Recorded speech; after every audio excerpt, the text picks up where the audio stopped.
I've got something for you. I've worked with over 67 people on $1 million a year and over 400 who are on a six-figure run rate. And the majority of those people did it all on their own, and they followed parts or all of this model that I'm about to give you. And over the past few days, over 141 people have spent the time with me to digest and do this model, and I want you to have it. I want you to have it because I genuinely believe that everyone's got $1 million business inside them if they can solve a problem or fulfill a desire for someone else. And I can only give you so much here because I've given you all every single recording and every single live piece, and down below there's access to some resources that will complement those that I can't include in a video. But I want you to have it, and I want you to use it, and I want you to pick it apart, and I want you to watch it many times, and I want you to share it with other people who can solve a problem for someone else and fulfill a desire. So it's long, it's edited, we've got it in chapters, so it's digestible, but this is the way to build a $1 million solo business. The sovereign system. So I'm gonna talk, then take a sip of the 42 things I have next to me out of screenshot. And then I'm gonna talk and do that 4 times. And then we can talk. How about that? So the sovereign mindset. Happiness is never the goal. It's just a feeling. It's a temporary state that is fleeting. And as humans, like, dissatisfaction is built into our nature. It just is. It's there. It's there for us to make progress. It's there to drive us forward, to innovate. It's there for us to build things, chase things, create things. But it also provides some challenges. And like, to evolve, we must be dissatisfied on some level. Otherwise, there would be little imperative to do anything. If we weren't dissatisfied, we would basically do nothing, right? And I've commonly seen this come up with working with thousands of people, as the most successful people are the most dissatisfied. And that dissatisfaction is both kind of a driver and also a crutch. Like most things, when you have too much of it, it's not necessarily a good thing. And if you seek success, and success is your own self-definition of that, you would do well to surrender to dissatisfaction. You just acknowledge it, you embrace it, you humor it, you honor it. And rather than chasing happiness, it's just our job to make peace with this, right? And we make peace with it by operating with as little anxiety as possible, while staying in a state of progress back to our higher self. And I'm going to give you some frames in here that just make this as practical as possible. And the first step is establishing vision. And this is admitting the truth in the knowing. And I'll make a categorical statement in that you already know who you are. And the tension that you exist in is from the fact that it's overridden or ignored or judged or just discarded. And it's only when you operate with vision does this tension actually melt away. Because without future vision, anything you do, any actions you take, just feel disjointed and chaotic because they're not building and moving towards something. And I want to be clear that vision is not a goal, right? A goal is something that you have measurable outcomes of in the future. And I believe for most people that goals are counterproductive. Because vision is not a goal. Goals are outcome centric, and we do not control our outcomes. They just happen, or we are given them. You cannot control what you get. You can only control what you give. And the major control that you have over are the inputs of your energy. So the vision is who you have the potential to become, and the experience that potential enables. And I call this the higher self, right? And to step into vision that it could be very strong for you, or it could be kind of, loose signals, that requires surrendering to the knowing. And I use this designation because, again, I've worked with so many people, and in every case, they sought more knowledge, but at their core, they knew what they had to do. They just ignored it. And this created a gigantic tension in them that caused lots of stories to happen. And the path to your higher self is listening to the knowing and embracing its vision and just surrendering to that fact. You know what you can become because it already exists in the timeline. It is the vision, and often you can literally see it, right? Many people have described to me these vivid dreams or fantasies or things that are channeled to them or things they can imagine, and they just write them off, right? It's written off as just dreaming or fantasy, and it's often written by yourself through the aid of other people, and is written off by those you dare to share with it, right? Most people's vision is deemed unrealistic only because their current actions and the state of being are disconnected from the being required for this vision to actualize. Like, said another way, your higher self is looking down on your present self and seeing that it's bullshitting. You aren't taking the actions now based on the knowledge that you think you have, and you're not stepping into the things that you know because you're scared, you're judged, or it doesn't seem reasonable and it seems like a dream and a fantasy. In every single case, and I especially see this when people come to Bali or I do one-on-ones or I meet with people in person, I can get to the fact that someone knows exactly who they are and exactly what they want to do pretty quickly by removing it back. And all of the things that you're knowing is covered is in stories, right? If all the stories from the past and external sources were removed, you would automatically just be that person. You would fall into the knowing. If you removed your childhood traumas or the labels put on you or whatever the things that have happened to you and you remove the stories around them, the only thing left would just be you, right? And you know who you are. And so the encounter with these stories, that influences to a greater or lesser extent, right? And tapping into the knowing purely requires honesty. And only you can give yourself that.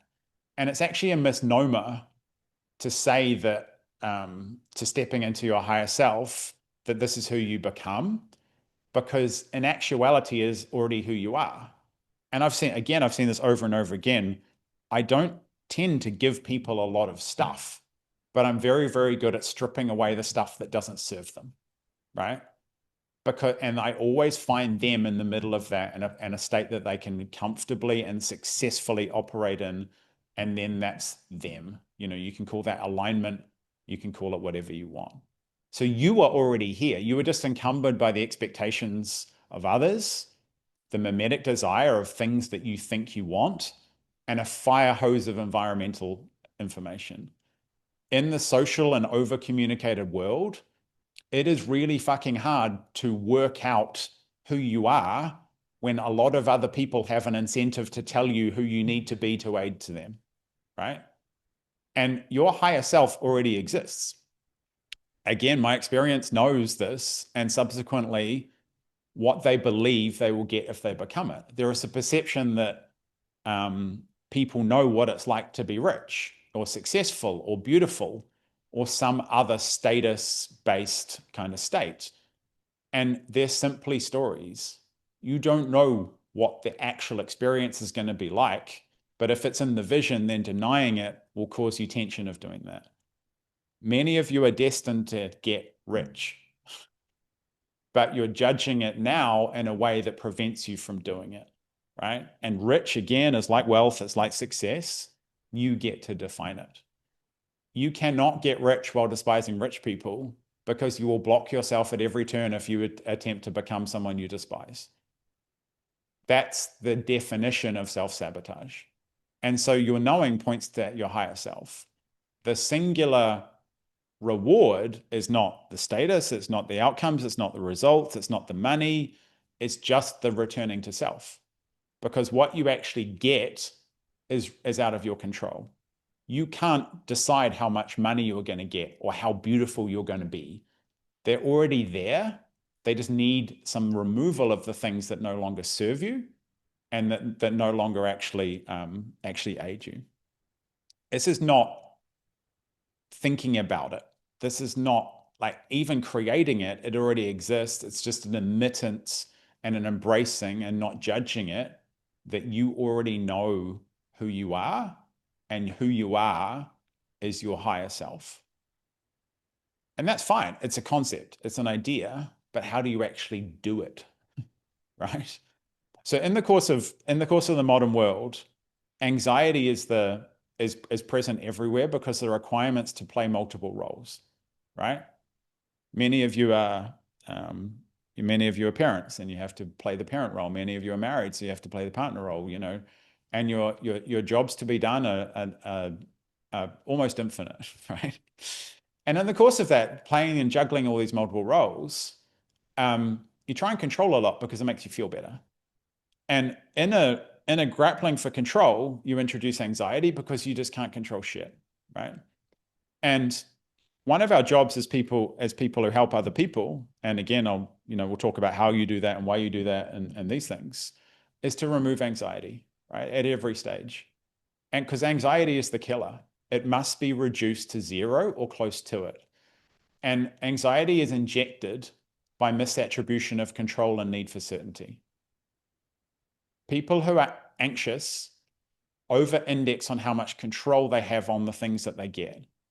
They think that the actions of others can be controlled, and there are a set of circumstances that can be enabled that make the future certain. We saw this with COVID, right? That people would be like, oh, everything's so uncertain now. And I'm like, motherfucker, everything's always been uncertain. Unless you've got a crystal ball, you never knew what was going to happen tomorrow. Just now you're locked in your house and you don't know what's going to happen tomorrow, right? So it's a false belief that people have. And to remove the false belief, it doesn't require actual work. It just requires surrender. And that's a peeling back of the scales to a level just below nihilism, right? And here's an overly simplified statement. I cannot control this outcome, and I cannot control the future. It's verifiably true. And that requires surrendering into it rather than creation of it. And to have that, this is where I come in, because this is an operating system that I live inside. And that's the fact that the belief that enables this for me, I believe in a benevolent universe and a benevolent God. And I'm going to give you both of those words because you can use both or you can use one depending on your overall belief system, right? The universe, I believe the universe is looking out for you and will give you what you deserve. And so if at a base level, which I believe everything is energy, then the universe will reward those who are the best creators and the stewards and the amplifiers of that energy. And if we reduce everything down to energy, then it kind of gets kind of abstract, but also very, very, very simple. And this central belief has helped me more than any other, because what I can return to is just like, okay, this thing that I have anxiety about, it doesn't really matter, right? And just hovering just below that level of nihilism, which is nothing matters, is a very useful state to inhabit to reduce anxiety, right? And so the belief that the universe has my back because I'm a great steward of energy frees me up to just do what I want and be anything I need to be and listen to the knowing. And then I don't know what the universe is going to reward me with. I can't say if I inhabit this state is going to give me 3 wives and $10 million, right? Those are meet versus, projectable outcomes that people say they want. And it turns out most people don't actually want them in the first place. And it will give me more than I can imagine if I create and distribute energy in all forms, right? And I've said that with my goals. I'm going to build a $10 million a year solo business. How long it takes me, when it happens, in what form it happens, very little of that is up to me. But if I channel energy into it, then it should happen one day, but then it might not. But if I move through my higher self to achieve it, then I'll be in the game for forever and ever, right? Because I am content. And I am content because I make others feel content. I'm rich because I make others rich. I'm safe because I make others feel safe, right? So I am a steward of this energy. I am an amplifier of this energy. I receive generously because I give generously. And I talk about it very little, which was a shifting point for me. I wanted people to see me as generous rather than just being it, right? I give this much to charity. You are trying to manipulate outcomes, right? So I do a lot and I'm very, very generous and it all happens in private and only God knows, right? Why would the universe give me anything else in abundance if I operate in that frame? And if you truly feel that the universe has your back, then anxiety suddenly feels like it's kind of useless. It's kind of pointless, right? And even feeling anxiety, which holds you back, which, transmits into fear, is actually an insult to God. It's an insult to the universe because it blocks energy. And the energy is created, and then the abundance flows and the evidence received, right? And to do this, first comes the belief and then comes the proof. And again, this is where people get it the wrong way around. They're looking for proof rather than just having the belief, and this is the only thing that you should ever fake. A belief in a benevolent universe. It's a belief in that the world's got your back, and a belief that the next action that is aligned to the knowing doesn't fucking matter because it will all work out anyway, because if you're a good steward of the energy, then it will come back to you in abundance. And because what you believe is more important than what is true, because that dictates your actions, right? And as we go along through this, these things need to be converted to action, otherwise they're just philosophical. And the belief that your universe has your back and you are here to create and distribute and receive energy becomes true when you believe it. People who believe in God are right because the belief in God indicates the presence of it. And I'm going to stay at that level rather than getting down into the religious level because there's no utility in that, right? And so this is the frame that these things sit in. And as we go along, the final step is like, how do we actually do this? And this is the most useful frame. You are two entities. You are the current self and the higher self. Both are currently present. They both exist concurrently on different timelines, right? The larger the gap between them, the higher the tension. And I'll represent this in a very simple way. The bigger the gap between your head and your heart, the more anxiety you have, because you'll be thinking cognitively and acting cognitively in a way that moves you away from your higher self, right?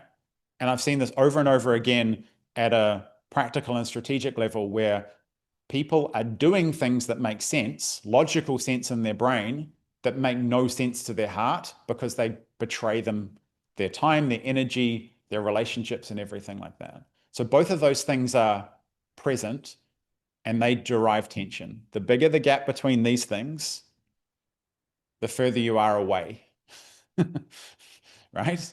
And again, away just means coming back. It doesn't mean that you're missing something. It just means closing the gap, right? The tension that manifests in the current self in the form of worry and fatigue and indecision and frustration, the tension is the signal, right? And the gap is that persistent signal that most people ignore their whole lives because you can dismiss it. This makes sense is a very common phrase you'll hear people say. You'll also hear people say, I don't want to, right? And there's a deeper meaning to a lot of that, which is like, in many cases, it's their soul saying, I can't do that. That isn't me. That will take me away, right? And you can see it on people. Well, I can, right? And I'm not some Haley Joel Osment sixth sense kind of dude, like, peering into your soul, but I can see immediately physically on someone when they're miles away, when they're with the things that they really know that they are and the things that they're doing through thought are disconnected, and they're drained and they're anxious and they're unable to operate and think because they're trying to think from two places.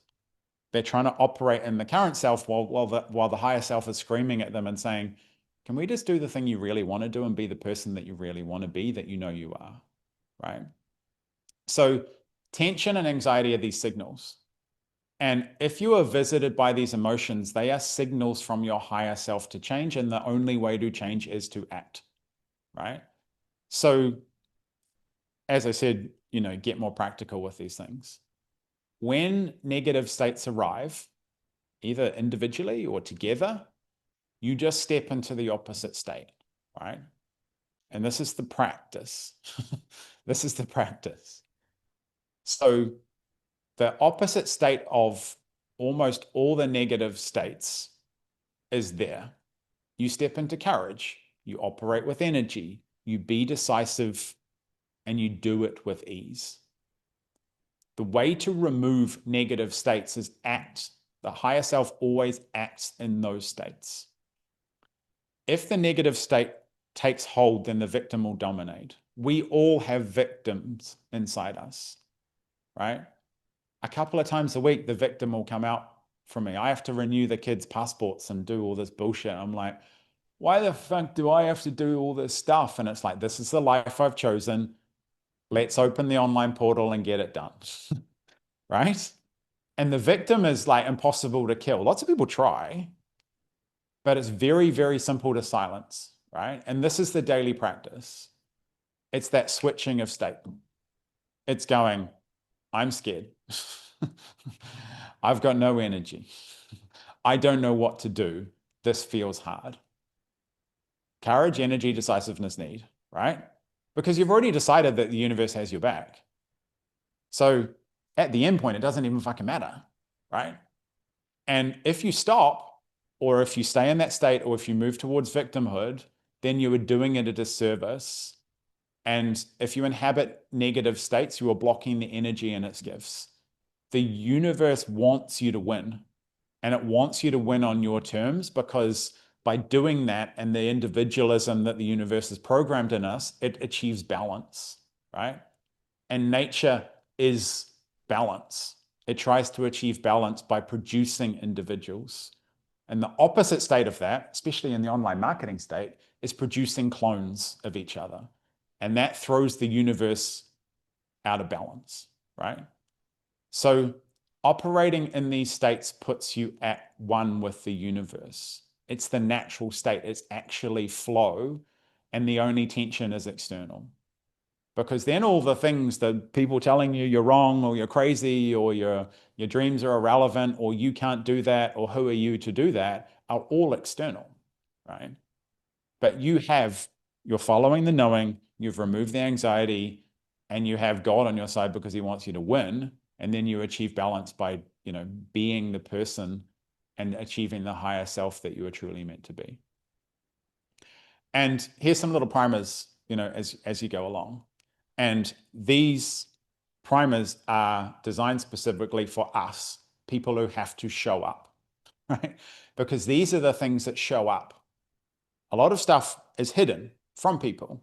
We may be able to see it physically, but we can't quite read what it is. And the first primer is removing need. If you have great needs, external needs, you will be at the mercy of most everything, right? You'll be blown around by the winds of change. You won't be able to do anything because you will need approval on it. You will need permission. You will need a lack of judgment. And nothing good comes from those things. And so when you remove need, you return back to yourself, right? Don't tell stories. Almost all people reason on actions via anecdote, right? They look at one data point and they say, if I do that, that's going to happen. Or I've done that in the past and these things happen. And they ignore all the evidence that maybe repeating that action or doing that thing is exactly the right thing at the right time, because there's a calling and a pull towards it. Normalize discomfort. The closing the gap is uncomfortable, right? Because you are depreciating the logical brain and the seemingly logical world, and you are elevating the knowing. And in another way, you are actually in many ways ignoring logic and embracing intuition. And closing that gap is uncomfortable because it is almost always perceived as swimming upstream. Because many of the things that you're called to do, you might have to go first on, and I'll cover that soon. Think in questions rather than make statements, right? I am scared. That is honesty. It's also a definitive. Why am I scared? Promotes inquiry, right? And that is private to you. It's none of anyone's business. Why? If you're scared to publish a Facebook post today because your mummy took your spaghetti away from you when you're 5, it doesn't matter. It might be true. But admitting and honesty allows you to actually embrace that and do something with it, because without action, nothing actually moves forward. Default to speed, and I'll expand on this one a little bit. I've never been so content in my whole life, and I think about myself the least. And what I mean by that, so much of the times that I was miserable, or the times that I was perpetually unhappy, consistently unhappy, or even depressed, manifested through states of excessive focus on the self, right? I do a lot of stuff now, and I move very quickly, and I'm very decisive in terms of how things are perceived and judged, and I make decisions fast, and I commit quickly, because that's both an optimal state to operate in the world I'm in and the life I'm trying to build, but it also keeps me away from the darker states, right? I'll say that in a simpler way. If you're doing a lot of shit, you can't be depressed, right? So when you default to speed with everything, and you just sit below that level of nihilism, which is like, I'm going to do it because it doesn't matter, you won't be anxious, you won't be sad, you'll just be uncomfortable, right?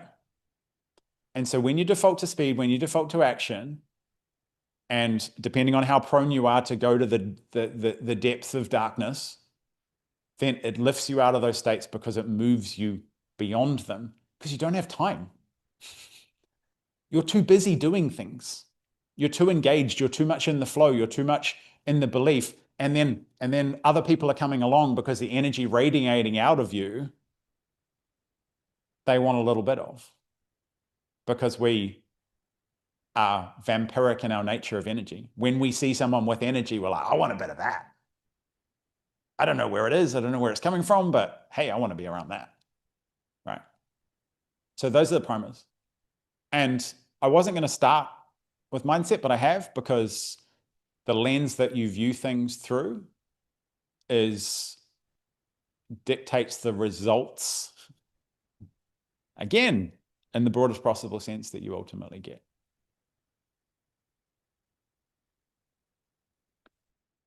The sovereign individual. The business model you choose dictates how you spend your time, energy, and the returns you ultimately generate for yourself and others.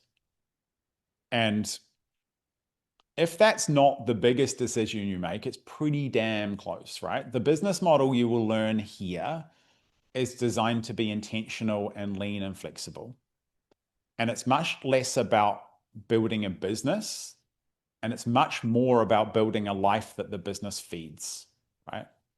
And I'll be candid here and say I use the word business because I don't have a better word at the moment for what the heck I've built and what the heck I've taught other people to build as well, right? Where you take the business is completely down to you. The decisions you make here and the things that you build right here, right now, in terms of this training, that's the scaffolding that you build the business on, right? And I want to be super clear. You can make plenty of money by ignoring everything I'm about to show you and teach you and help you implement, right? The warning is your likelihood of keeping it, ask me how I know, and the other things that come up in it may or may not be important to you is vanishingly small, right? So you have a choice. You can skip all this and just get into how to build a business, how to make money, all those things. And you'll build something and you'll make money, and then it will probably go away. And then you'll need to build something again, and you'll probably make money, and it will probably go away, right? This is how to make the things that you do and the outcomes of those stick around. And I don't just mean money, I also mean in terms of impact, resource, utility, body of work, and many, many other things, right? So many, many people come to me for strategy, right? And strategy is just the thing we do. And strategy is kind of nasty because everything works, right? But it's super attractive, especially in the marketing world, because it's tangible. And it's super attractive because it's actually the easiest. It offers the lowest cognitive load, right? Because strategy is just a series of tasks forming a process. I can teach most anybody a process, right? And one of the meta processes that I specialize in that I found is the meta skill and the meta process is offer making. Because if I give that to you, you'll never be poor again. And if you're never poor again, you can be whatever you want, right? So I focus on the meta processes, which is, offer making and communication. But what happens is that purely operating at a strategic level is highly volatile, and it's exhausting as the rate of change at a strategic level is very, very high, both internally and externally, right? And high rates of change induce high rates of anxiety. That word again, right? Anxiety is destructive for life and business.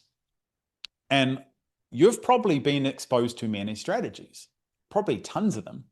You're probably doing 3 or 4 or 5 or 9 right now. You got this one from there and that one from there and that one from there. And in your mind, you're still like, I need to be doing another strategy. You tried them, you failed them, you discard them. And then, like, God forbid, some of them worked. And then you had success, but there was this like weird feeling of like, this is so limited, or it's not me, or whatever. Many of you are experiencing that right now. You're like, it's kind of working, but I don't like it. Or it's kind of working and it's not really operating to the full potential. It's kind of working, but it's not like that person. Or, oh my God, that strategy doesn't work. All of these reasons is because the strategy was not aligned or overlapping with principles or philosophy. And for me, this is, again, like one of the easier ones to diagnose. I can find someone, meet someone, and I know they're using a good strategy and they're the wrong person to use the good strategy, or they're using the right strategy at the wrong time, right? Because they haven't necessarily defined some of the things I'm talking about here. And when we build strategy on top of an overall philosophy and underlying principles, we are building a very, very strong base of that. And that allows the strategy to be flexible and dynamic and serve you and other people to take advantage of opportunities, to move quickly, to move slowly, to move whatever pace you need, right? And it's pretty funny for me. It's not funny when you're in it. You can achieve extraordinary returns from a bad strategy if it's built on top of strength, right? And I see this manifest in especially in the influencer world, right? There are people who've built very large audiences and a lot of attention and a lot of fans and followers through very, very strong philosophy and principles and communicated those. And they make shitloads of money and they have a terrible business model and stupid strategies. And it doesn't matter because the people don't come for that and they can operate in that zone basically forever because it's built off philosophy and principles. Business gurus hate this one weird trick, which is the strategy matters, but only at the point of execution, right? And most people don't embrace this because it's quite difficult to think and be consistent for most people, right? because principles require thought and consistency. They can guide strategy and they lower the volatility as principles and philosophy kind of evolve much more than they change, right? You might have used 5 different strategies to get clients in the last 12 months, but you didn't change your core beliefs and your overall identity necessarily 5 times in that time. They probably evolved and morphed, and you changed your mind about some things and you embraced others, right? So philosophy has the lowest rate of change, and it just morphs and evolves. But the fundamental beliefs that we have are change very, very slowly. So philosophy and another, philosophy is kind of like, hypothesis.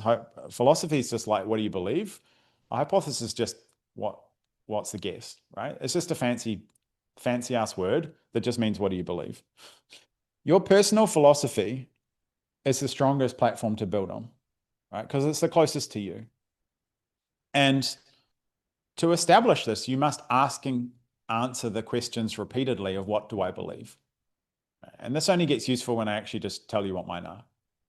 Because again, you can take some of these, you can discard others, you can copy them, etc. Because they're going to be, some will be overlapping and some will be discarded. So what do I believe? I believe creativity is the highest form of human expression. You can create anything that doesn't defy the laws of physics, right?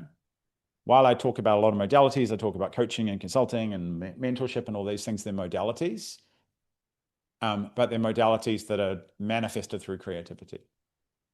Ideas are the greatest untapped resource on earth, right? On earth, we think there's lots of oil under the ground and there's lots of resources. We don't know how many there are, but we can kind of find them.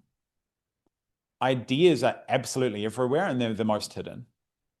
And I'll make a definitive statement that you can turn one idea into a magnificent business and life, right? But most ideas go untapped. They go unfully manifested. And the longer you sit with an idea without acting on it, and the idea, some of the frames I give people is the idea that won't go away, the more tension there is and the less able you are to do that idea until you see it manifest in someone else. I've covered this, but people know what they want. They're just reluctant to trust themselves because there's more reasons why you shouldn't do something than why you should. There's more people to tell you what you can't be than the noise and the signal from you about what you actually are. A reality of the modern world is true freedom is downstream of financial freedom. You can't be truly free until you have an element of financial freedom, because you are too constrained by the needs and the whims and even the laws of others, right? Another thing I believe, there is no such thing as good or bad, just useful. You will see me as I deliver these things and as I speak to you be even-handed and say, you don't need this, but these are the consequences, right? You could ignore all the training I'm going to give you today and dive into all the strategy I'm going to give you tomorrow. And that's neither good nor bad. You just haven't found it useful, but one day you might, right? I don't judge it. You can love people without loving their problems. I have a deep affection and a love for my clients and the people who trust me and come into my world. I do not listen to their stories, right? Because that entrenches me in a story and makes me less useful to them, right? So I have become practiced and very good principally at detaching from the stories that people tell me about why they can't do things to enable me to help them do the things that they actually want to do, right? I believe I can create energy and give it to others. All forms of what I create is a form of energy, right? I've spent literally dozens of hours combing through these, refining them, writing, doing them, putting massive amounts of energy into it to distill them down to give it to you, right? The energy wasn't in the creation, it was actually in the removal of stuff that might not be useful to you. That work is hidden, but it's my gift to, my gift to the universe and the energy of it so you can see things more clearly rather than having to, walk beside me for 10 years. This one consistently manifested along the way. I believe in people more than they believe in themselves. And, I'm not the first person to say this and I won't be the last, but when people step close to me and they step into my world, I let them borrow my belief.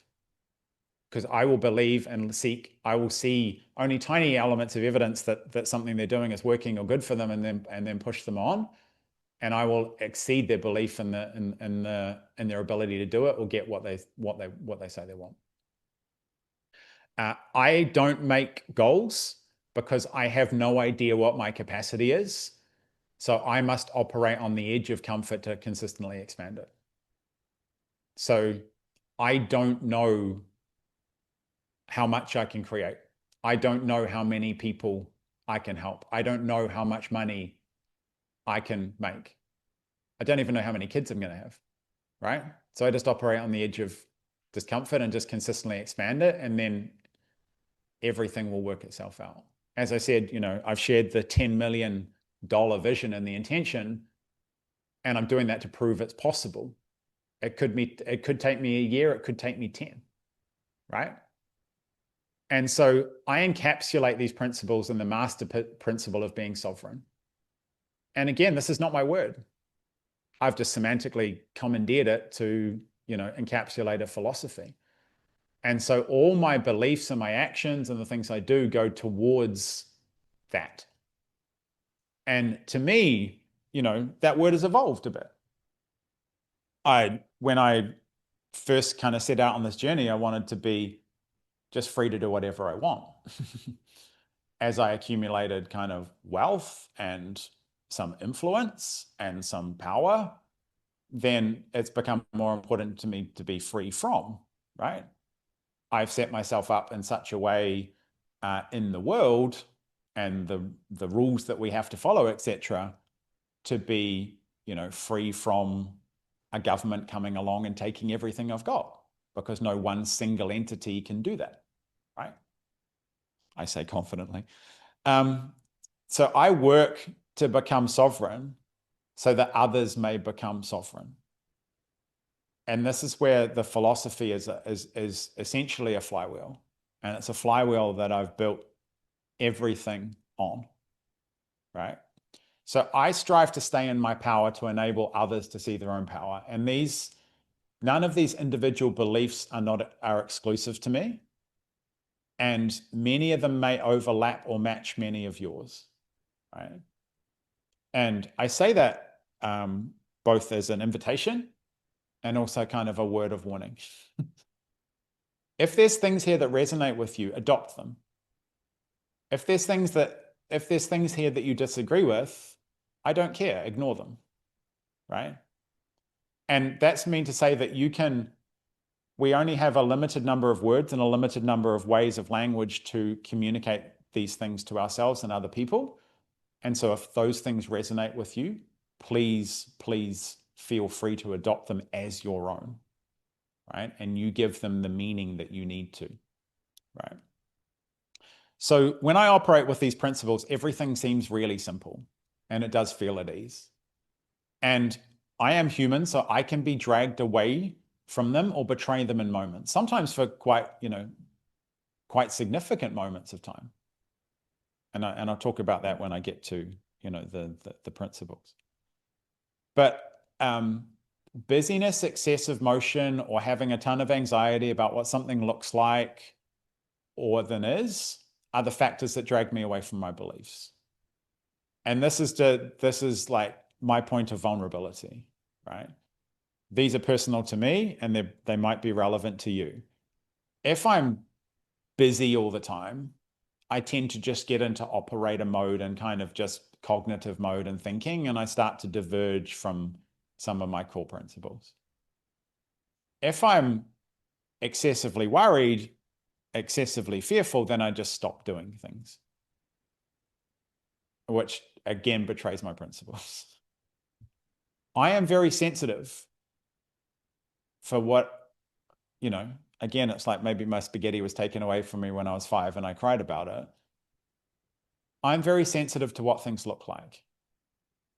And that is default programming that I have attempted to divert, override, work around, embrace in lots of different ways. And I worry about what things look like, and that stops me in my tracks.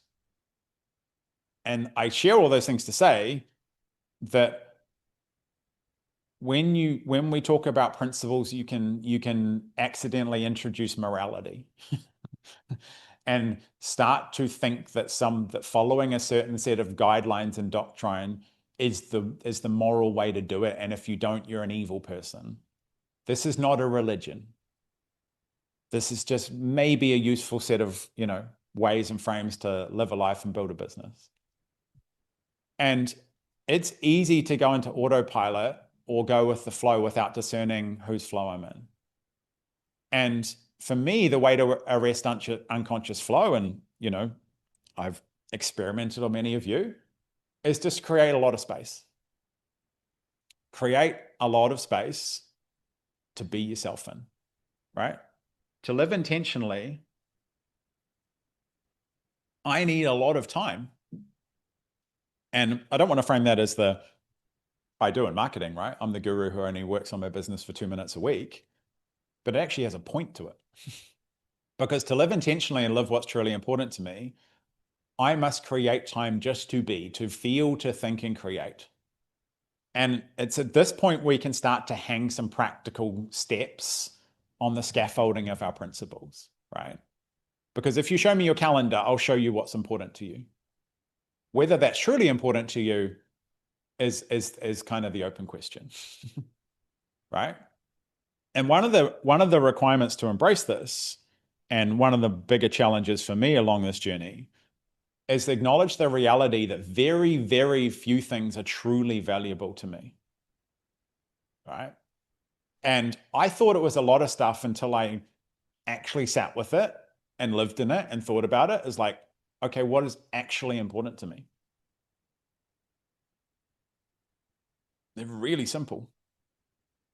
Have dinner with my children every day. See my kids before they leave the house every day. Move every day. If I do those things, I am pretty content and pretty fulfilled, right? Not fully, because I can't not create on top of those things. But they are North Stars. They come before business, right? Because they aid the commitments I've made, the things I'm passionate about, my well-being, and I love to do them because they are me, right? And then I break these down a little bit further, because this has got to be practical. Otherwise, it's just fucking me walking through a journey of life, right? We break them down into 2 boxes and 1 overall, way of being. And this shows up in a calendar. So the 2 boxes are non-negotiables and essentials. My non-negotiables, if I look at my life in a day to week, is daily exercise, a date night with my wife, and family dinner together. My essentials are a client group call weekly, right? I had my client group call before. I'm going to be speaking and hearing my own voice for the best part of 7 hours today. Like, it might have been wise to, it might have been smart to cancel that, but I won't. There's got to be like really extenuating circumstances. Now Qatar Airways have got Starlink. I've got absolutely no excuse to cancel those calls that I had to cancel the other week, right? And then overarching that, I've got the flow, and they are rules and constraints. When I show up, I show up. If you are with me or there's a group of people with me, I prioritize the showing up. If you have a one-on-one with me, I am there, right? And that requires energy. And I have limits on that. I have to have constraints on that. So I can only do calls, and I'm meaning I can only do calls to the standard that I want to do them on Tuesday and Thursday mornings, right? Because if you come to me and you're just starting a business or whatever, I am there. If you're coming to me and you do 26 million a year, I am there because I need to be there, right? Because I need to be in it, because the complexity of some of the problems that you may think you have and what the reality is probably pretty different. I need to be able to show you the path forward. And so this is what it actually looks like. And what this means is that there is a lot of white space. And once I have the flow, which is another word for the constraints I put around these things, and then once I have the non-negotiables and the essentials in there, I have a huge amount of space there, right? And some of these things start to overlap, right? I go to the gym like 3 times a week. My wife and I work out together on a Friday now, right? That's a relatively new thing. There'll be a season where we do that, where I integrate 2 things that are like important to me. Luckily, she's coming back from pregnancy and she's not as strong as she used to be. But when she starts getting almost as strong as me, then I have to quit because my ego can't handle it. But, so it's for a season. So the nature of my calendar means that the important things are there and there's space for anything else, right? During the course of building and creating and assembling this view, I've worked many, many hours, right? But it was the white space was there to fill that in. During the course of Ellie being pregnant, now there's a few weeks there where we're back and forth to the hospital. And if you've been to Bali, it means that you're sitting in traffic for 3 hours, right? There was lots of white space to do those things. And in many weeks, that is what it looks like. There'll be nothing in that week. There'll be tons of white space. There'll be tons of ideas and creativity. There'll be some tension. Patra will come over to my house because it's way more fun to do onboarding and kickoffs in person, and he lives in Bali, so it's better than doing it on Zoom, right? So I can default to the white space. I'm like, we don't spend 30 minutes on Zoom. Just come over and we'll hang out. We'll have lunch and we'll do the plan. Because the white space enables that. It happens to be there, so I'll use it as an example. So that's all to say that in my discovery and my enabling other people to asking these questions to you, there's very little that's truly important to you. And said another way, a lot of the things that you say are important aren't, because you're doing them from optical reasons, or you're doing them because you think you have to. And the other thing that this frame and these constraints are designed to do is promote massive creativity. I have to work out through trial and error, through doing stuff, how to make $10 million a year in 2 days a week. I can't do that by following a plan, because no one's really done that. I'm sure, they have in the deepest, darkest corners of things I'm not aware of. And, there's plenty of $10 million solo businesses now with indie hackers and these things. But all to say that I have to create the journey and the path to do that. And so I need a lot of time and space and creativity to create it. So the constraints breed creativity. They are the canvas we paint on. If you're given a canvas, you have to paint within the canvas of that. The canvas only has 4 sides, right? And I say this because most people have it inverted. Many, many entrepreneurs work the same or more hours they did when they were in a job, because they default back to that programming. And that is, in most cases, mindless. And in most cases, doing a lot of stuff that doesn't matter. And in many cases, doing stuff that takes you further away from the vision rather than closer to it. Because there's no boundaries on it. There's no constraints. I'm just going to work 9 to 5 and sit in the office. Or I'm going to go to the place, or whatever it may be. Right? So that's how philosophy shows up. By defining the things that are important, placing them in a place to act on, and then actually living in that rhythm. Because if the calendar or the tension or the constraints are set up and then they're ignored, then that will increase the tension. If you don't believe that you can do the things that you want to do that you state now in only 2 days a week, etc., give yourself some bandwidth, but constrain them in the first place. because only then when you put constraints on will creativity show up. So as we kind of move up towards strategy, maybe even move down, I don't know, what's the direction? There's an acknowledgement that beyond our philosophy, there's some principles here. And these principles become both useful for us to operate in, but also useful for us to communicate, right? Principles are the guidelines for human conduct that are proven to have enduring permanent value.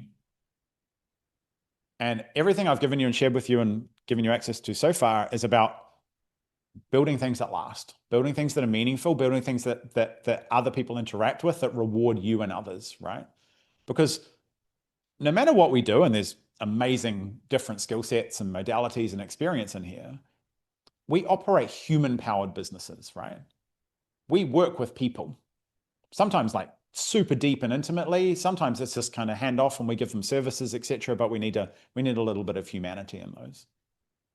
And communication is a central part of the human experience.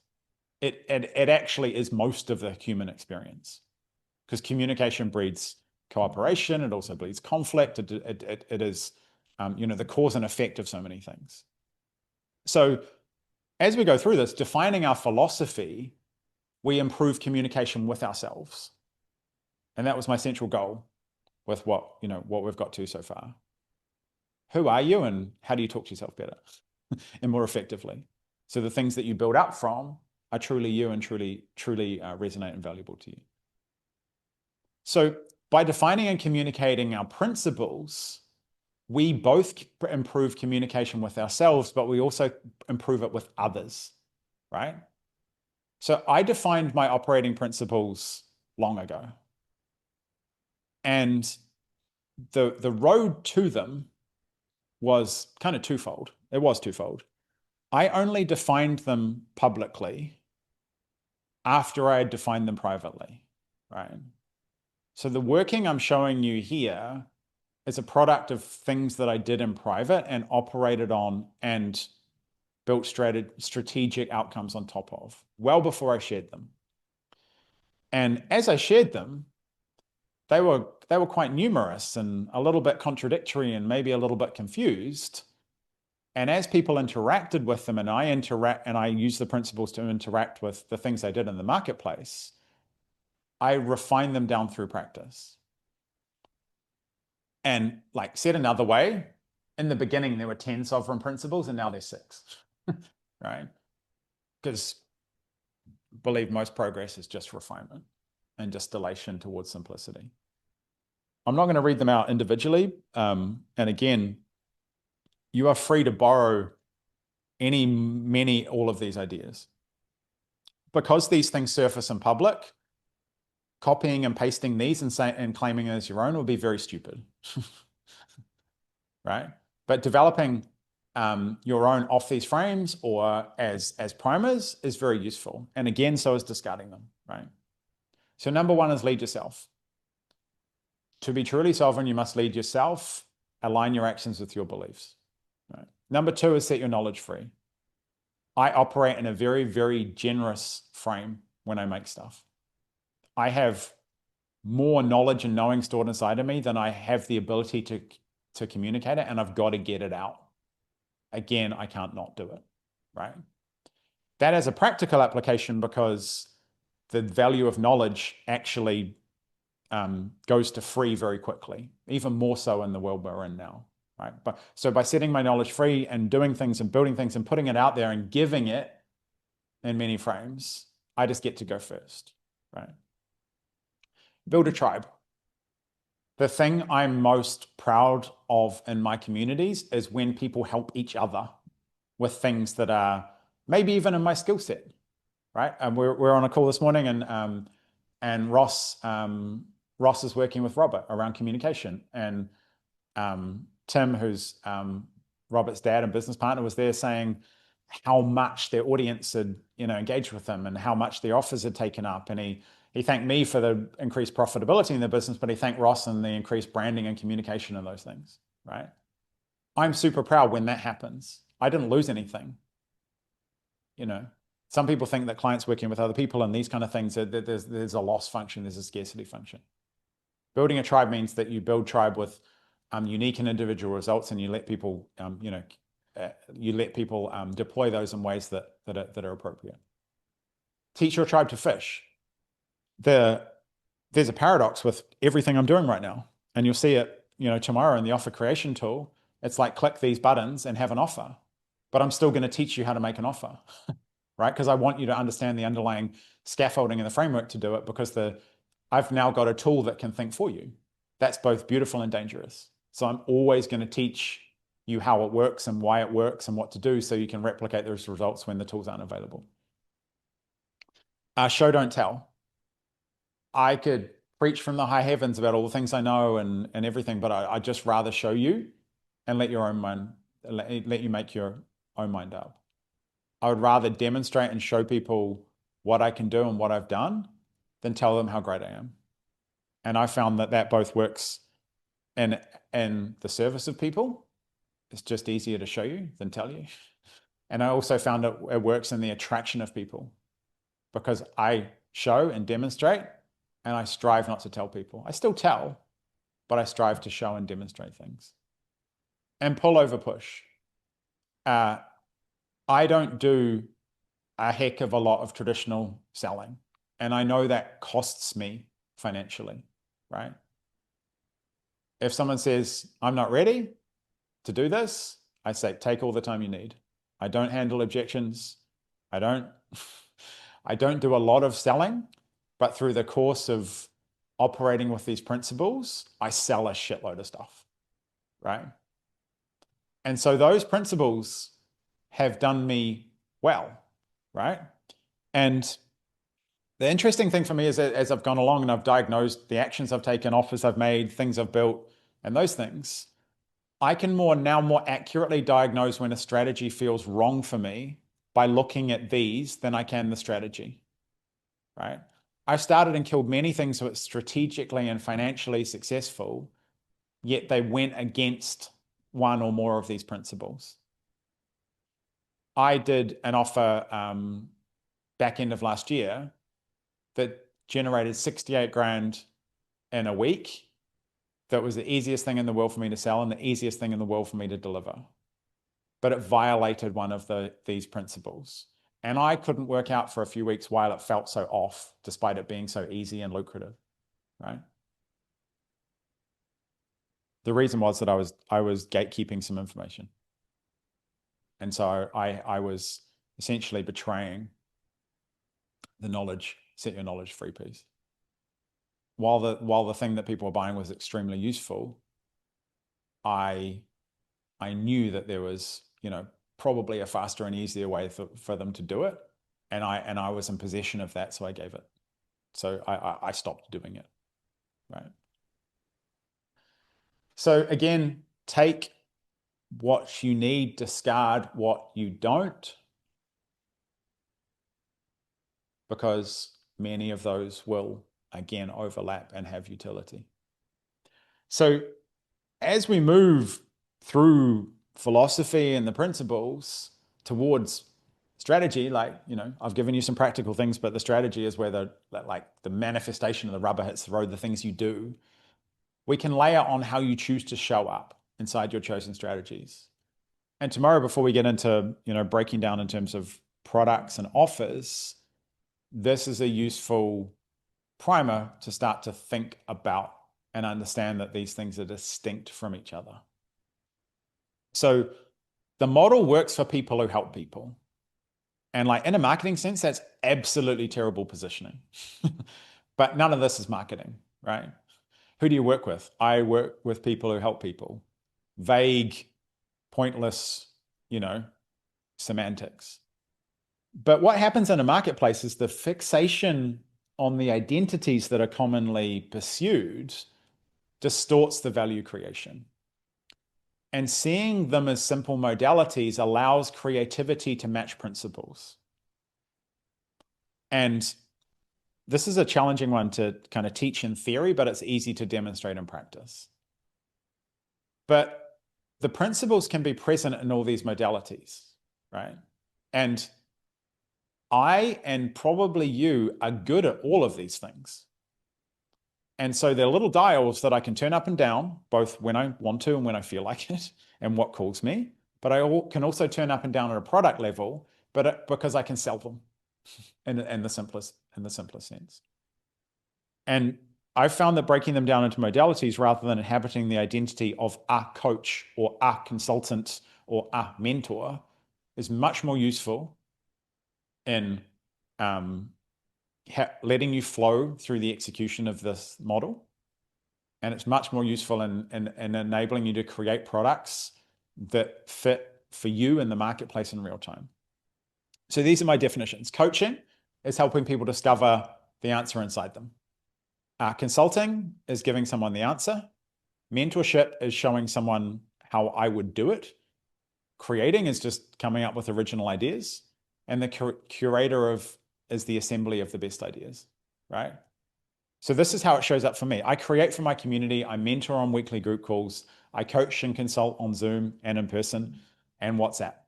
I curate and demonstrate these actions to pull more people towards me who might benefit from these actions, right? So that for me, the modalities, seeing them as modalities is far more beneficial, because the reality that I've come across is lots of coaches do consulting. Lots of consultants do coaching. Lots of coaches are actually more effective mentors than they are coaches, and the identity has trapped them in the expectation of what they think a coach should be, what they should sell, etc., etc. So these definitions are more than just semantics, because they show up and they give us bounds to create and live in a state within the principles while having the most flexible landscape to operate strategically. And this is the journey that I'm taking you on, through that philosophy into some principles and then building a strategy on top of that, because that's the most robust, long-lasting, sustainable, and the way to do it with ease that there is. So how to build from philosophy and principles. Answer the question, what do I believe? Decide your constraints. Put your non-negotiables, essentials, and flow into your calendar. Define your principles to guide you the first time around. As I've said, mine were done in private and then evolved, in practice and in public. Eliminate modalities, then choose your ideal modalities and align your strategy and your products with the modalities. And what I mean by that is, at this juncture, I am giving you permission to stop doing some of those things if they no longer serve you, right? If you don't want to be a coach anymore, you don't have to be. The model caters for that. If you don't want to curate and bring your community together, you don't have to be. If you want to go all in on one of them, you can. And then the other ones can pop up once in a while. But they're all frames, and they're all useful in their own way, and they're all useful at different times. This is my favorite one. This is my favorite. This is my favorite.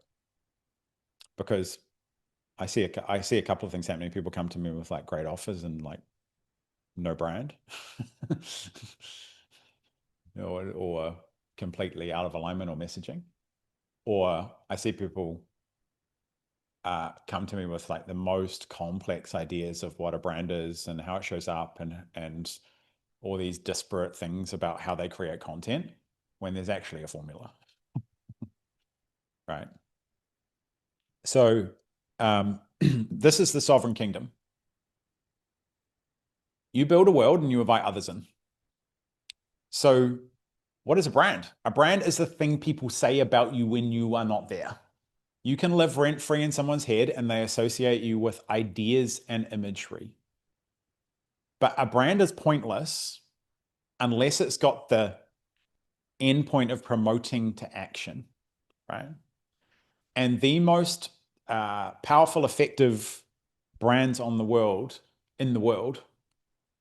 they naturally, and I'm intentionally using that word, have people buy things from them, right? When your brand consistently sells someone on ideas, and I want that really, really to stick with you, what business you're in the ideas business. When your brand consistently sells someone on ideas and imagery, it is very easy to get them to take action because it's the natural next step, right? And again, I'm wrapping in the meta principle of like pulling over pushing. So this is about creating a world which inhabits a brand where people just end up buying things because it exists. Because the ideal brand does all the selling needed. And then when an offer is made, it's just natural. It's the next step. This is not easy. It is simple because there are 3 components and then a final step, right? And it's primarily not easy for 2 reasons. Firstly, it needs intentionality. And secondly, because most people lack patience. First cough, wonder when it was going to happen. So the intentionality is here. The patience must be deployed in the marketplace because building a brand this way, it's quicker than you think, but longer than you like in almost every case. So there's 3 components that we build. There's the world, there's the identity, and then there's the mechanisms. So inside the world, there are characters, there are settings, there are language, there are storylines. And when a world is in motion, people can't help but pay attention, right? They can't help it. If you think about the favorite universes that you've in, you could be into Marvel stuff and the Avengers, or it could be Game of Thrones, or it could be anything like that. They are worlds, right? Tolkien and Martin and all these people who wrote massive fantasy worlds, etc., drew people in. And the natural next thing was to buy the next book. The natural next thing was to watch the next episode, right? So all to say, none of this is new. It's just, it can be, now it's available to us, right? The identity is the one you represent yourself and the characteristics of who someone becomes when they are inside your world. Identity is the most abstract thing here, but I'll bring it to life as we go along. The identity is the transition and the transformation of the human into their ideals. The third component, the mechanisms, they are the way to get there. They are the how, the map and the terrain that must come from the world to actually exist, to actually come up. Right? I lost my place. So if I'm coaching or consulting or I want people to give people a shortcut again, here's the shortcut. You can ignore world building and identity. You'll just be constantly coming up with new mechanisms and new offers to sell them, right? Because a brand can be successful with just one of these components. A brand can build identity, a brand can build a world, or a brand can build like exclusivity mechanisms, but the best ones always have all 3 because they compound on each other and they build the characteristic a modern brand needs to be successful, which is authority, right? So these 3 components interact with each other. And when they interact with each other, they manifest into a brand, and that brand puts content out there that builds it. So these are all built to meet the market in a way that creates your own category, right? And again, I'll talk about and teach you about category creation because again, category creation happens quicker than you think, but longer than you want it to. And category creation is the thing that manifests the thing that everybody wants, which is positioning. So when people talk about positioning, what they're actually talking about is category domination because a category is relative to other categories. And I'll show you that in a minute. So only when you start your own category are you free from competition and dilution. Almost all of us are in highly competitive markets. If you're in competition, the actions of others dilutes the profit and dilutes the impact of the message that you put out there, right? So there's a way to get out of that. Is build your own world, create a transformational identity, have mechanisms to do that, which then intentionally create a category of one. And so there are steps to do this. And these are the steps I prepared earlier. So your start point dictates your current conditions, and your orientation dictates your direction. So the start point of building a modern brand with authority is sociological. And I first heard the distinction between sociological and psychological from Ben Settle, the copywriter. And Ben came to this retrospectively. He realized what he'd done by operating in a really cantankerous and way that he built a business that he wanted to do, and he had a brand that he wanted, and then people came to it. And what he defined was that, sociological just means human structure, right? A human structure is driven by human energy. And this is in contrast to a psychological start point that's driven by demand and data. And so big business build things for the marketplace. They'll do a survey, they'll get the data, and they'll build things that they say people want. And then often they'll be like, why didn't people buy it? Well, because the data is usually wrong, because people don't even know what they want. So we don't even bother with the psychological start point by like asking what the market, what it wants. We just start a sociological frame, which is sovereign. Because what that does is it prioritizes your own energy, interests, and desires and tolerances over the market, right? I'm giving you the permission to define your own philosophy. I'm giving you the permission to, document your own principles. I'm giving you permission to build your own world with constraints in it of how you show up on that world through the time that you deploy and the modalities that you deploy, right? That is all sovereign. And so we can create this in the trust that there are people like you who value the same things as you, right? So this is in contrast to businesses who start with the psychology of the market. We go, who do I want to be? A psychological business is, who do I need to be? So they contort themselves and the product into the marketplace.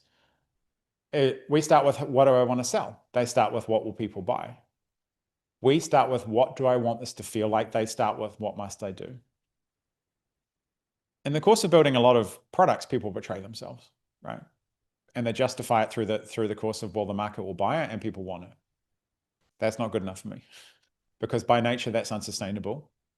And while people will buy it, doesn't mean you have to sell it if it betrays you. So we must go to the market and sell things, right? We must serve people. But when we look at the frame that the feedback from the market in the form of data is met with curiosity versus judgment, it's much easier to evolve within that.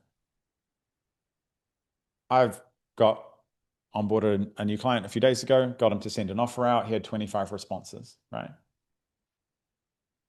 A couple of people were in. I think 3 existing customers reached out, and then 17 people didn't say anything, right? Rather than say 17 people didn't buy my thing, you go into the marketplace and say, how did you interpret this? What do you need? Why didn't you buy it? And so the data that comes back from the market is met with curiosity that then informs the next decision you make. The next iteration of that offer will go out and it will sell twice as many because the data is informed by the marketplace. So this is all to say, and here comes like the caveats. When a sociological brand polarizes, it's done so naturally, and that is the outcome. Said another way, it doesn't manufacture fake rage or bait or say things that are purposely controversial just to initiate a reaction. It tells the truth, right? And that when a psychological brand polarizes, is manufactured for the effect. People say controversial things just to get attention, right? And that diminishes. So sociological brands serve the market by serving itself first and trust that it's serving the market by serving itself. So you are the first customer of your brand. And I am a manifestation of this idea. The better I am at running my business, the better I am at showing how I run my business, the more people I help bring in, the better I am at running my business, and the more people I can help, and the flywheel goes around. Which is all to say, I am my best customer and my first one. if I do a good job for me, I by default do a good job for my people. And so when I start inwards and design from there, everything just flows and works. And the right people buy in the right amounts at the right times. So world building is the demonstration and dramatization of the world you live in, right? What I'm about to share with you could come across as very cynical, because it could show, if you wanted to tell a story, it could show how I kind of cynically use bits of my life and even my family to do things to profit. They're just part of the story, right? So you can judge it how you see fit and take, again, the bits up to your levels of comfort. Because building a world is a demonstration and dramatization of the world you live in. It's an abstraction to varying degrees of your reality, right? I'm a lot nicer in person.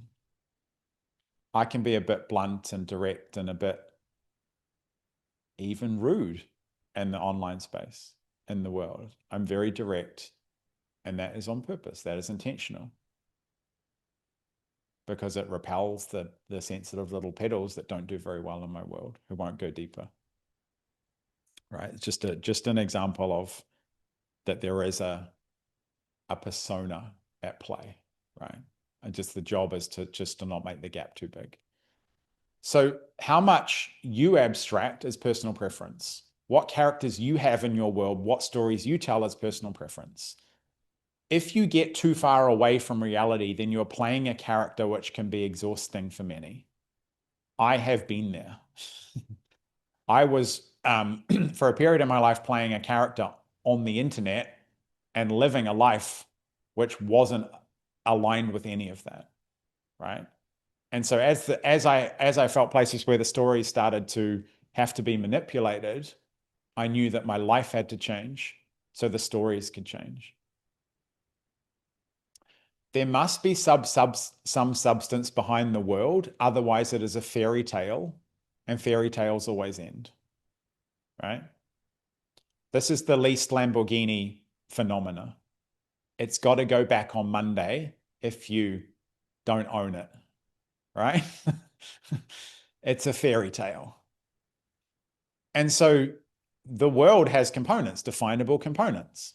And again, it's really useful for me to show you these things, because if you paid attention for any period of time, you will see these things show up. So the core components of world building are characters, like the people who inhabit your world. There is language, unique or distinguishing language. And ideally that starts to cross over in the mechanism to use, so you have a unified language in your world. And then the places, the physical environments, or even the virtual environments that you show up in, right? And then when you define these and then you start to communicate them through content, you have storylines, which consistently communicated open loops. And then you have memes, which is consistently communicated ideas, and a meme is the most effective way to communicate it. And here's mine. I have characters. My wife has a name, believe it or not. She has a full name that was given to her at birth in Brazil. But in the public sphere, many people here have met her, so they know she has a name. They don't call her a Brazilian when you're sitting at our dinner table. Then in the public sphere, I call her the Brazilian. I have Mr. 13. Oh, he's Mr. 14 now. Can't even fucking keep up. He's going to be Mr. 15. So I have Miss, soon to be 9. And I have Miss 0. Can't wait till she gets her own number that's not 0. 0, and I'm not massively fond of that. We have a cat. And we have 2 dogs. They pop up. Have you seen them pop up? Have you heard about them? Right? They exist in this world. People ask me how the dogs are. And they wander into this room, right? And the cat sleeps upside down on the couch, right? I don't like shepherd them into the room and intentionally, but I allow them to enter the space where I'm like showing up, right? Then I have language. I have a definitive word for customers. I have a distinction of what clients are. I talk about hybrid. I talk about sovereign. I talk about solo. And I give my own definitions to those, right? So I build a monopoly around ideas, that word again. I have places. People know me as that guy in Bali, right? I'll always take pictures on planes on purpose. You can't see the the map down to the floor plan, but you can see about 50% of my villa, right? Notice how you never see inside the bedrooms, right? There's boundaries, there's intention behind these things. I'm like, these things are fair game. I'm going to talk about them. I'm going to abstract them.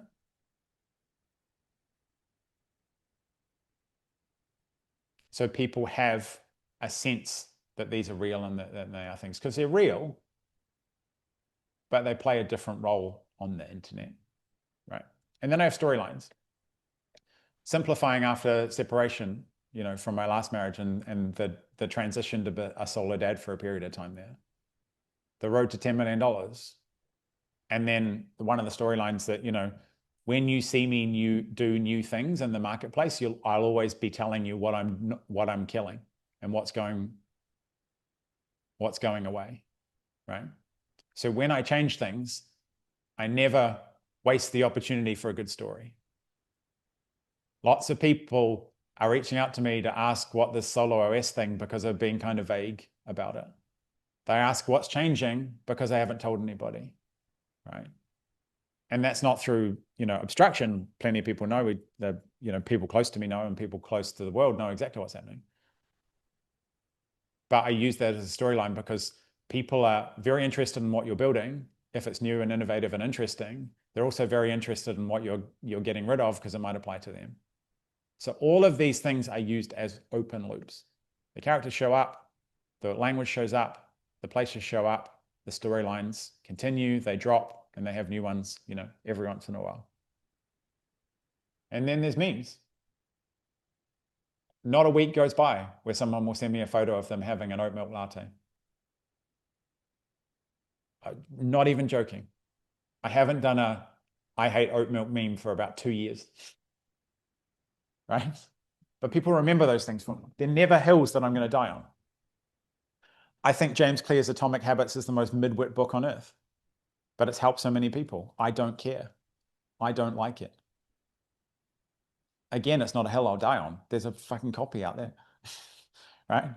But all to say, this world is designed. It exists. Many of you have seen behind the scenes, but it's intentional about what's out there. Very simple intentions, as you can see. Again, not complicated, just defined and intentional. And so as you go along, you'll see these things show up in content, right? Because without content, all of this stuff is just fantasy, right? World building is just fantasy. So as you go along, you'll see these things popping up in content, and you'll see them pop up a lot, right?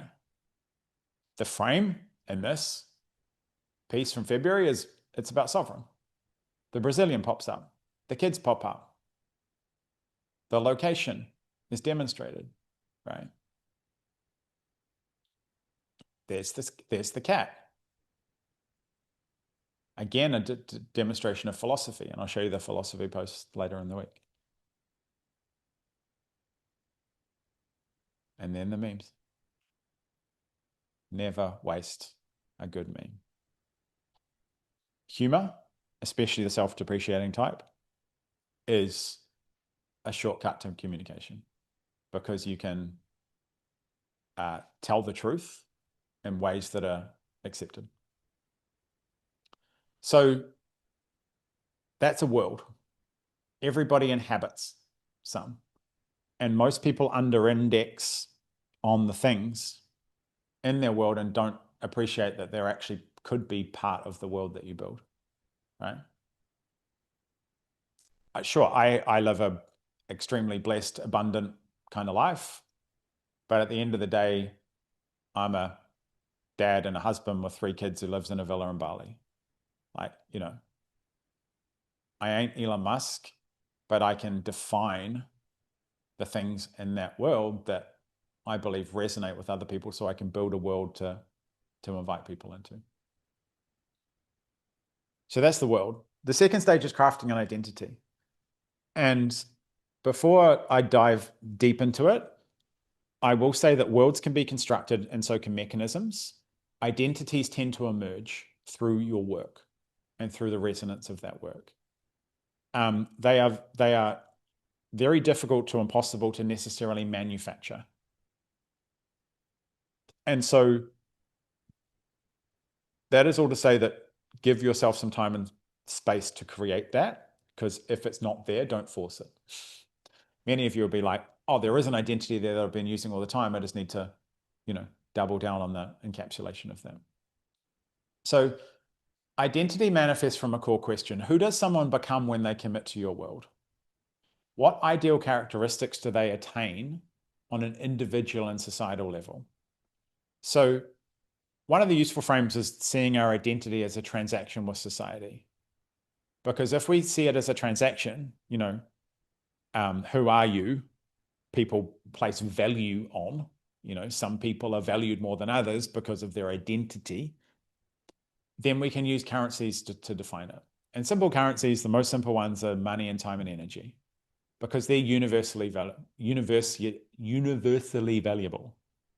So crafting an idea steers people through ideas towards offers. And this is one of the crucial hopping off points between brand and sales, right? If we sell people on the world, the identity that they can become, and the mechanisms to get there, the offer literally sells itself, right? Because if you create an aspirational identity and then you create a vehicle to get there, which is an offer, then it doesn't matter so much what's in the offer, just that it exists. Which again comes back to that central kind of idea. The better you get at selling ideas, deploying and selling ideas, the better you get at all of this, because offers just tumble out the back, right? So selling them on who they become if they come inside your world. So there are layers of specificity here. Because I sell money, as one of the primary things that I, go out there and talk about, I can be hyper specific, and different layers of specificity are differently available to people. Again, something that might be useful to come up in the Q&A. So if you can use concepts that you can point at, then the ideas are stickier, right? So the Sovereign Consultant as a piece of media, that's the book title, is actually a manifestation of an identity and specificity around it, right? So the Sovereign Consultant is the identity. On its own, it doesn't mean much. Okay, there's a consultant. I kind of know what consultants do, or I'm one. What's that sovereign thing, right? It's abstract. So an abstract identity, while useful, has limited utility in communication. But when we layer over specificity of currencies, I should stop saying specificity. When we layer over specific currencies, like money, time, and energy, it gets much more tangible, and it gets quite binary. And when we move towards binary identities, that's when we can move towards selling, because the best offers are binary. So again, a demonstration. That's the Sovereign Consultant book. You'll see the Sovereign Consultant as an idea pop up in various guises. To sell the identity through the selling of the book, I define it. A Sovereign Consultant makes $1 million in 2 days a week with 65 clients or less, right? Because they're the currencies that someone who operates in that world and that frame looks like. And what you find is that some people resonate with all of it, or some people resonate with only one tiny component of it. And also the designation of the consultant part, while refining, doesn't exclude. I work with plenty of coaches. I work with plenty of agency owners. I work with plenty of people who just sell mentorship. I work with, all kinds of abstract things that I haven't mentioned. And many of them came in through, something that says consulting, even though they're not. Which is all to say the package and the way you package that identity and communicate it is the crucial piece. So an identity is a monopoly on an idea. And identities, like, again, hard to manufacture, but most of them are hiding in plain sight. And so the successful ones, once you tune yourself into, become easier to see. Some of you, I've helped you craft and form identities that you've taken and run with. And all I did was organize the components that were already there. The easiest to see are created by combining existing identities and currencies, right? And JK is a great example of this, because I remember the actual moment when this actually came together, right? It was on a one-on-one call between us. So he was big audience, communicating with them, and he was talking about making cash, and he was talking to creators, right? And what I did is introduce the concept of like an identity. And when I said, well, why don't you just help them become cash creators? I saw you see the light bulb go off, right? Because he saw two things that were right there, and then combining them together is an aspirational identity. And once you have the identity, you can drive, in your content, you can drive contrast. And contrast is the most useful teaching or belief shifting tool, because it forces people to look at something that's the status quo and something that's the alternative, or something that's in the present or something that's in the future. So some of the best books, some of the best things like have very high contrast as a teaching mechanism. And if you're teaching, use contrast as much as you can, this versus that, right? So once you see content creators versus cash creators, you can't unsee it. I mean, he sounds like he's talking to himself there, but he can in his content drive distinctions between those things. Cash creators are simple. They have insight. They have business. They use whale bait. They sell with Google Docs, not sales calls. They have limited offers rather than unlimited offers, et cetera, et cetera. They prioritize, cash over likes, which was, his existing brand, likes over cash. And once you define those things and you drive contrast and distinction between them, you can easily communicate an aspirational identity. Do you want to be the thing on the left or the thing on the right? Do you want to do the old way of doing it, or do you want the new way of doing it? Do you want to be in the pack, or do you want to be out in front? Right? And so as he communicates results and demonstrates results, he can link that back to the identity. So one of the pieces I'm going to teach you around content is proof. Right? When you use the language that's built in your world in the course of sharing your content and driving proof and demonstrating to it, it creates this flywheel. Because what it does is it links your ideas to outcomes. And so it links your ideas to outcomes at the kind of detriment of the old ideas. Well, what he's not saying, but it's semi-implied, is that this person got this result because they're a cash creator. This result and this status is better than being a content creator. Right? This cash creator used to get a bunch of maybes. Maybes suck, right? Before he was a cash creator, he got maybes. And as soon as he became a cash creator, he got paid. So the identity layered over the world and then used as, the proof and the problem and the philosophy is a hook that kind of brings people in. And while many of our mechanisms can kind of come and go and be strategic and maybe seasonal, or they have a shelf life, an identity can continue on and be manifested. I invite a ton of people in my world talking about making $1 million a year profit. there's a number of people in my world who make more than $1 million a year profits and still come in despite me stating those things. Which is all to say it's not exclusive if you wrap around those currencies. So the third pillar is mechanisms. And I've simplified this down to the core pieces because, again, like from utility, if you ignored the previous two and just didn't care about identity and didn't try and build a world, mechanisms would actually drive sales. You can sell mechanisms because they're linked to a pain or problem and desire in the marketplace and a solution to it. So mechanisms are very effective sales tools and offer creation tools. They're just one of the ones that has a higher rate of change, right?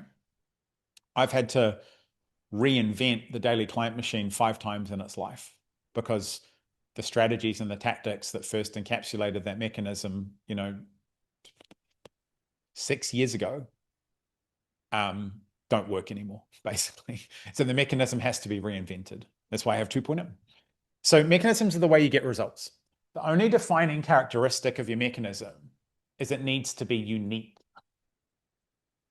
It matters much more that it's yours than what it does. The underlying mechanism must work. I have to say that. You can't just package up shit and say this is a wonderful, unique mechanism, knowing it doesn't work, and then take it to market because you might accidentally sell stuff because the idea of a mechanism is that powerful.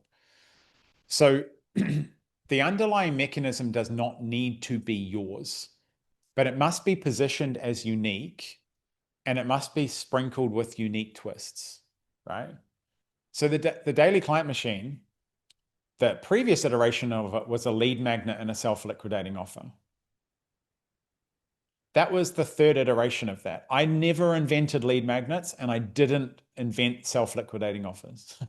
Neither of those things are mine, but they came together in a mechanism called the daily client machine. The daily client machine 2.0 is something that I had to develop because of the changing conditions in the marketplace. I use the word dual mode funnel because it combines 2 different components inside the funnel to generate both leads and customers. Right. So the mechanism, I've kept the mechanism, but it just has to evolve. Customers to clients is just a low ticket workshop with an offer at the end. Didn't invent low ticket offers, didn't invent low ticket workshops, didn't invent offers. And I like hammering these points to say that most people have a mechanism, they just don't call it that. Or most people have a mechanism and they dismiss it because it's not theirs. Whereas like literally it just comes down to a cool name. So the hybrid offer was, I saw a lot of people going out there and saying, I can sell stuff via Google Docs. Since I did it, there's 50 times more people. Open up any ad feed these days and someone's telling you how to do a Google Doc, right? But I have the hybrid offer. It's still a Google Doc. It's got a couple of unique elements, the way it's presented and the way it's structured, but it's mine, right? And then that has evolved. And over the past 2 years, the hybrid offer has gone through like 4 major kind of iterations, but the mechanism is there. I have given you examples of many of mine and I have more. You don't need that many. In most cases, most people just need one, right? But again, mechanisms show up in content to drive context. Because if we build a world, it's inhabited by the people and the characters and those things. That draws them in.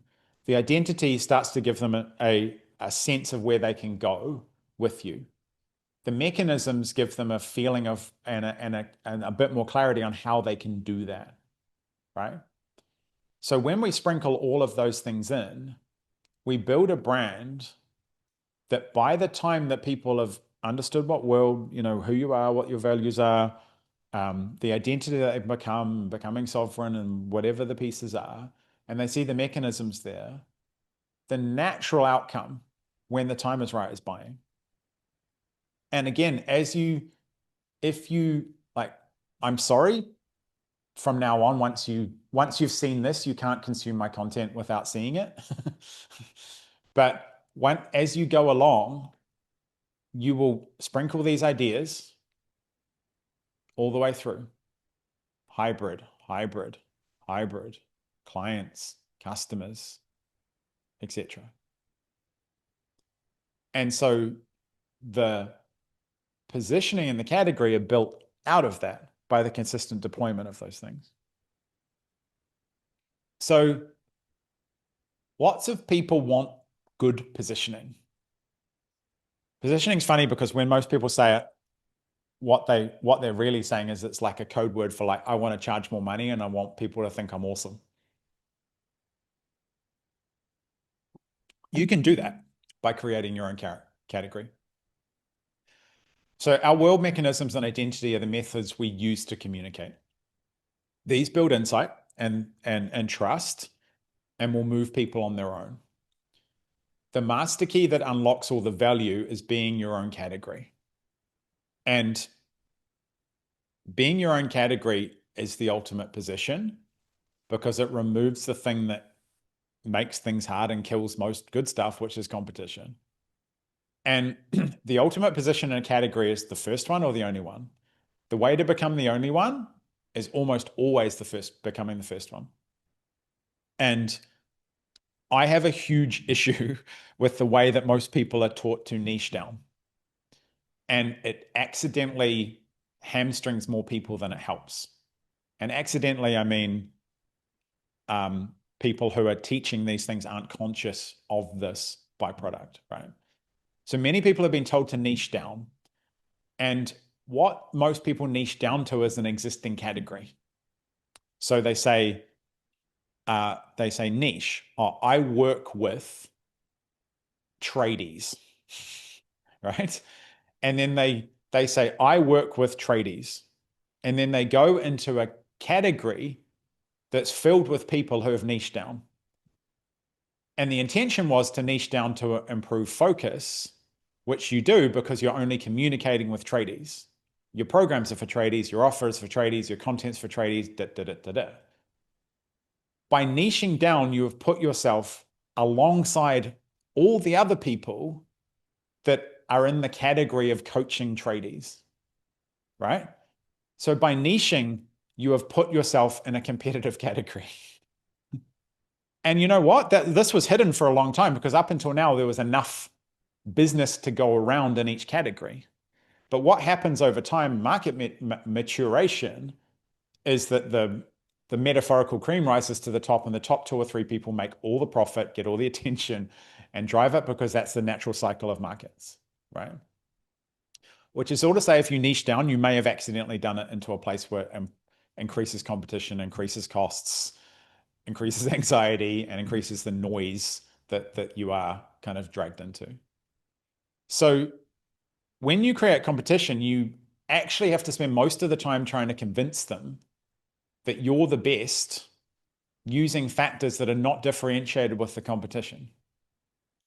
And what eventually happens is once all those factors are shaken out of the marketplace, or we have 4 calls a week where the other guys only have 3, the only thing left is price. This is the cycle of every single marketplace since the beginning of time, right? I didn't invent this. It's just supply and demand laws. And what happens is that eventually the easy stuff runs out. Everybody's commoditized down to the certain point. The messaging's commoditized. Everybody's saying the same thing. And the only thing left is to lower your prices. And the prices are usually lowered at the time of the highest costs. And that's when markets tend to have a thing that's called a shakeout. Because this happens all at once for a load of people, right? And so what ends up happening is that you run a psychological business based on what people will buy rather than what you want to produce, because that's the only way that you can compete, because you have to serve the market, right? So these are both realities for many of you right now, because I can see a couple of people shaking their head and nodding, and also a lesson in that many things just don't change, right? So how do we counter this? Well, everything here counters it in many ways, but the thing that the market that we're entering into dictates the results, right? So when you end up running a psychological business, generally when those people come to me, they're the most unhappy because it either got hard or they're doing a lot of stuff that the market demanded them to do that they don't want to do, and various other reasons, right? And so we just need to change the reality. And the only reality that counts is in the prospect's mind.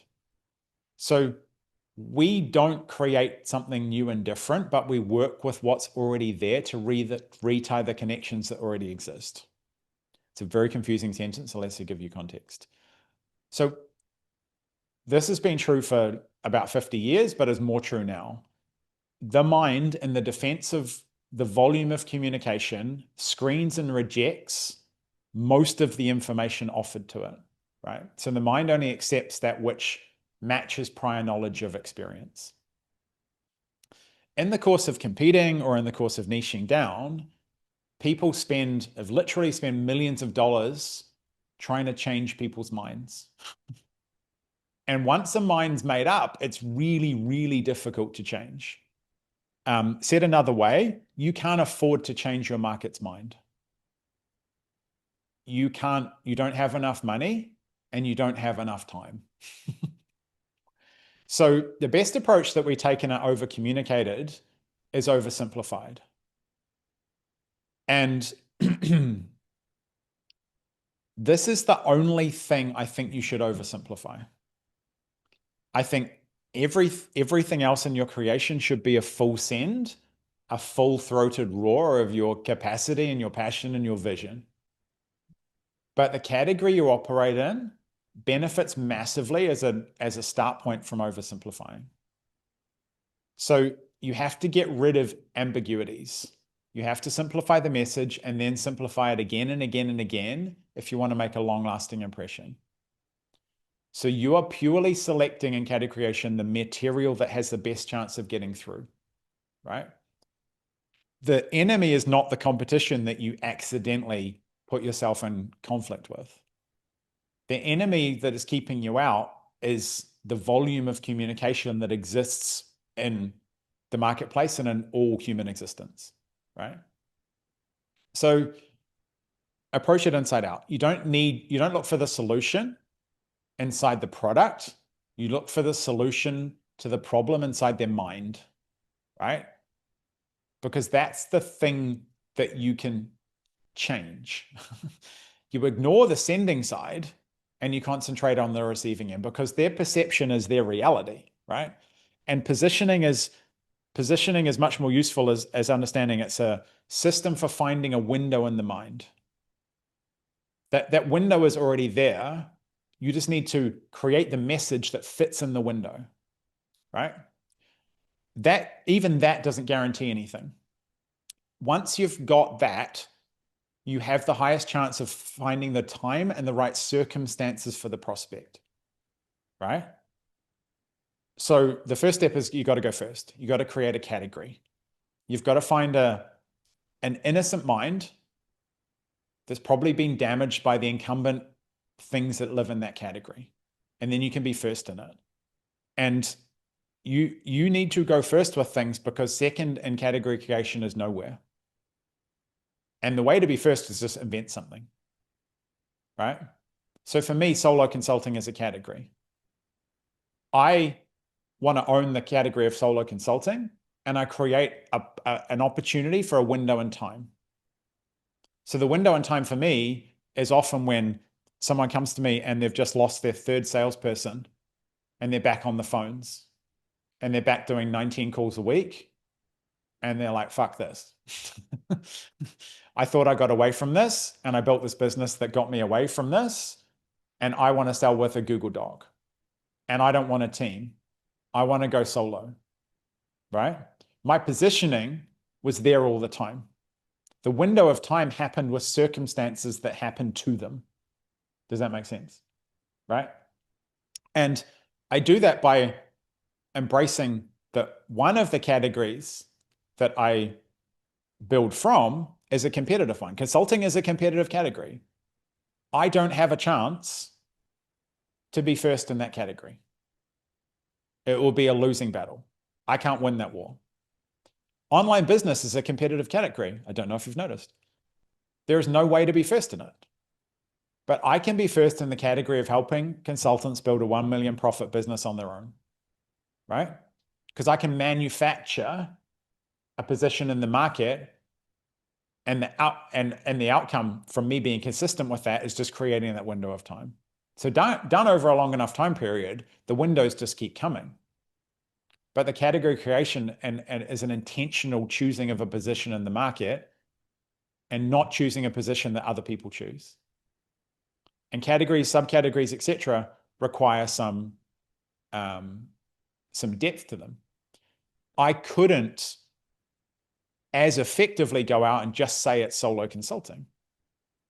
I have to have a solo consulting that makes $1 million profit. There's a category that someone can have for solo consulting to make 100 grand at home for female consultants. There's a category to have a solo consulting $10 million AI powered, etc. There's subcategories or the created categories. So those examples are useful in terms of understanding where categorization comes from and when it terminates, right? Then comes the action. Right? It's fine to decide and it's fine to take that position, but you must communicate that position and act as if that is true. I act as if I'm first by launching first of its kind products, right? So category creation also drives innovation because there's a forcing function. Well, if I'm going to own the category of solo consulting and making $1 million, I better damn well go first with the best tools that, fulfill that obligation. And so as we get into the strategy and the products and the things I've shown you, you see the lens that I look through these things, both in terms of the brand, the world that it builds, the category creation, but also how that flows through into the things we actually do, right? So simply I create the category by deciding what the category is, then I reinforce the position by acting as if I own the category. When you act as if you own the category, that becomes true. It can come true very quickly if it's like a very, very unique category and the timing is right, or it can come true pretty slowly if it requires some unpacking from the market because there's so many legacy categories and people participating in it. The faster you get away from competition, the more you're actually able to create a category of yourself and then communicate it through world, mechanism, and identities. So the rubber's starting to kind of hit the road. Like, I'm asking you to think about stuff and then I'm asking you to do stuff and then, finally actually communicate stuff. So there is defining who you are and what position you take in the marketplace. And then there is defining how you speak about it. And I've started to, sprinkle through here content, right? Because content communicates. We must communicate with ourselves first, and then we can communicate to the market from that base. And that's going to be the most pure way of doing it. So I've given you the steps to define the internal part. But before you create the big chunky bits, before you create the offers, the content, the message to match your market, you must get inside your market's head to meet them where they are at, right? So the client extractor will be the most underused but important tool in the whole tool stack. Because what this does is takes you deeper than anyone has ever taken you on getting inside the mind of your prospect, getting inside the mind of your marketplace, and then matching those things with the content and the context that you can communicate with. And the people who've been had access to the first iteration of this, it wasn't until they used it they understood the power of it, because it gives you a deep, deep psychological profile of the ideal prospect and subsequently client in there and how to communicate with them. So it's designed to go much deeper than surface level needs, and you will get annoyed with it because it will ask you questions that you can't answer. So it will guide you towards the answers because you have not been able to think this deeply before about how people perceive words and communication and ideas, right? It needs to be a coached and guided process. So it goes down to the surface level. It goes into the hopes, the fears, the dreams, and the aspirations of the client. And then inside the tool, that's stored. So any outputs are based on those psychological things. In a nutshell, it will be able to put things in your offers, put things in your content that are psychological ideas that are inside the mind of your client that you can't see and are not available to you because you just haven't been able to go that deep. So I encourage that as a regular practice. I'm doing that as well in terms of constantly retouching myself with the marketplace and rebasing myself with not only what I think, but how people perceive those things and how they're communicated to give me that. So again, the caveat, brand and authority and positions, they are not instant, right? There are some people here and some people who watch this training who will have the conditions under which they can like kind of snap their fingers and their brand feels magical overnight as like a reformation. And people are like, there you are, I get it all now. And for many others, they'll have to unwind certain pieces before they can build up. That creative destruction will have to be present. But the components are simple, right? You define the components of your world, your identity, and the mechanism. You commit to the category you want to occupy and define the actions that establish that position in the category. I ask myself all the time, as the category leader of, $1 million solo consulting, what do I need to do next? And who do I need to do it with? And what needs to come up? What are the actions of that person and how that business shows up in the marketplace? So that's my category. Then use the ideal client extractor to build key insights about your clients. And that will give you that kind of link between, that will give you the link between the things that are in your marketplace and the things that you say as you layer over, some of your core ideas.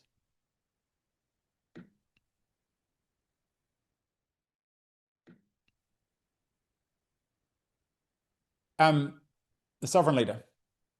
So coaching, consulting, mentorship, and creation are very skill-based, right? And they're all very, very distinct modalities to me, but with just massive crossovers. But the meta stance, across things that is most useful to take is leadership. So that can sit across all of them. And the reason why is the more effective you are at leading yourself, the more effective you are at leading others. And the more effective you are at leading others, the closer you get to achieving your vision. And this is acknowledgement of like, while we are sovereign and individuals and special little snowflakes ourselves, it's almost impossible to manifest your biggest ideals of your vision without other people. People have to participate in it at different levels, right? And so without a leadership stance, your skills are diluted and diminished in power. And the funny thing to me is like the physics of this have shown up in the marketplace for a long time. And all those waffly leadership coaches that talk about leadership being the most important thing are kind of right, just went about it in the most waffly way. Because it's literal physics. We need leaders. And to achieve vision and achieve amazing things and fulfill vision, then we need leadership. So here's some commandments. Thou shalt stop stopping. Thou shalt coach thyself first. Thou shalt go first, and thou shalt default to courage. This is how we talk around our house. I go, thou shalt eat dinner, and other, various things I do. The kids love it. Stop stopping. If you've been on any of my group calls, you might hear me say that. Like most weeks, just fucking stop. Just stop stopping. I very rarely tell people to stop. I get people to pause and those things, but just stop stopping and stop second guessing stuff, right? So brands and communities get lost brands and communities lose momentum when the leader gets lost. And lost leaders are hard to follow. Where are we going? Like, what's the point of all this? So the vibe fades and the energy is off. It looks the same, but feels different. And you may have been inside communities and these things when you have they start to diminish in their communication and things start to like die down. And then you get this big injection of like new members and all of a sudden it starts up again because some of those people take a leadership frame into it. And so most people stop when they just start doubting. That they just start to doubt, oh, if I do this, then will this happen? Or if I do this, will this happen, etc. And lots of people just stop, right? And you have to have ways to stop stopping. So how do you do that? Well, you get back to the basics of turning up and pointing everyone in the same direction, and that just gets everything back on track. So marketing and messaging loses momentum when it tries to serve many masters, and so do you, right? And in the course of serving people, you will get and creating, you'll get two things happen. The audience capture will set in, that you have all these people responding who don't fit your ideal target market. And then client delivery will set in, and you have all these different things going on for different clients, and there's no general framework and general direction that everyone's pulling in, right? So on the messaging front, trying to say a lot of things to a lot of people causes people to stop, because they're like, who am I talking to today? What am I saying? And trying to say the same things as other people causes people to stop, because they're like, I just sound like everyone else. So stopping is just getting back to the basics. You get back to the single discipline of having a single person that you speak to the obvious problems, you link your mechanisms to those, you speak to their aspirations, you link your identity to those, and you quickly get back on track, right?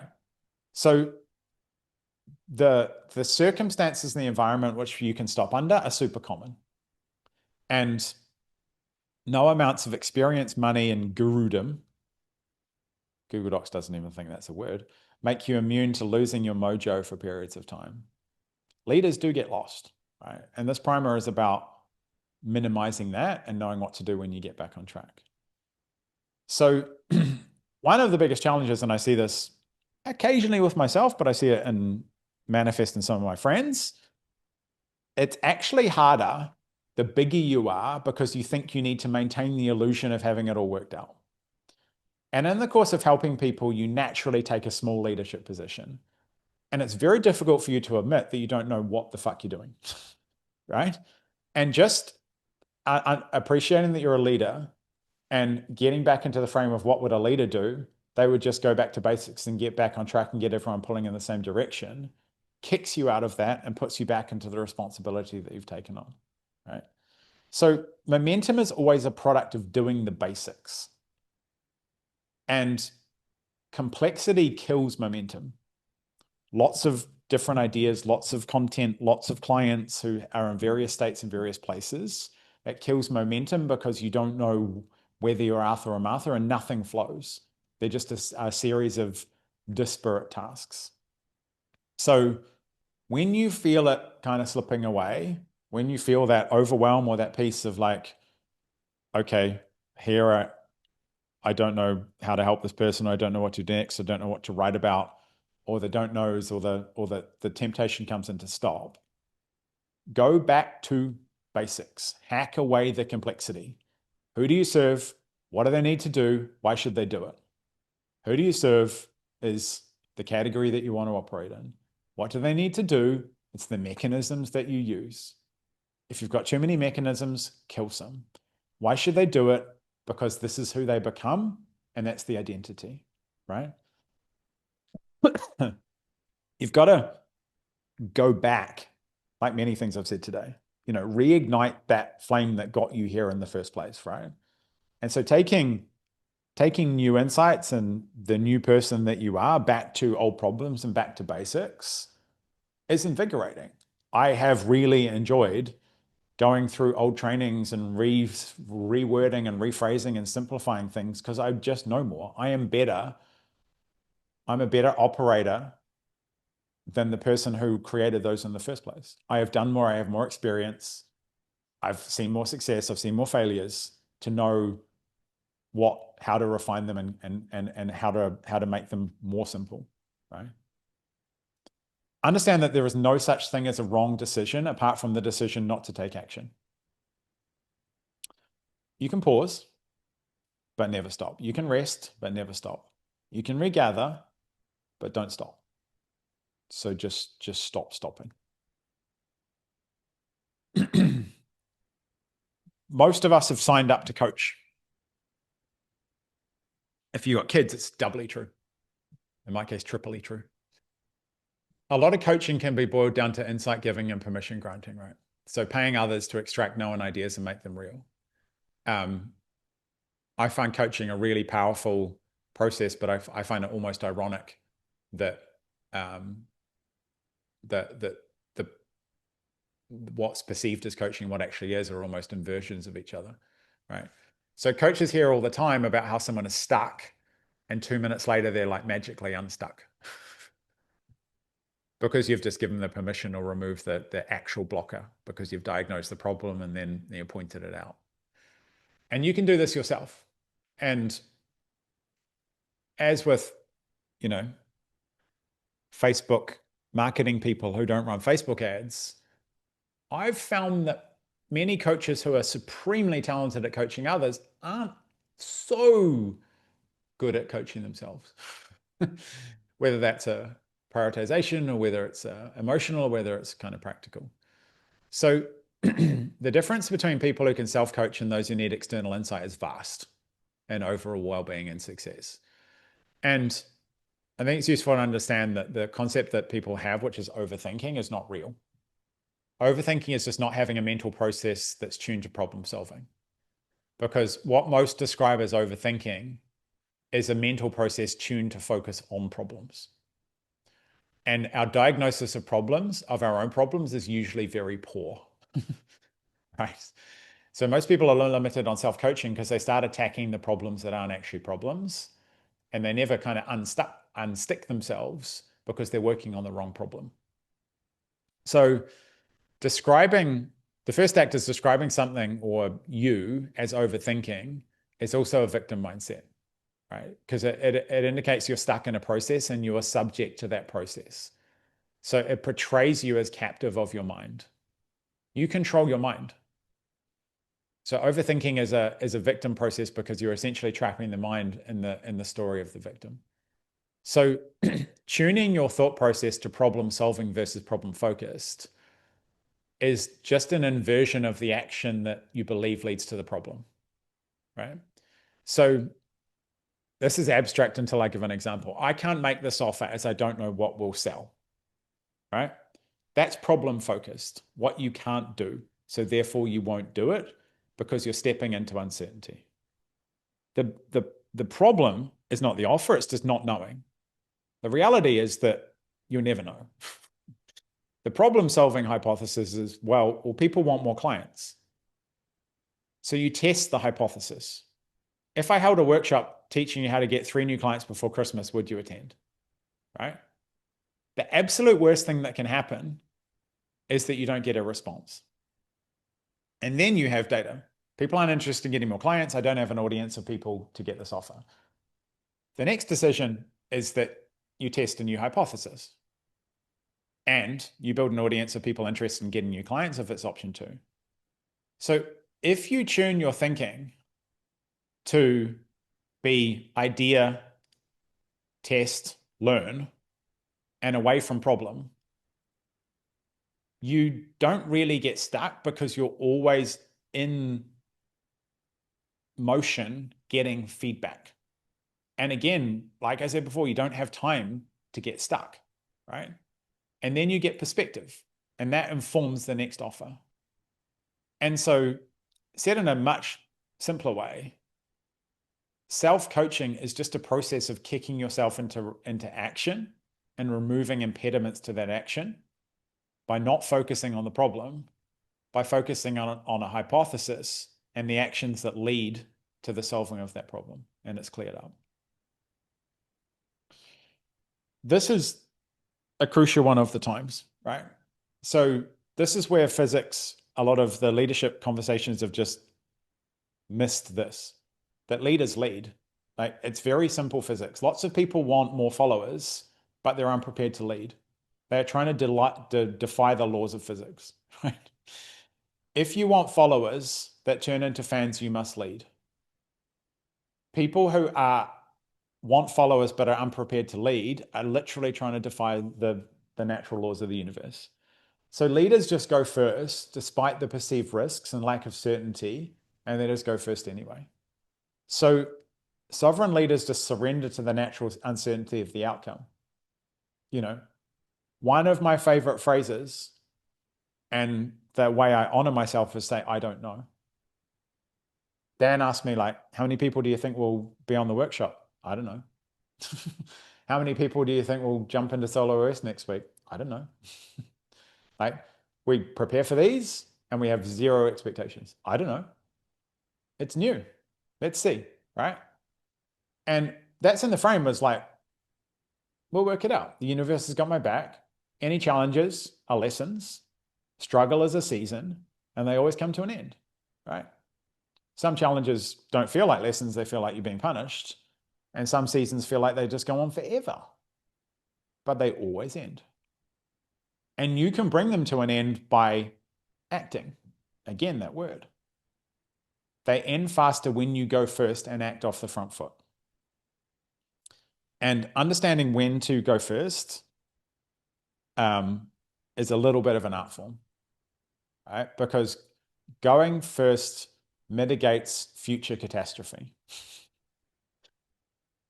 When results aren't flowing for clients, you need to be the first to leaning in, right? You don't wait until the client's just sick of it and is prepared to give up on you or asking for a refund or whatever it may be. You lean in hard when you see the wheels wobbling or them about to fall off. Go first. When results aren't flowing for you, be the first to lean in, right? Because what you see in the course of helping people is there's an asymmetry between the results of your clients and the results for you. I've seen plenty of scenarios where people have their clients are crushing it and they're killing it and their business is failing. And I've seen plenty of scenarios where they're the other way around. They're crushing it in business, but their clients are barely getting any results, or they're not happy, or, and various other things. So going first is leaning into one of those things to restore the balance. Another way of saying it, a lot of people sacrifice themselves at the altar of client results and kill boundaries and kill energy by not prioritizing their own results when the time is right. And that means for some periods of time, you're doing an extraordinary amount of marketing and sales and content creation, maybe at the detriment for periods of time of client service and client delivery. You're saying no to things. I can't do that. That's no longer available, right? And so when you default to the habit of going first, you'll never be waiting, because waiting creates space for anxiety and it kills momentum and eats time. And we see this all the time, that just waiting for it to get better or waiting for things to happen, in most cases, like, puts you in a frame of a lot of anxiety, and the outcome that you're waiting for is far more detrimental than the circumstances that you were operating in before. Most people wait until there is a disaster before they act. It doesn't have to be that way. The final primer is courage. If money solves 90% of problems, then courage solves the rest.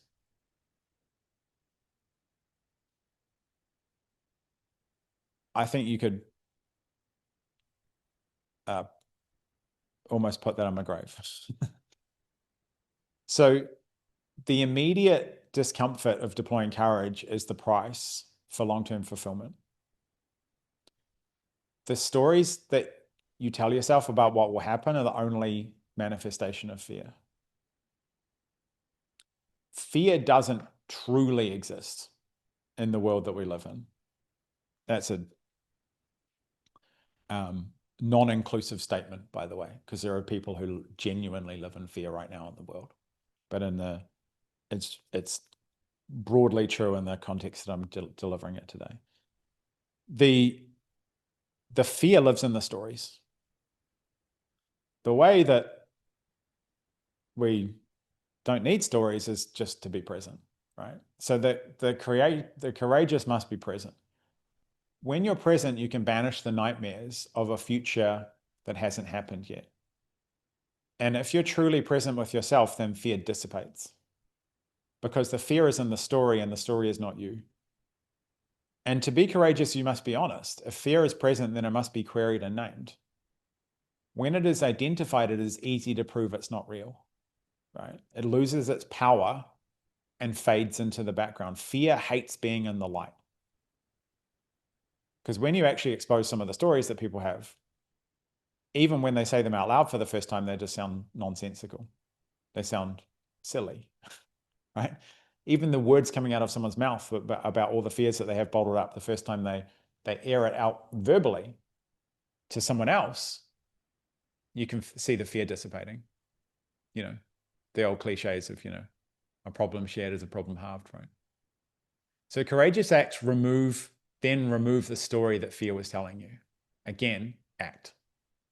And most fear is just misdescribed. Like overthinking, it's resistance to change. Change only comes when your desire for your vision is stronger than the fear.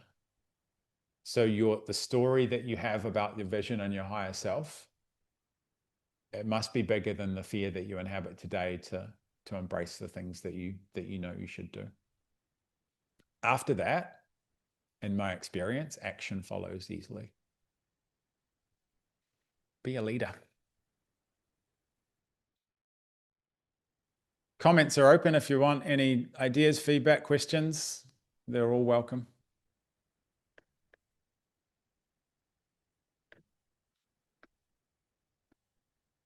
I'll just unmute someone in a minute.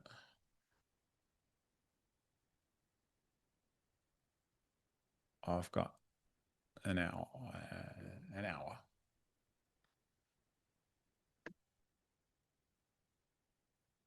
Jared. If your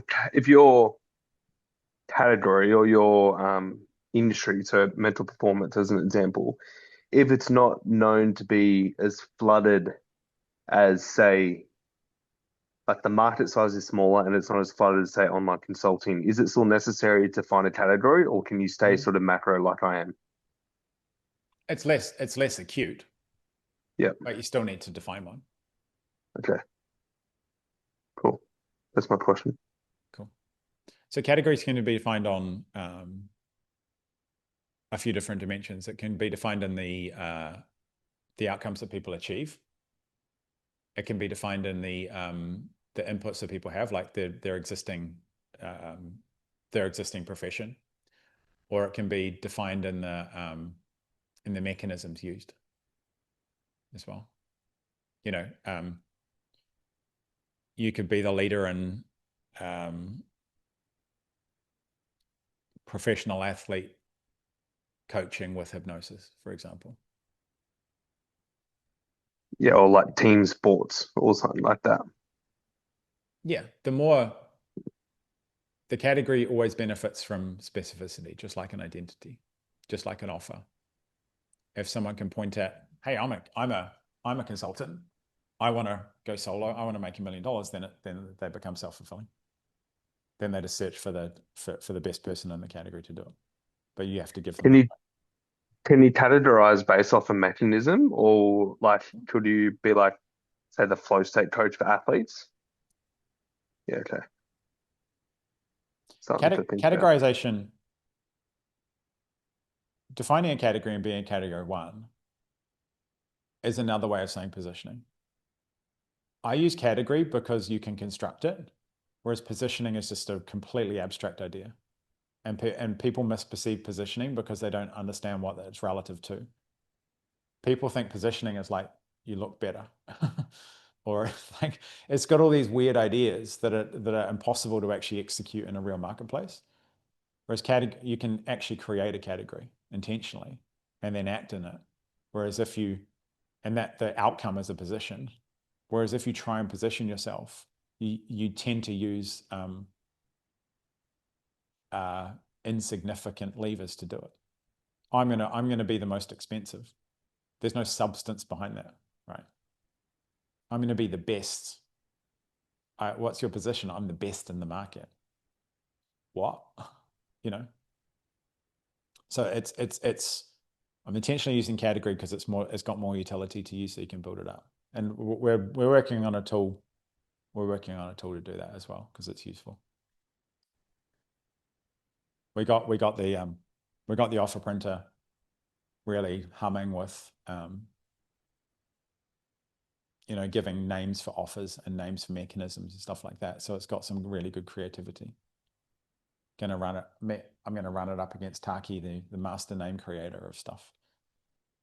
See if me and my offer printer can beat my mate. That'd be quite fascinating because it'd be cool to get the ideal client extractor and then marry it up with the mechanism names that they come up with and see how custom offers may sell. Same product, different offer. Yeah, I'm also mindful of, in terms of we have a deep risk in an AI powered world that things become too easy and you're just given all the answers, and those answers go out into the marketplace and get unintended consequences. And so you can give people, I'm intentionally designing the content kind of piece to mitigate any risks of someone being AI-ified in their content creation, right? You don't want to be a copy-paste version of me. You don't want to be a AI robot version of whoever, just because it's easy. So there's as I've said, it's augmented, my frame is augmented intelligence. So blending the best bits of human created stuff with the speed of, machine learning and creation is the intersection that I'm aiming for. And we found it with the offer printer and those things, that it's very much yours. It's just got speed and some inaccessible creativity layered over the top.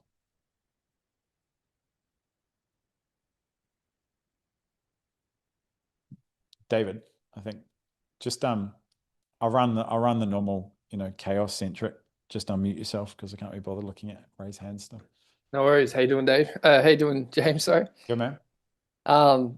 Just on what Jared was saying with the category and position, if you create your own category, can you automatically basically position yourself as the only one doing it? Because that's how you act, yeah. Yeah, that's the whole thing. So basically, I've created a thing called a YouTube channel called My Next Million, which basically me just showing them my first million, all the mistakes, all the different stuff, and then also gives people permission to go for their next million. And so it's like, it's not specifically niching down in any type of way of making it, but it's utilizing their own intelligence to actually fine tune their next million easier. Yeah, so that's a way to sort of utilize the category and then positioning, and then you kind of like one of one. Like positioning is always retrospective. It's an outcome, right? So if you put yourself in that category, which it is, My Next Million, it relatively positions you against something else. So there's alternatives to making $1 million. You're saying you've already made $1 million, and so I'll show you how to make another one. Yeah, or help them refine how they make their next one. Yeah. So it's better in that sense. Yeah. So another way to say it and another way to look at it is, in a category, is like, what do you remove, or what are you not going to do? Right. Yeah, that's part of the system in the version, kind of like the creating the what you don't want and what you do want, kind of like the anti-goal sort of stuff. Yeah. That's why, again, like categories and positioning and these things are taken very literal, where they're just perceptions in a marketplace. And it's much more useful as a frame to act in, so it becomes true. Because I can adequately help someone who's making the first dollar on the way to $1 million, as I can someone who's already making $1 million, already making 5 million. Two of my consulting clients are well over 20 million, right? The positioning that I use and take didn't exclude me from having them. Oh, he just does that. So I think sometimes in the design of these things, they can be taken too literally. It's like niching down. You think, well, you're not going to get all the other people. But, when you do the marketing to tradies, you end up getting people who work at Bunnings and all kinds of stuff coming through the door. The funny the funniest niching I always see is when people, female coaches always go, I only work with females, and then 20% of their audience and the people who apply to them are still males, because they adequately define the problems and they display empathy and those things through the focus of that. Yeah, what I kind of thought, but with it is basically you're working with a certain caliber of person. Like you would have had to have a crack to get your first million, however you made it. And then the people that aren't there or haven't made it, if they're still in the room, they're at least willing to have a crack. And then obviously that would be a spin-off product to them, or like a low touch kind of thing. Yeah. So it's kind of like the different stages of it. But using that Yeah. as the grand idea, which is like yeah. At this juncture, I'd encourage you not to get too ahead of yourself in designing products and solutions for the things that you come up with.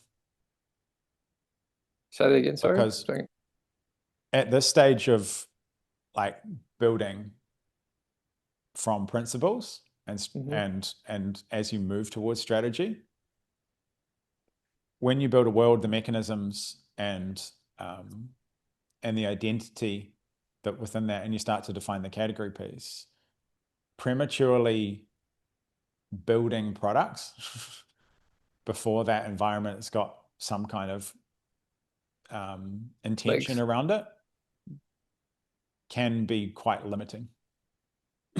And you get some false positives. Roger. All right. This is the hard stuff. And that's probably something that not many people want to hear. Right? The work of creating products, making offers, attracting people in, running marketing, they are processes, right? And they are extremely well defined with pretty clear parameters. And so they're actually very easy to do if you just follow the process. The challenge for most people is this: don't follow the process because they seek exceptions. The hard stuff, the hard work is what do I believe? Who am I? What am I ignoring? Where am I betraying myself? What have I done before? What am I doing now, or what have I done before that no longer serves me? Where am I bullshitting myself? Where am I lying? Just to yourself. Or maybe other people. I don't know. Plenty of people do. That's the hard work. Like, tomorrow you'll see how hilariously easy it is to make an offer and create one now. It's going to get easier. But the price of admission is actually building these things on top of something that's meaningful and true to you. And that, it takes a bit of work. And in many cases, the work, as I said, numerous times, the work is not like via addition, it's via subtraction. It's like things that no longer serve you. And some of those things could be very difficult to swallow. Many people know they're in environments or relationships or things that are actually inhibiting vision. And some of the things that you are required to let go of could cause a bit of short-term pain, maybe even some longish-term stuff. Unmute yourself. Stop saying question. Hey, James. Hey. You've kept me interested for 4 hours. Well done. Interested for in coming. brand and how you're taking your brand forward. You've had James Kemp and Sovereign. How are you going to balance all that going forward? I don't. I just throw a lot of ideas out there and see what sticks and then kill the ones that don't. Okay. I can't describe the thing I've built for you. Just calling it Solo OS, it's a platform, but it doesn't fit into any of the current descriptions, and I don't like the current iteration of communities in the technology space. So I'll just put it in people's hands, see how you use it, see what happens, see how you describe it. And then if some of those things fit, I'll take those things to market. What I think a more useful way to look at it is like, what do I avoid? I won't be talking about AI much. I think that AI is just this kind of abstract, non-specific thing that's not relevant to most people. And so to me, as I go forward in terms of like, I stay true to the principles and the philosophy, and then I live in the world, and the offers become increasingly dynamic.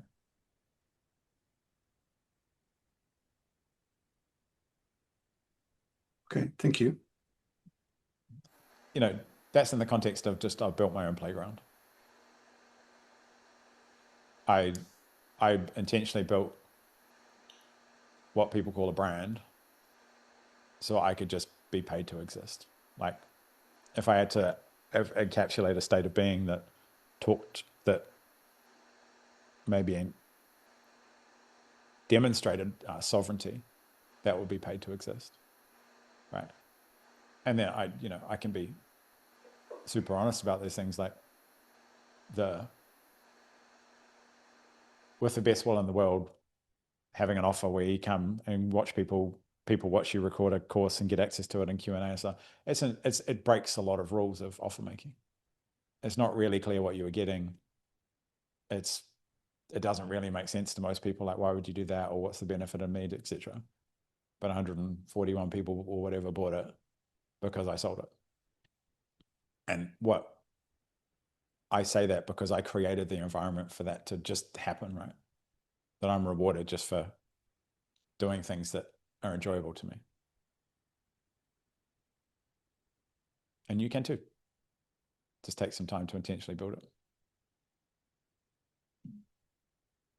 I think the first decision is like, is it worth it? And are you worth it for most people? Because as soon as you start mining the inner world and those stories, that can be pretty hard. It can be pretty painful. A lot of people just don't do the things they need to do because they don't believe they're worth doing for themselves. They block themselves from the outcomes because they're scared of the person that is on the other side of those outcomes, or they don't believe they deserve them. Hardest part of like getting rich is actually spending money on yourself, because the voice in the back of my head still says, well, you don't deserve that, you don't deserve this.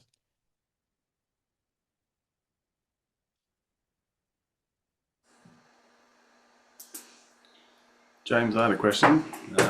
Hey, Jay. Hey, man. The coach and consultant and mentor thing, that sort of stood out to me. Getting different advice from people over the years, being a facilitator or a life coach, business coach, consultant, mentor, it's all sort of, yeah, I would love your input on, I guess, how to decide on one of them so that I can then go to that next level in what you're talking about with a very busy market. So I'm in the coaching space for tradies. So I thought you were talking straight to me. I didn't know that. So I'm in the right place at the right time. The universe has put me here. So first, I question whether you actually are. Pardon? Coaching space. First, I would question whether you actually are in the coaching space for tradies, because in my experience, the online coaching industry isn't. That very little actual coaching has gone on. Yeah. Most of what the online coaching world is consulting, is leverage consulting, which is That's what kept coming up problem process stuff. Yeah. And then there's a subcategory of online coaching, which is this mentorship. Like, I did this, so I'm going to mentor you to do it. Or me, which is, I'm doing this, so I'm going to mentor you to do it. But you don't have to decide. You can. And the primary first decision is that, do any of these modalities not serve me anymore? And then you can remove one. But you don't have to ultimately decide, because the way I'm going to show you tomorrow in terms of setting up your products is they can all exist in a universe, right? Okay, cool. So like super simple example. During the course of the syndicate, which is changing in its, in its delivery and all those things, we had a group of people at a community and things that were hosted on school, right?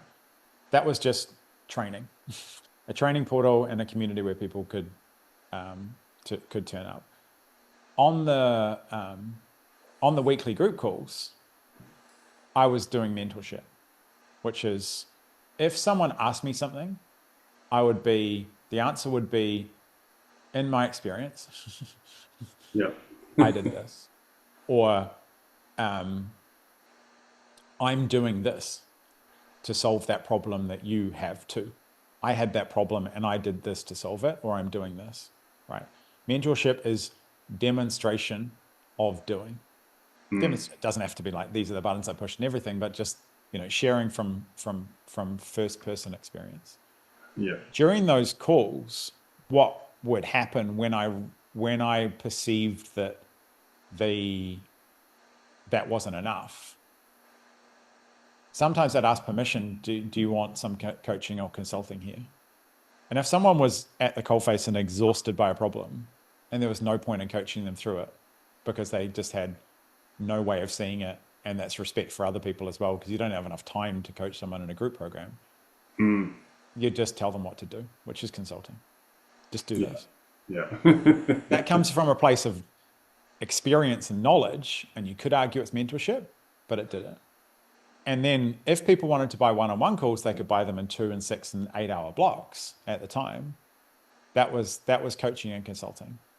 Because to truly coach someone, you need to get inside them. Like coaching, don't take that literally. Coaching in group virtual environments is extremely surface level, because you are inhibited with shame and public and optics and those things. Only people who can be coached or coach in pub and virtual group environments are sociopaths, because they've got no filters on it. Real coaching happens in person, or it happens in private, and it can happen in virtual environments like Zoom. One-on-one. Yeah. Yeah. Like, don't get me wrong, you can, and people argue with me about that. I don't care.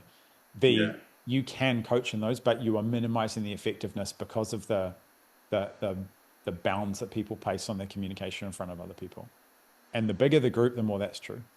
You're just not going to say shit in front of, how many people are here now? 28 people that you would say to me in person. And you're not going to say those same things to me in Zoom either. Yeah. 100%. Which is all to say, you don't have to choose, but you can set your products up that reflect your natural ability to do it and the energy that you want to expend in doing it. It requires energy coaching, right?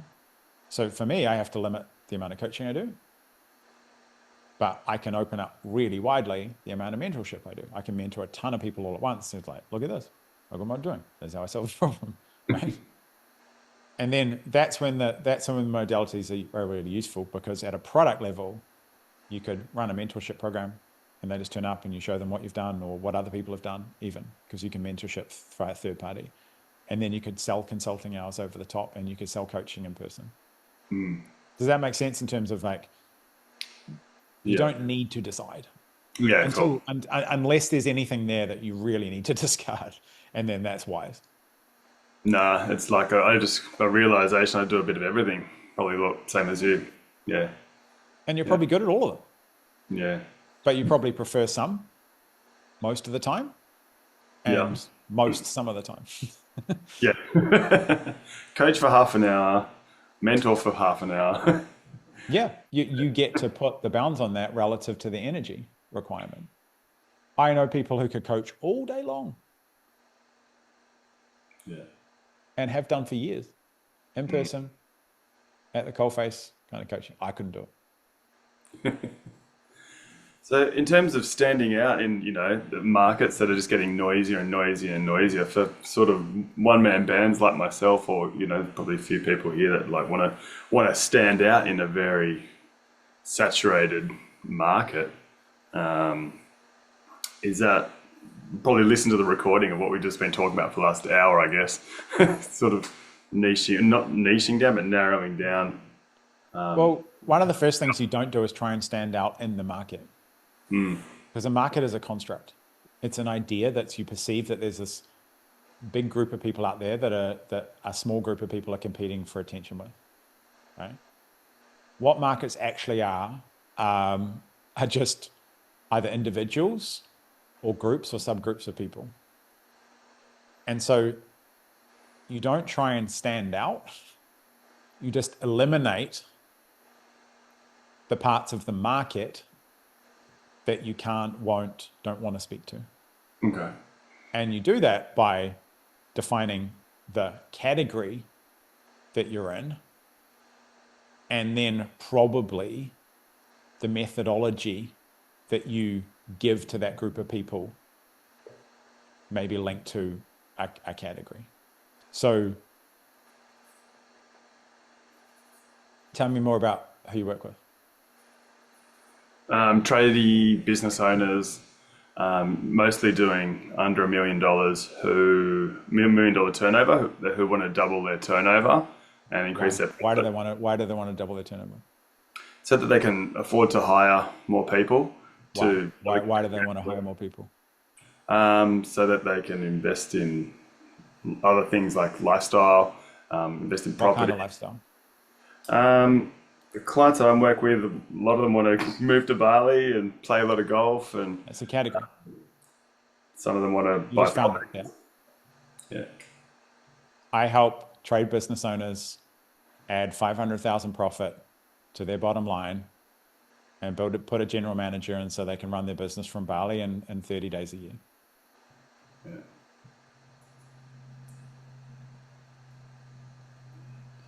That's attractive. But it's already there, isn't it? Yeah. I just got to test my But this is what, I say repeatedly, like, this is not about, if someone's emotion, it's very rarely about creation and like lacking things. Marketers have told you the things you don't have. I'm here to tell you that if you remove the stuff that is obfuscating the stuff that's already there, then that's both the category that you occupy. There's a message around that supports that category. And there's products that live in that manifest the truth of that category so that those things actually happen. I understand that that's an inversion of what you're being told everywhere else. That you just need to go and get this and you need to do that. Right? So in less than 60 seconds, I removed the things that were obfuscating the things that were already there. That might be the thing. Please take it away and, silly putty the whole thing and say, well, it's not actually that. They actually want to move to Thailand and it's actually 400,000. Like, I don't know. You know better than me.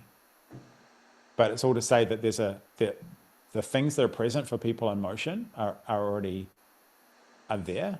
And all I do and all my material in the community is to remove those things because you've got everything you need. Does that make sense? Yeah. And if you're, to the other people like talking through Jay, if you're not in motion, get in motion in any way you can. Because to take it to the next level, you need things to remove. And that sounds completely the opposite of what probably people think. If you get emotion and if you get 5 bad clients, people like me can show you where the one good one is and all of that, and the one good product is and all of that, and the right position with all of that, because they already exist. Yeah. Love it. Thank you, mate. That's great. Hi, James.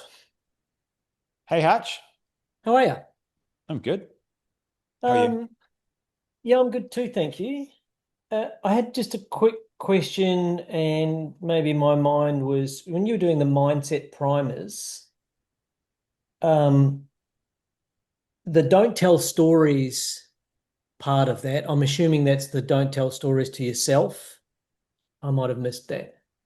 Mhm. I had remove need, don't tell stories, normalize discomfort, thinking questions, default to speed. But the don't tell, I mean, obviously in world building, we tell stories. So I'm assuming that this relates to don't tell stories to yourself about things that the universe may or may not be delivering. Yeah, It is great. Okay. it's exactly that. Okay. I just wanted to Lots of people, especially around fear. Fear's a funny thing yeah. because it's so often misattributed and misdiagnosed. Lots of people say that they're scared of something or they have fear when it's just like minor discomfort. And then lots of people will say, I fear something because of this reason. And it's not even remotely in the ballpark of that. And I'm facetious and I say, you're not doing that because your mummy took your spaghetti away when you're 5. But there's some scary truth to that in terms of what stories, traumas, and ideas people drag through their life, kicking and screaming and propping up like Weekend at Bernie's to get in the way of whatever they're trying to do now. And stories are just, the corpses that people drag through. And there just aren't that many stories that people need that are particularly useful to them, but people are just chock a block with them. Yeah, a mentor I worked with a long time ago would always say it's never about what it's about. The problem's not the problem. Yeah. So all versions of that. Um, There's some truth. There's some complete truth to the cliches. It's just they're hard to identify in the moment, right? yeah. Um, Can I just expand on, or get you to expand on philosophy, principles, and strategy? Mhm. I think for the longest time, I have had a significant problem in deciding what I solve for. And I think we've had 2 or 3 conversations around this. I've finally figured out that I help business owners build business systems to free up time so they can make more money. So it is for a better life. Mhm. But there's a part of me that says it should be about money somewhere. And in my mind, I've been tussling with myself over that for the longest time. Hmm. But in reality, Which usually indicates a lack of resonance with that idea. yeah, and I So don't who's it know for? Who are you for? who am I for. Yeah. Yeah, I'm for uncomplicating No, who? who, as in a category. Who? Who? It You said the only thing you indicated in the course of service is like business owners. Who's that? who is a business owner? To you? Yeah, it's anyone who's running their own business. So I don't do any corporate. So it's So anyone who's running their own business. Okay. yep, So which is too wide. if someone, I don't know what you're into, but if someone brought to Yes. you, an S&M torture dungeon, that Yeah. was down the road and went, Hutch, I want you to work with me. You'll be like, heck yeah. Yeah. Is it anything? No, Is it anything? no, it's not anything. No. Okay. Um, Because if it's so anything, it's nothing. And if it's nothing, then there's no principles behind it. yeah, which I think is why I'm struggling with that part of it. I mean, But there's a childlike quality to all of the principles. There's a childlike quality to all the philosophies.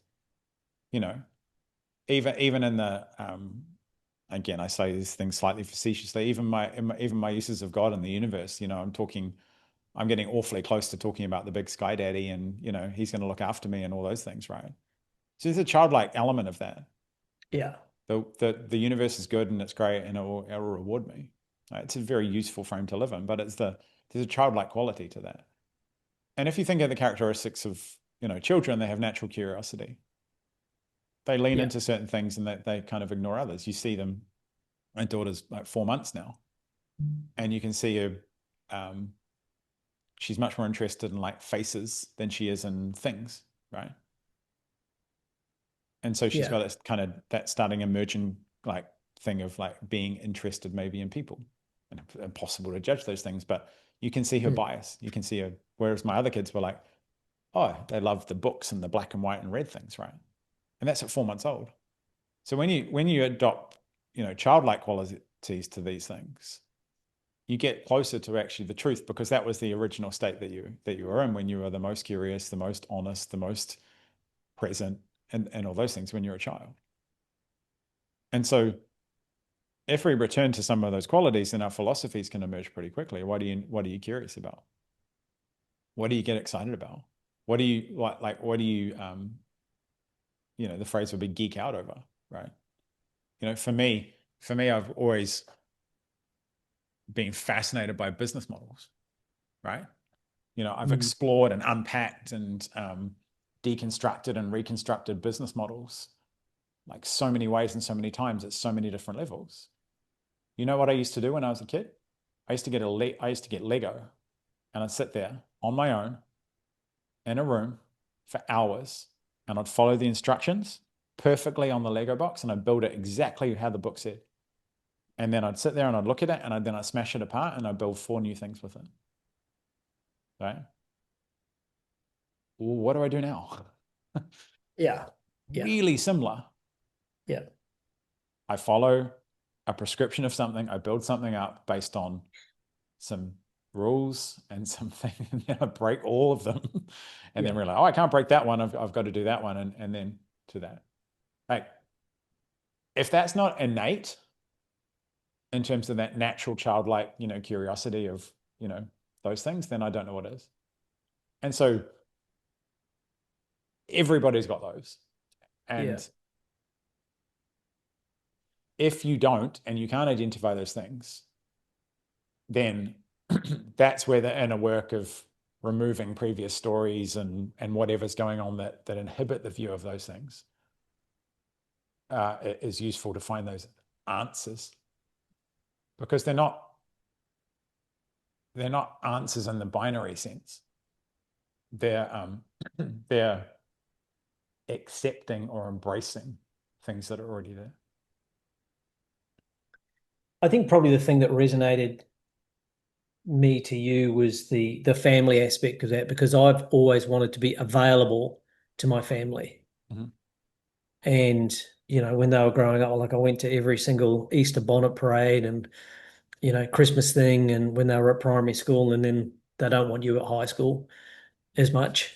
But I was always, you know, I was always available and coached teams and so on and so on. So I think it's that availability side of things, not being so busy at work that I couldn't be involved in my kids, and then letting someone else be involved, and then the other people having the overall philosophy, sorry, imparting their philosophies rather than mine.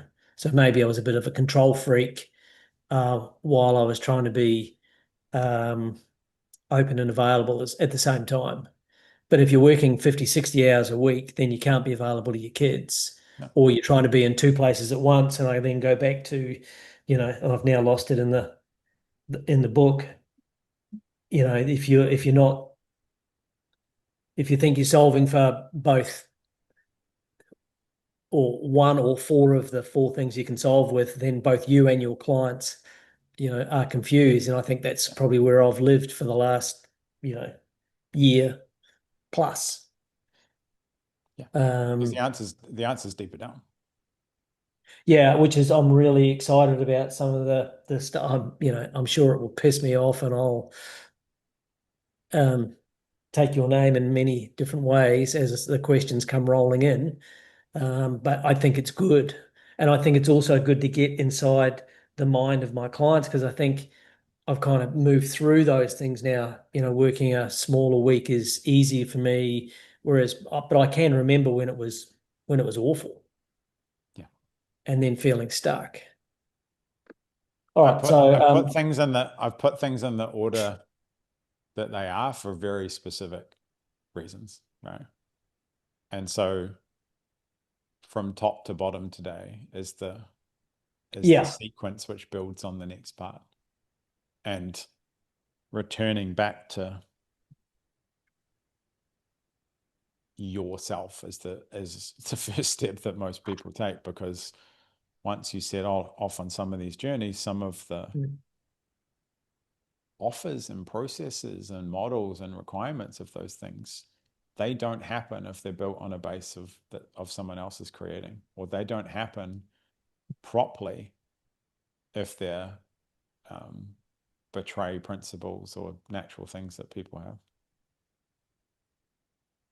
Yeah, I think I've got all of the things. I just need to get them in the right order, and hopefully someone else asking me those questions that is going to help a lot. So I'm really excited. Cool. Thank you. Thanks, mate. Good to see you. Likewise. Any more for any more? How long do we go? Where's the timer on Zoom now?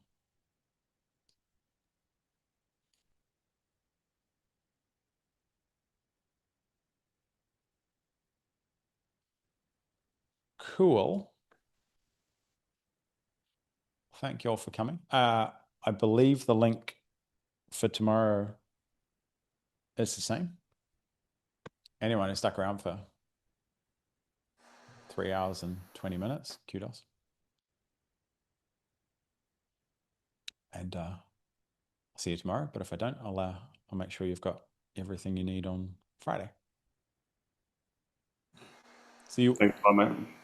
Cheers. See you tomorrow. The model. I prefer not to call this a business model, and it's a creation model, and it's a delivery model, and it's a monetization model. But I want to be clear, it's not set up to be a business. And I say that because the philosophy of these things is very important to me about why I build a business. And, for many of the people in my world, for the same reasons, I build a business to have a life. And in some ways, it's disrespectful to even call the thing that I have a business, because it doesn't have a massive operational overhead. It doesn't have a lot of the characteristics of a business. And it's unlikely to ever list on, a public stock exchange or anything like that. But the reality is that it will crush most businesses on most business metrics. And that is just a demonstration, not of me, that is a demonstration of the model. And it's demonstration of how powerful it is.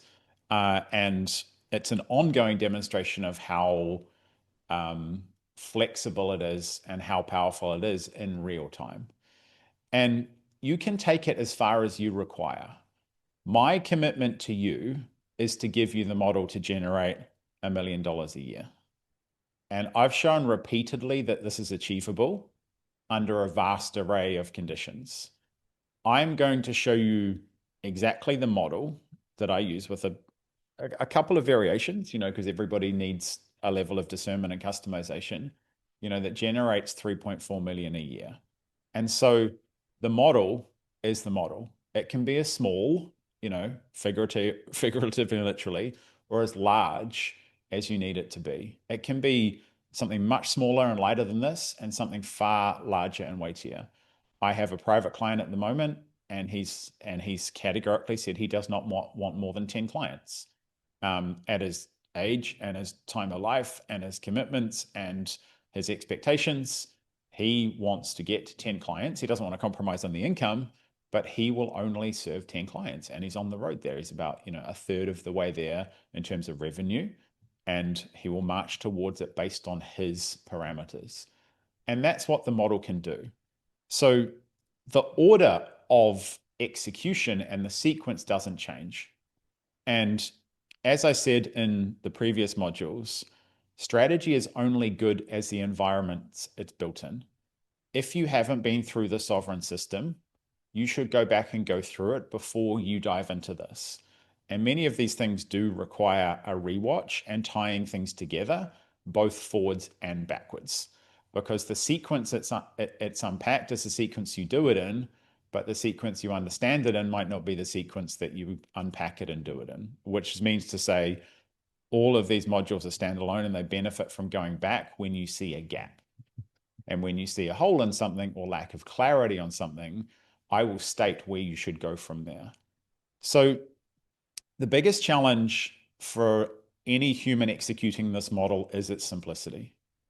And I don't say that lightly, because I work with smart people, and smart people tend to have this tendency to complicate the shit out of everything and look for a complex path rather than an effective one.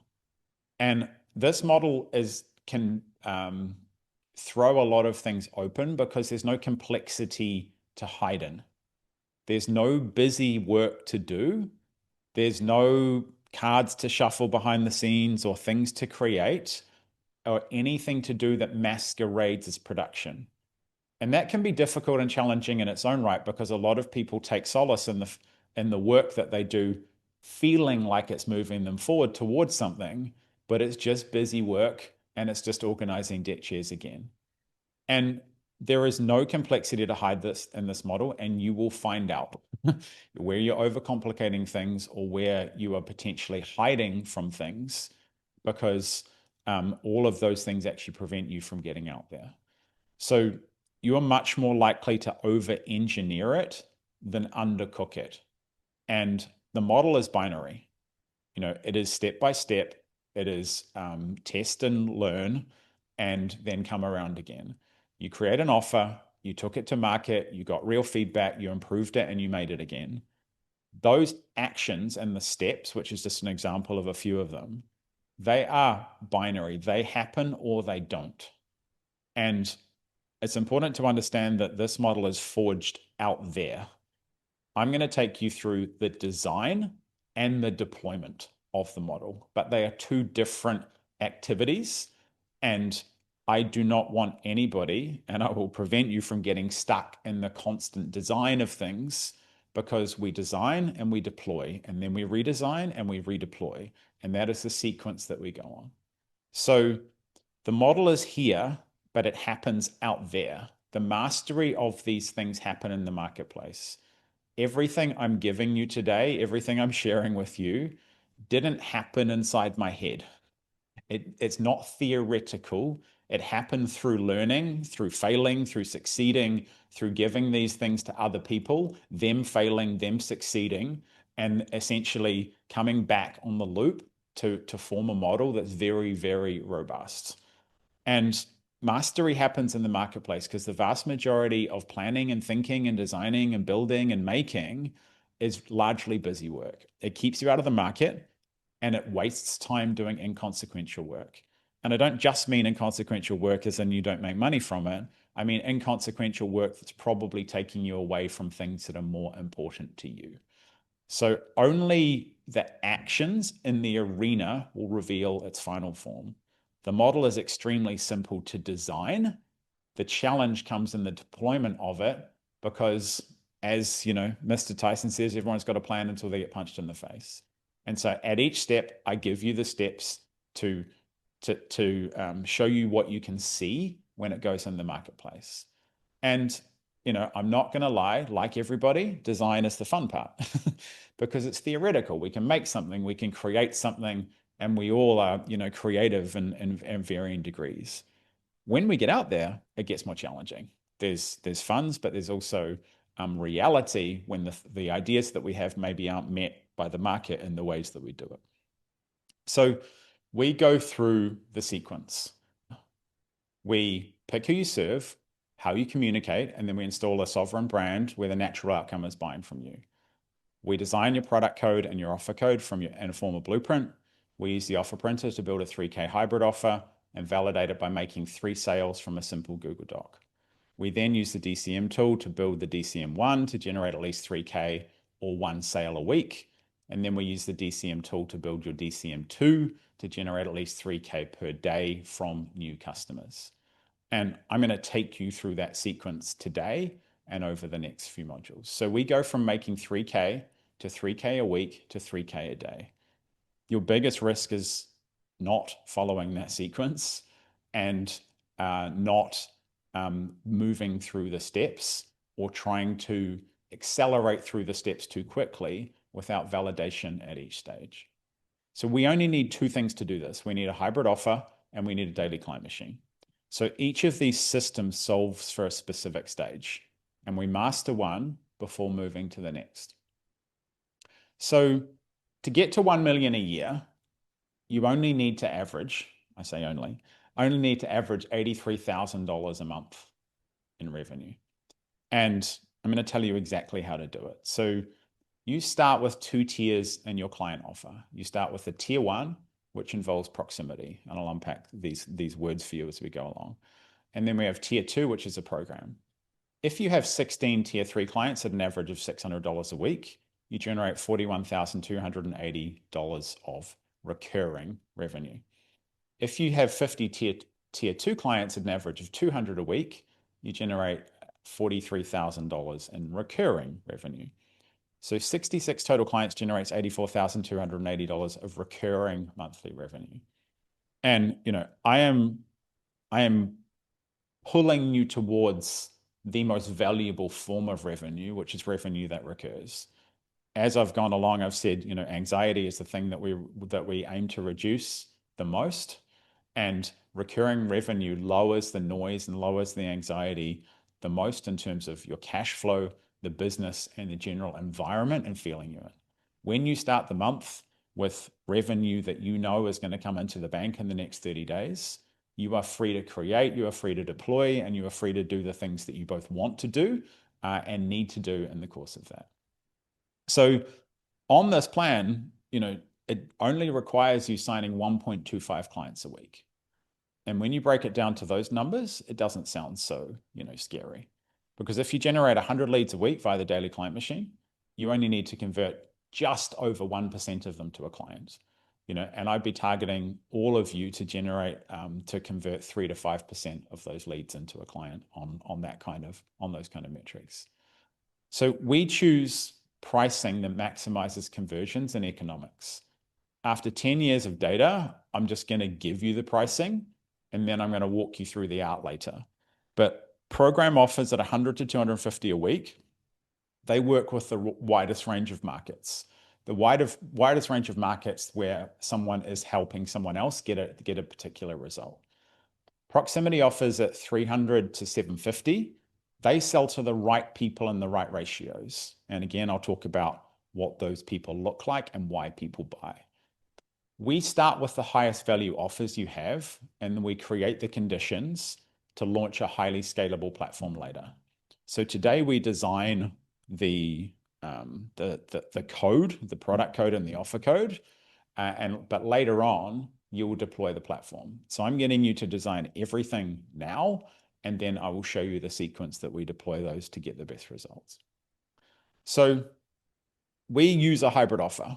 And the reason for that is manifold, but it tackles some of the big issues in coaching and consulting and mentorship and services, that people sell one or more products at specific price points for specific durations.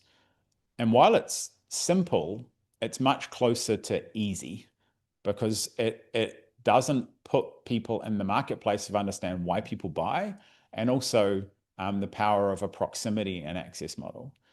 It's easy so the majority use it, and it's easier to leave money on the table than work out how to take it off in a simple manner.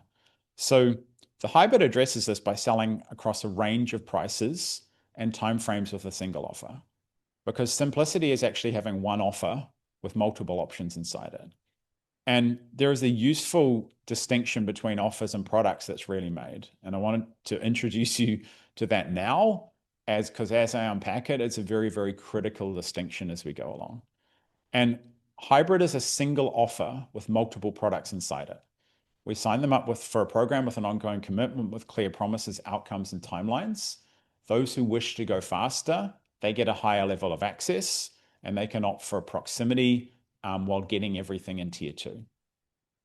You only include what is required for them to get the core result. And so what this does is we have a product and an offer that allows for higher client value over and above the program level. We sign people up for 12 months.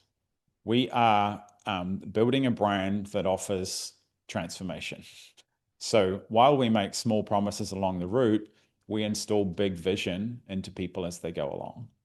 And there's a lot of nuance in how to sell this, but we lay out a plan and a product to maximize the lifetime value on a pathway that makes sense to the prospect.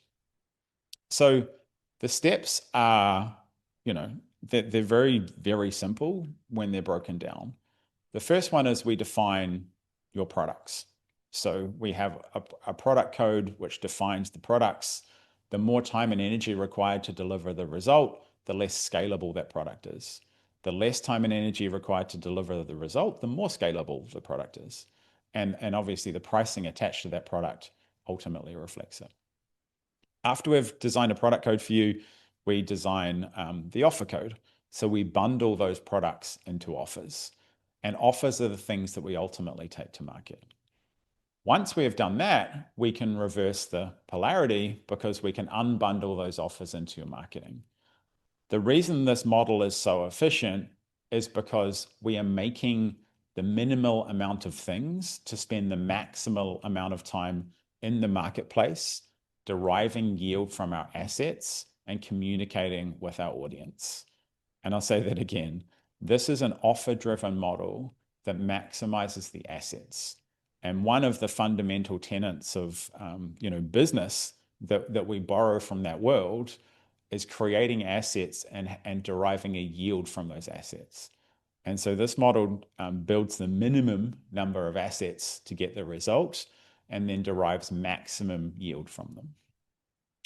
And what this means in terms of simplicity is that I can fit a $3 and a bit million business on one page, right?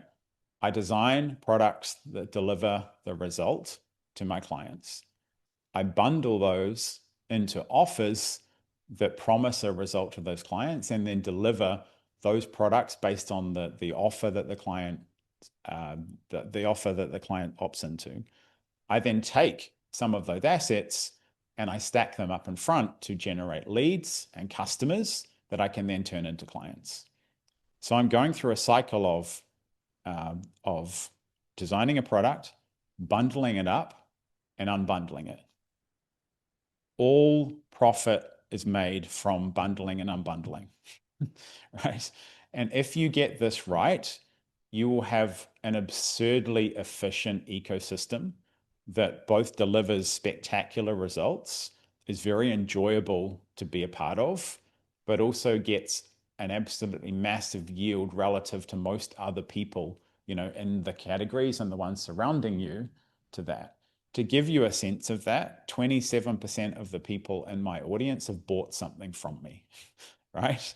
And that is because I take the assets that I build, I take the assets that I've created, and I use those to generate leads and customers and bundle them into offers. And that bundling and unbundling process and timing that and finding that on a cadence means that you have a very, very high yield environment. If the model doesn't fit on one page, it's too complex, and you've probably seen all those zoom in, zoom out, so-and-so boards and mind maps, etc., showing just someone's funnel. This model doesn't have any of that because it all fits on one page and it has a logical flow from back to front in creation and front to back in terms of acquisition. As you move along, each component of the blueprint is assembled. So we start with products, then we move to offers, and then we move to lead and customer flow. I want to talk about expectations because results are always relative. And expectations map the enjoyment and the adherence of, deployment in a model. Some people are going to find it really easy and really fast.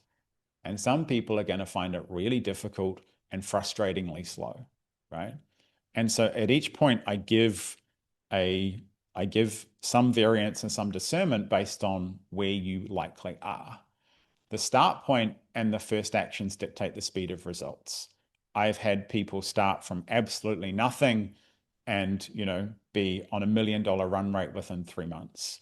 I've had people start at $1 million run rate and go backwards for 3 months because they tried to hack the sequence and take shortcuts through it, right? So discernment is imperative. Results come from action, and the speed of results come from the existing conditions in those you create. And the reality is there's an equation that can kind of dial you into what your expectations are in terms of the things that you probably want to measure, like speed and money and return and profit and these kind of things that sit on the business scoreboard. So sales are a product of 3 factors. 60% of sales are driven by the audience. What your existing relationship with them is, how big it is, and how useful they believe you are, right? And all those factors combine. If you have a large audience, but you make a massive right turn into a brand new offer that they don't know you for, it's going to take some time for them to get to know you around that proposition and that concept. If you have a brand new audience and you'd go through the hybrid offer and you refine down using the principles from it, you might find that you double or triple the sales that you are currently getting because the audience can suddenly see the clarity and the specificity in the offer and make it easier to buy using price engineering and the promises in the plan that we lay out. 30% sits in the offer.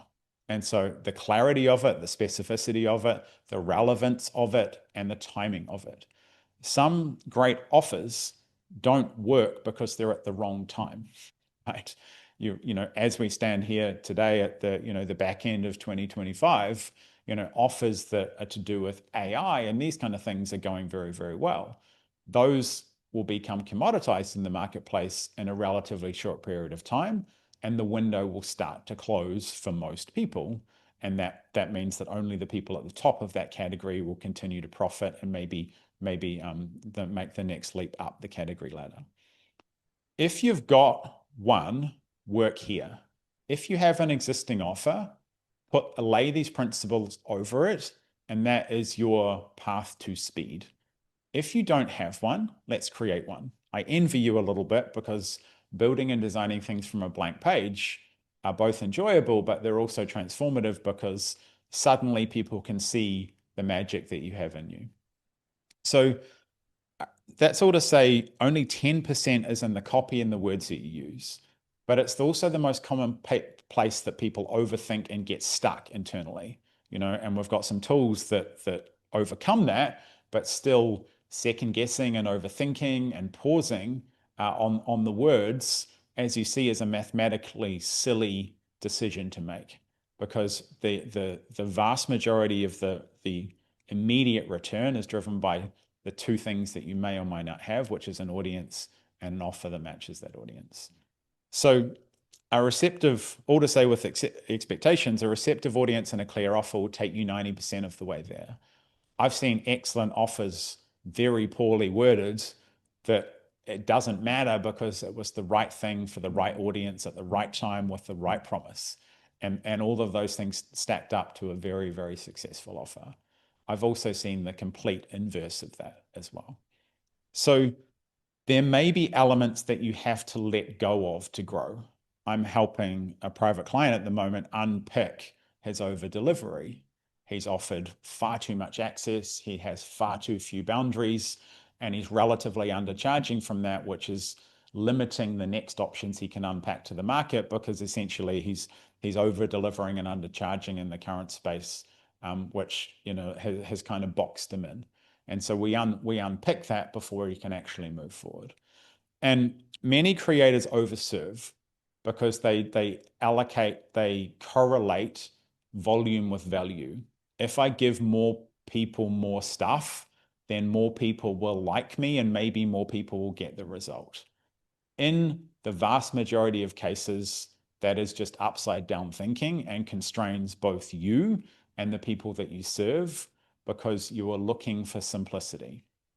So if you are currently serving people, some renegotiation may be required to unwind previous offers or unwind previous quote unquote commitments to get them to a place where you have the capacity and confidence to grow. I've got a client right now who's stopping his weekly group calls, which was part of a promise and an offer that was made to hundreds of people, and hundreds of people have it, but very few people are using it. So he's moving that to a quarterly one-on-one call to replace that, and then essentially buy back about 4 hours a week, which is being underutilized in his over-serving of his market. And so there are plenty of examples where we have to unwind things before we can move forward. If you are starting from a blank page, just simply follow the sequence.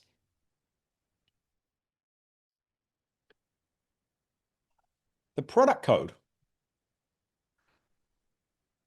There is a critical distinction between products and offers. And the distinction multiplies the effectiveness of your assets. Without it, we're pretty limited in the leverage that we can deploy. And I'm going to unpack this for you because it's a critical one. Just like bundling and unbundling, products and offers are very distinct things. And when you see them, you will unlock levels of leverage that were just unavailable before. So products are what you deliver. When you sell a product, it's an offer. A product exists and an offer is created. Different products have a large variance in the cost of delivery. Every product has costs of time, and some have goods. Every product has a cost of complexity, and they can all add up both in obvious and also silent ways. By nature, the lower the cost to deliver, the lower the price in the market. As an amendment to that, when you find products that violate this rule, throw everything you have at taking advantage of the arbitrage. If you can find products that cost, nothing to deliver, but you can charge very high prices for, you should be doubling down and tripling down on that product as much as you can if your priority is yield from that and putting an offer around it. Products are not offers, yet we can create offers for individual products.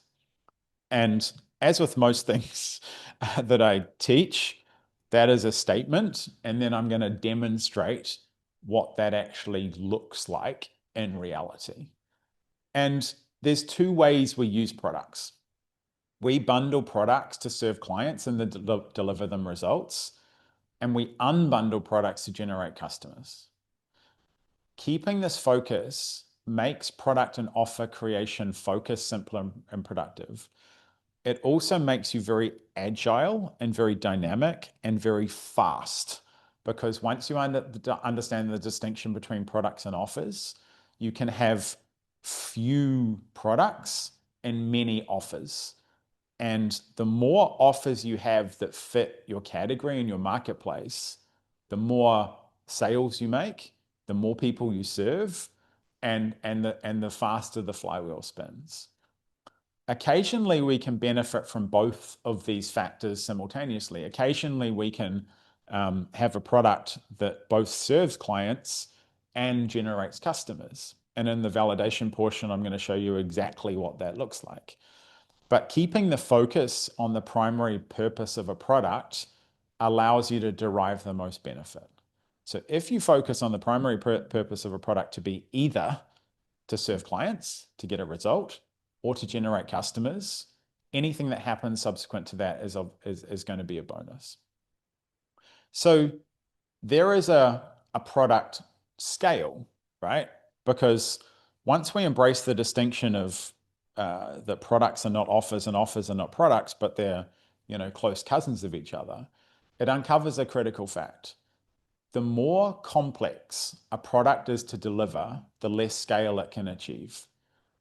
If your product serves many different functions, many different masters, if it has a lot of cost and high complexity to deliver, and if it changes every time it is delivered, it has limited scale.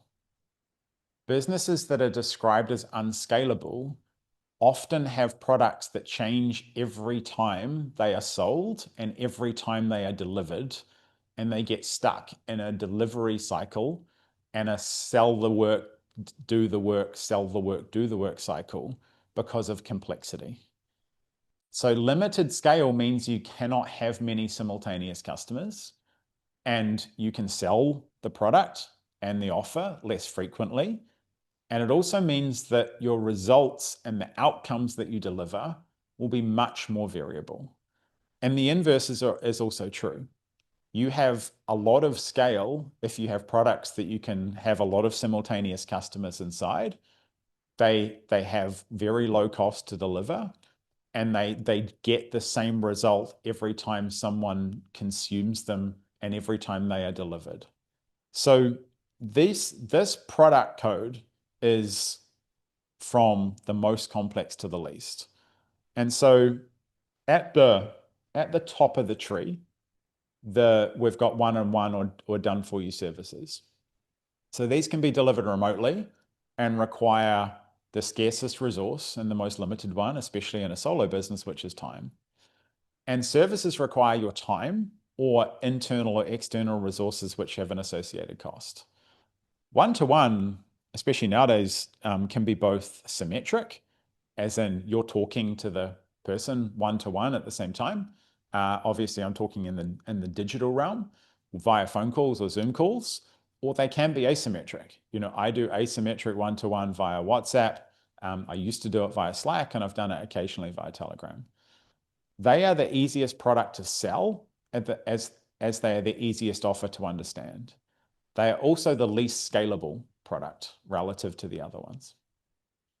So live events, they have a high cost in logistics and time, actually predominantly in logistics. Live events often take more effort to organize than they often do to deliver, because in live events, you're often delivering material that you've already got. They are deeply effective at both retaining existing customers and generating new ones, because again, in the world we're in, time in person is priceless. So using the same format repeatedly increases scale opportunities and simplifies logistics. Group call, simple to deliver and effective up to approximately 30 participants without installing a structure. I have repeatedly found, unless you are very, very high skilled in being a ringmaster, having more than 30 people on a weekly group call is very difficult to facilitate and make everybody feel seen and heard, and not get a one by one questions asked where people have to wait for many minutes, tens of minutes, and sometimes dozens of hours to actually get their questions asked. The structure of these can be open Q&A, they can be office hours, or if you need a little bit more structure, you can start with a small teach and then have an open Q&A. Weekly frequency depends on time zones and average attendance size. I'm going to give you how I do these things, as we go along. Virtual workshops, they require prep time, and the delivery is efficient up to hundreds of participants. You can get, hundreds of people on both a Zoom meeting and also a Zoom webinar. They can be used as a primary way to deliver new material to clients. The secondary benefit is that tickets can be sold and used as a sales opportunity, plus recording as a long-term asset. A training or a course, require prep time and are a multi-year asset. I tend to make, a full course or a full training approximately every 24 months. The community, one of the more abstract kind of ideas, and it can take many forms, but it's an essential glue that holds clients together. It also reduces delivery load if you have, very good client selection.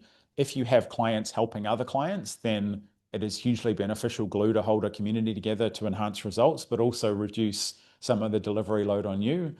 If people are answering questions that are asked before you can, then it's very beneficial to everybody involved.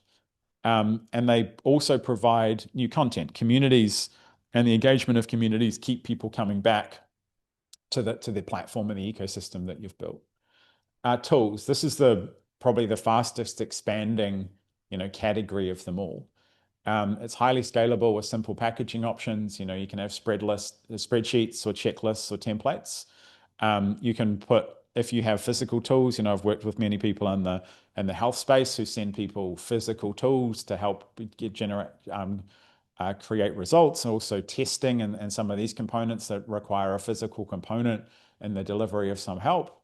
They are anything that's essential to get results. It just needs to be costed, both in the sense of bundling it and also unbundling it. And in this category, technology will continue to accelerate the options to package and deliver them. So we are going to develop, a minimum viable product code, because the question is like, how many products do you need? And the answer is as few as possible to get the desired results. Every product has a cost of delivery, and some are less obvious than others. If I strip out the idea of delivering a one-to-one coaching service, it might theoretically be possible to do 20 one-to-one calls a week. Whether it's emotionally and physically possible and sustainable over a long period of time is down to the individual. Some people would thrive in that environment, and exactly someone else would be crushed by it. So costs are relative. Costs are relative to cost of goods, but they're also relative to energy, to time, and other variables that need to be considered. Again, over delivery is a curse that befalls many experts. And as we move to constructing offers, you are best served to deliver the minimum number of products to prevent you overstacking your offers and making the common error, which is mixing up volume with value. The majority of people that I see who have an existing business helping people have often over-engineered the offer to deliver a lot of volume. A lot of stuff is going on, a lot of promises are made, and mixing that up with value. That always has a cul-de-sac at the end of it, which kind of hems you in, both energetically and also strategically, and often financially as well. So this is where, the demonstration of me layering over what I do and how I do it is the most useful. And the clarifying question I use to myself is, what do my clients need to get 1 million a year and 2 days a week?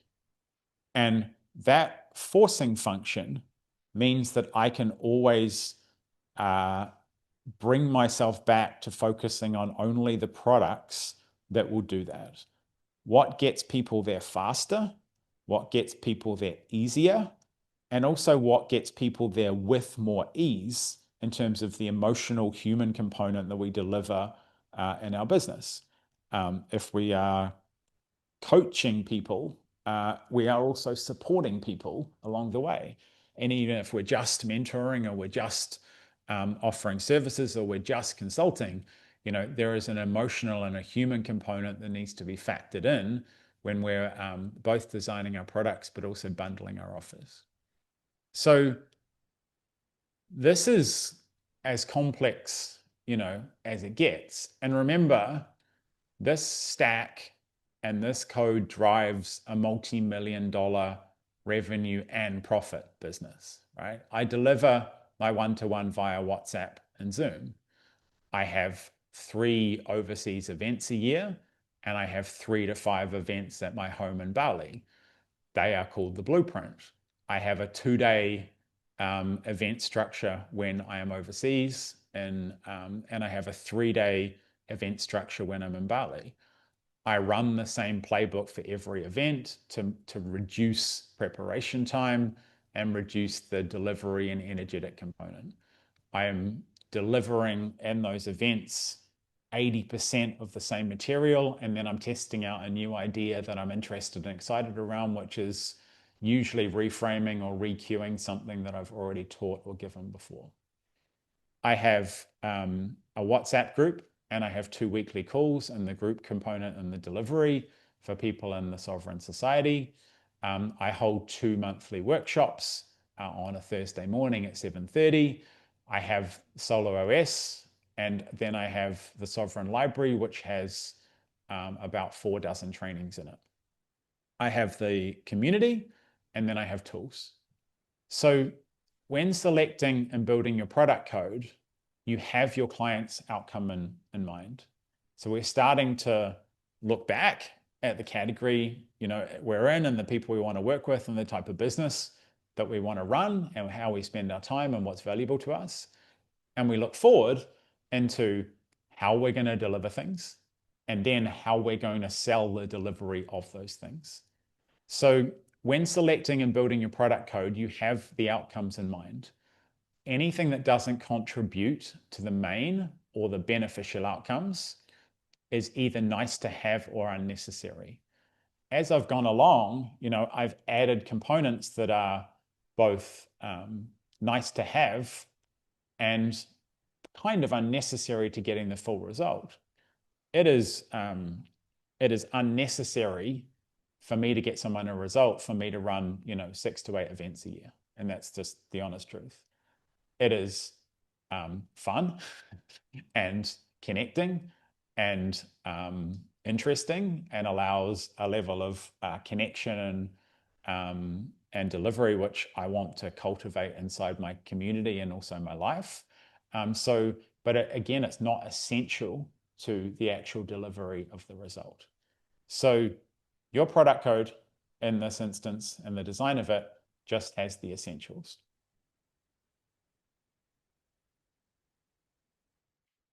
The offer code. So we've defined the products to deliver, and now we monetize the products by bundling them into offers. And while products and offers are distinct, they have a very, very close relationship. So we do these things back to back because there is a little bit of going maybe back and forth between them to ensure the blend and the mixture is right. So the offer code, we start to layer over the way that we offer our products to the market. And this is an offer-driven model. And what I mean by that is we sell a single outcome, but we have multiple ways to get there. So we bundle together the products that delivered the required result and reflect the tier of access. So our top tier, the least scalable and the one with the highest investment, is proximity. And this is bought by people who want transformation and direct help getting there.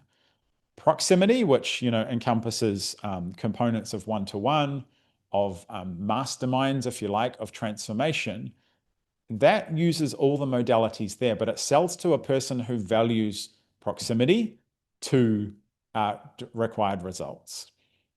Only a small proportion of people innately know or have experienced the fastest way to get results is be around people who have already achieved the result or are getting it.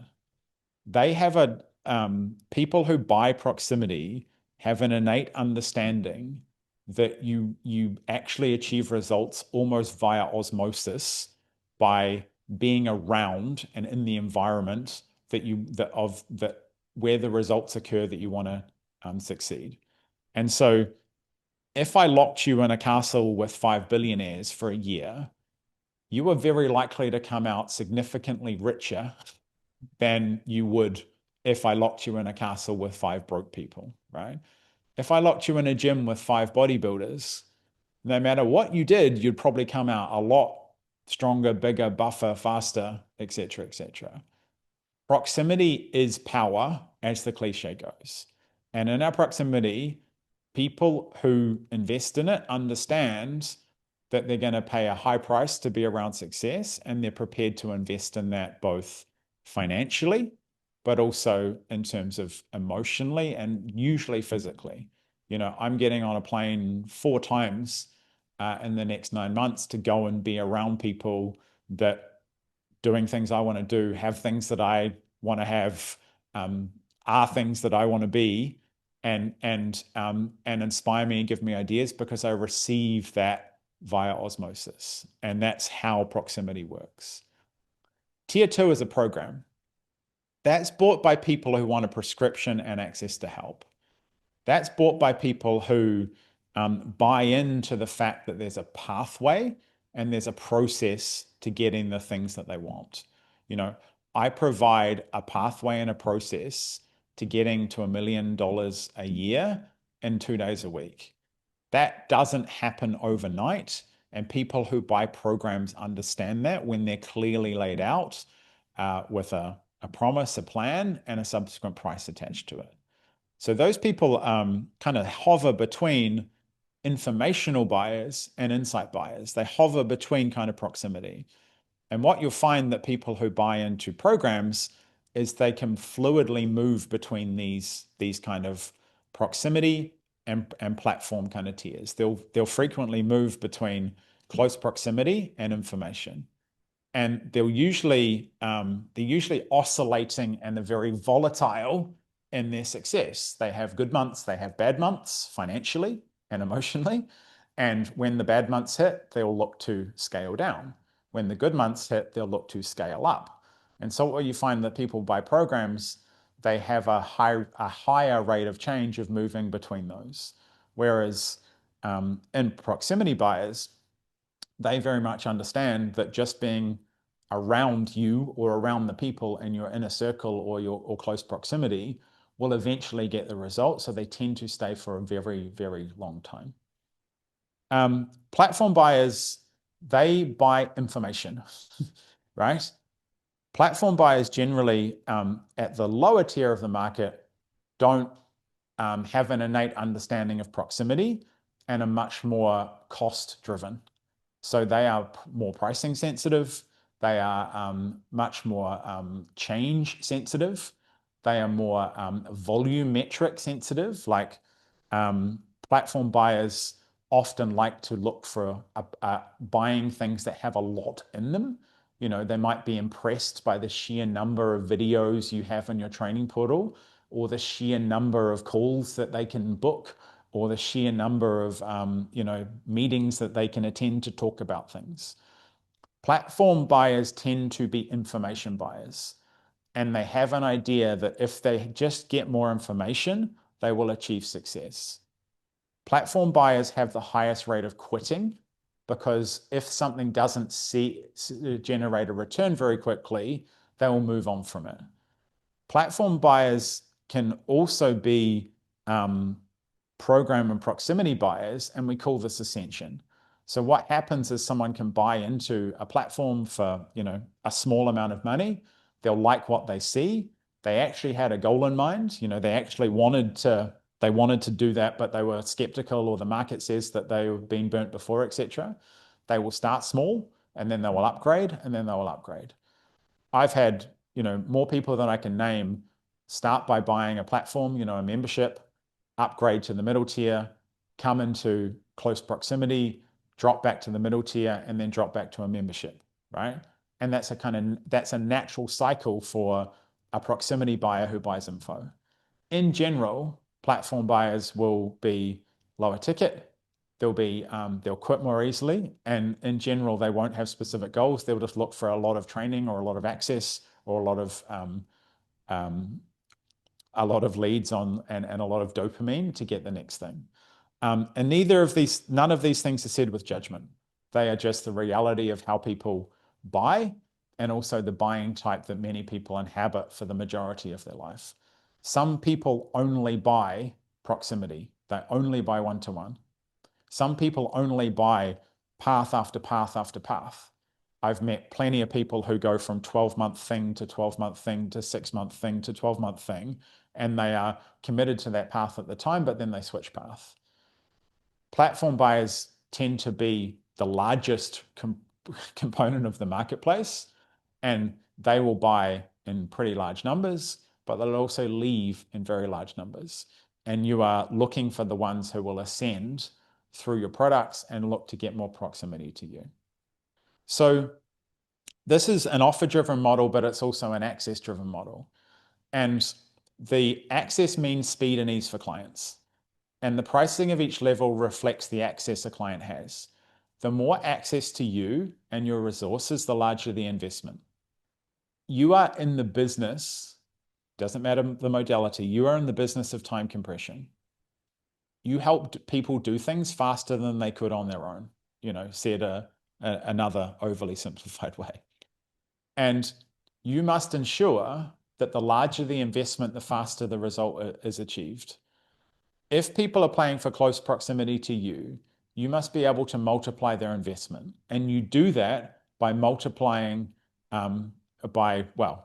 slashing the amount of time that they would have received that said result on their own. I'm very clear, the people I work with who are on a path or have passed $1 million a year, they were going to do that with or without me. I just help them get there faster, in many cases in this lifetime, and with more ease, because I've already made the mistakes or seen the speed bumps or seen the ways to do things, and even quote unquote the shortcuts. So you must ensure that your boundaries are in place in an access model. And you also must ensure that your products meet the goals of the client, which is to do things faster and with more ease. And with more ease, I just mean less stress, right? And these offers all have the same rules. They have continuity, and payments recur until you or the client chooses to stop. They have clear inclusions and boundaries on what access the client can expect from you. They know whether they can book a call with you, whether they can jump on a Zoom call, whether they can message you privately, or they have to do it via community, etc. Those expectations are clear. And they are also easy to get started using weekly payments. And we will go into how and also why we do that, as we unpack the hybrid offer. You do not need to launch all of these levels at once, and I will show you the sequence in a moment. So offers live and die on how easy it is for someone to see the outcomes. And if you've come across or been on any of my calls or recordings or workshops before, you'll often see me pull the finger out and literally and go, what are we pointing at here? And so specificity in offers allows people to see things. You'll make money is very different in what someone can see to you'll make $1 million in 12 months. You'll lose weight. It's very different to you'll lose 10 kilos of fat in 90 days and have visible abs in the mirror. One of them is abstract. It's a concept. It's an idea. I can't imagine what it is in my head because you haven't defined to me make money. You haven't defined to me lose weight. The others have some specificity in them. They have something that you can point at that happens in the future. If you have something that you can point at which happens in the future, you start to install something that people can see.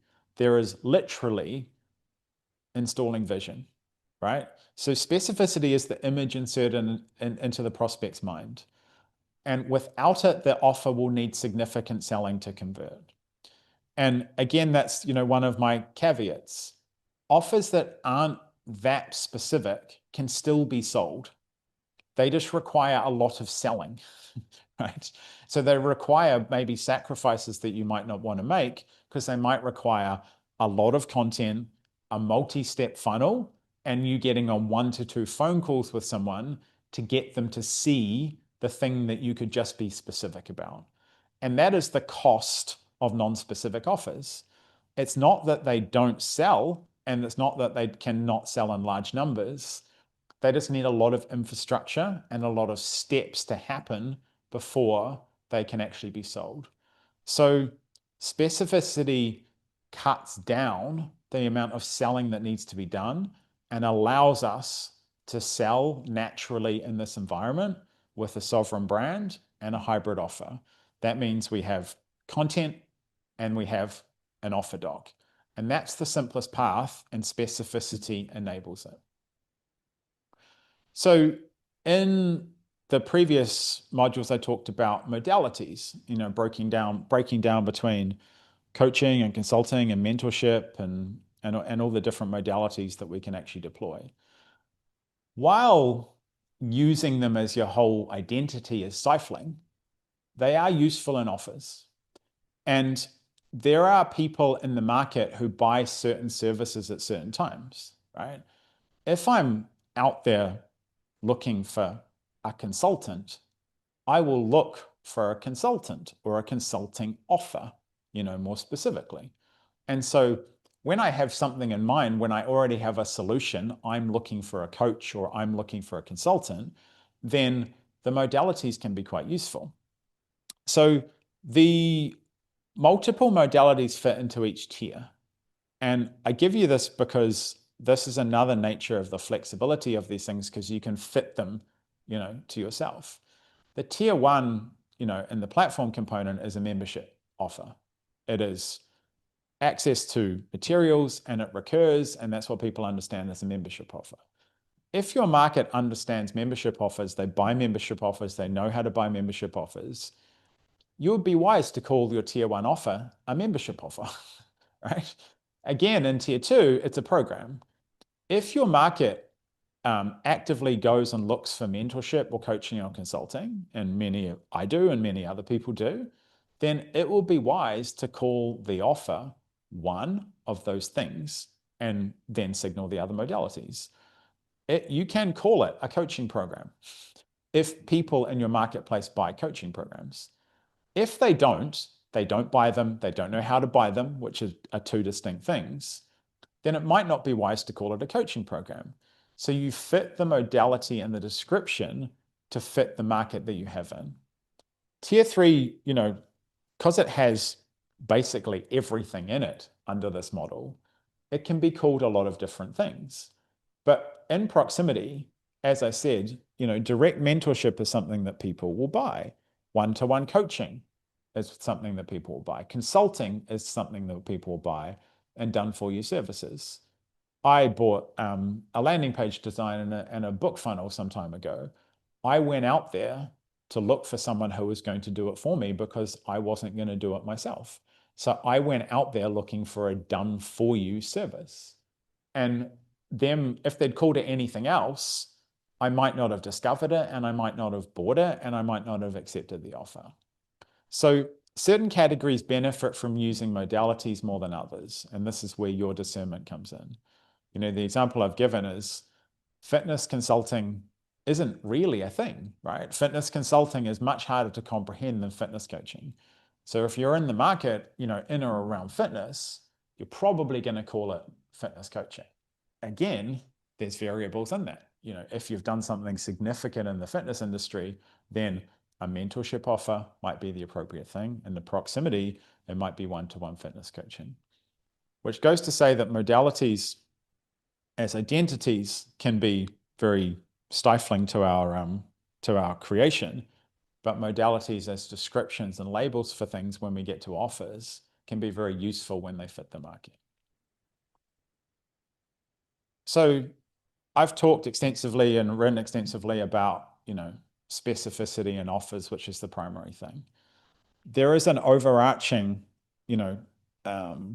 concept that sits across everything. This layers over your whole brand and your offers. And that is the core. And it's all very well to have a great brand, and it's all very well to have good products that are easy to deliver. But if the core is confused among any of that, as in people are like, well, what do you actually do and why are you helpful? And it looks great, but what's going on here? Then if the core is confused, then it's very, very difficult for them to firstly engage and secondly to buy. And there are four reasons people make money. People buy, rather. One is make money. The second is save money. The third is staying legal. And the fourth is live a better life. The majority of people I work with fit into the two buckets of make more money and live a better life. They sell some form of personal transformation, whether it's physical or emotional or mental or spiritual, or they sell some form of business transformation, whether it's the acquiring of more or the simplification and the acquiring of simplicity. The save money category is generally reserved for financial products, but it can also be extended into, structural and leadership and operational type products, admittedly being quite difficult to message if you choose the save money category. And staying legal very much fits in the compliance and often the governmental space where things are required to do, like business setups, accounting or anything that's required in a compliance world. Stay legal are wonderful products to have because people often need them for a particular reason, but that also introduces competition. So your normal approach to categorization needs to apply.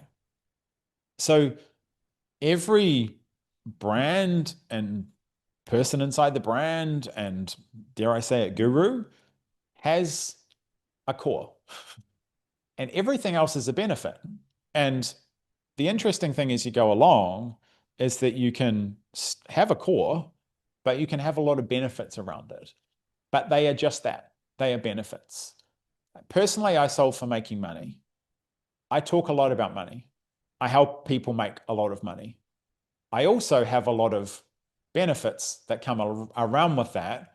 And people joke that, joining my programs is a great weight loss formula because they stop bullshitting themselves, et cetera, et cetera. But they are all just peripheral benefits. And some of those benefits, we take and we cultivate and run with, but we'll always come back to money because it stems from one of my core beliefs that true freedom is downstream from financial freedom. So there are many benefits that come from working, come along the way from working with me, from being in my world, and the way I make it and the people I keep around me. But I attract people into my world largely with the core idea of making money. And then along the way, I demonstrate all the things that maybe money can buy and some of the things that money can't buy, right? And so that's all to say as brands and people grow and they develop a skill set, it can be very easy to creep into all the areas, right? And, I joke about this, that, the endpoint for every guru is, some ayahuasca self-help, ceremony after they've closed down their business coaching, empire. And that's a common manifestation of the scope creep when people get skills. They're like, I don't want to help people just do this. I can help them with so many things. I know I'm a fitness coach, but I can definitely help them be a better father. And it's important to keep one as the core and anything else that's around it as a benefit. So when you validate the core, you have, again, some clarifying questions. So which one of the 4 things are you solving for the customer? Again, make money and live a better life, fit in 90% of the cases in my world. What is the main problem you are solving? How does this problem show up in people's lives? When we talk about categories and oversimplifying messages, etc., we have to understand whether people are aware this problem even exists in the first place, right? And do we understand in what way people are trying to solve this problem right now? And that talks to your knowledge of the market, it talks to your unpacking of a category that you live in, and it talks to having an appreciation of what other messages are being put out there in the market and what other propositions live out there outside in the market, and maybe getting in or polluting potentially, your prospective client's head because they are inserting ideas that might not be relevant or optimal for that person until you come along. So any confusion about this bleeds out into offer creation, messaging, and content. And again, a lot of people get lost on that kind of journey because they're like, I'm just a damn good person and I've got so many skills and I can help people do a lot of things. When that happens, or you get out there and you realize that your offer and your messaging are doing and saying and promising a lot of things, you just need to come back to the core. So through the creation of the sovereign world and the category that you inhabit, your core would have started to emerge, and I showed you and demonstrated in front of you some examples yesterday of how if we remove things, we can just come back to the core. We can come back to the core proposition, the core message, the core idea, and some of the core promises. If it has not started to emerge, go back. Go back through the exercise and again, remove elements to make it clearer. When I say go back, this is a distillation issue. It's not an addition issue. You are not looking to add things unless you absolutely have to because they're not present. You are looking to remove things so you can actually find the core of the message that you're trying to communicate, the proposition that you're trying to put in front of people, and ultimately the offers that you're going to make them. So we've got two codes here that kind of go back and forth that we need to assemble. And code is written and assembled, and then it's run, right? So we must assemble both these codes. In the simple terms, we stack products and we bundle them into offers. So again, I'm going to use mine as a demonstration because it's the most useful. Those are my products. You know, we've got WhatsApp, we've got the events, we've got the group and the weekly calls and the group component, we've got the virtual workshops, we've got training and courses, we've got a community, and we've got tools, right? You have two offers to name. Again, I've highlighted this because people get way too obsessed with naming something, and I'm here to tell you it doesn't matter. Come up with a name you like, choose it, run with it. Changing the name of your offer is one of the easier things because, yeah, I'll be blunt, like no one cares apart from you. If it does what it says on the tin and it's easy to understand, then it's good enough.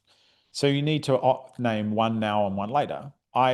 Offers need names, and that's as simple as it gets. I have two. The Sovereign Society is a program, and the Solo Syndicate is a platform. It's important to stress that the outcome for both of those and everything in this world point towards the same place. One offers the highest level of access, one offers a medium level of access, and one offers a low level of access. One offers a high level of speed, one offers a medium level of speed, and one offers a low level of speed, right? But again, the variable results that people achieve in that is relative to where they are, not relative to the things I give them. So all of them guide someone to build a $1 million a year solo business. And you are getting clear on what your products are, but you're also getting clear on what's inside an offer. And we do it this way around because it's useful to know what's in it before we know what promise, plan, and price to lay on it. If we don't have some clarity about the products we're going to offer that fit the criteria that we've set, then we go to the offer and we make this promise, the plan, and the price, but we find that they might breach our boundaries, or we find there's too much complexity in it, or we find we over-deliver it. So these two pieces sit in harmony and they sit in equilibrium. And once we have designed the products, we bundle them into the offers. So this is what it looks like for me. The Solo OS has tools, it has a community, it has a course, and access to virtual workshops recorded into a training library, right? So it has the first 3 layers plus a customization and a connection layer. So there's 2 times monthly workshops that people at that level will get access to. If they're an active member, they get access to all of those things. If they're not an active member, they don't, right? So that is the first 4 layers of product. As we move up into tier 2 in the society, you add quite a leap in terms of access. And there is also a leap in terms of the price that commands for it, right? And I'm starting to introduce the pricing layer and the bundling layer. So tier 2 includes everything in tier 1 plus a WhatsApp group and 2 weekly calls with me, 1 on a Tuesday and 1 on a Thursday. They also include any and all in-person events, which obviously has a very, very high real and perceived value. And so to offer a higher level of access and offer a higher level of energy and customization and proximity, the price needs to be a much greater factor than the price of the tier 1. As I go up again, I cater for the people who just want access. Some people just buy one-to-one. I have clients who message me once a month who pay me weekly and have done for 8 years, right? Because that's the type of people they are, and that's the thing they buy, and that's the way they buy.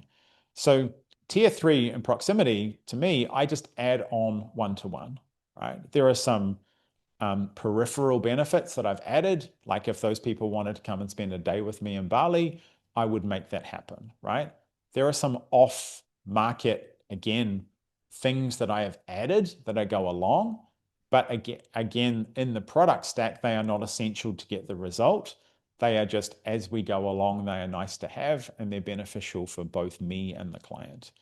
So everybody who has access to me one-to-one also has access to the society, and they also have access to every single tool and workshop and training portal, etc. But they're not paying for that. They're paying for access and proximity to me. So as we bundle these things up, we just essentially just unpack what's in each product layer and put it into an offer. Again, this is a design exercise. As with most design, it needs to have a proof of concept before it can, even hope to go to market.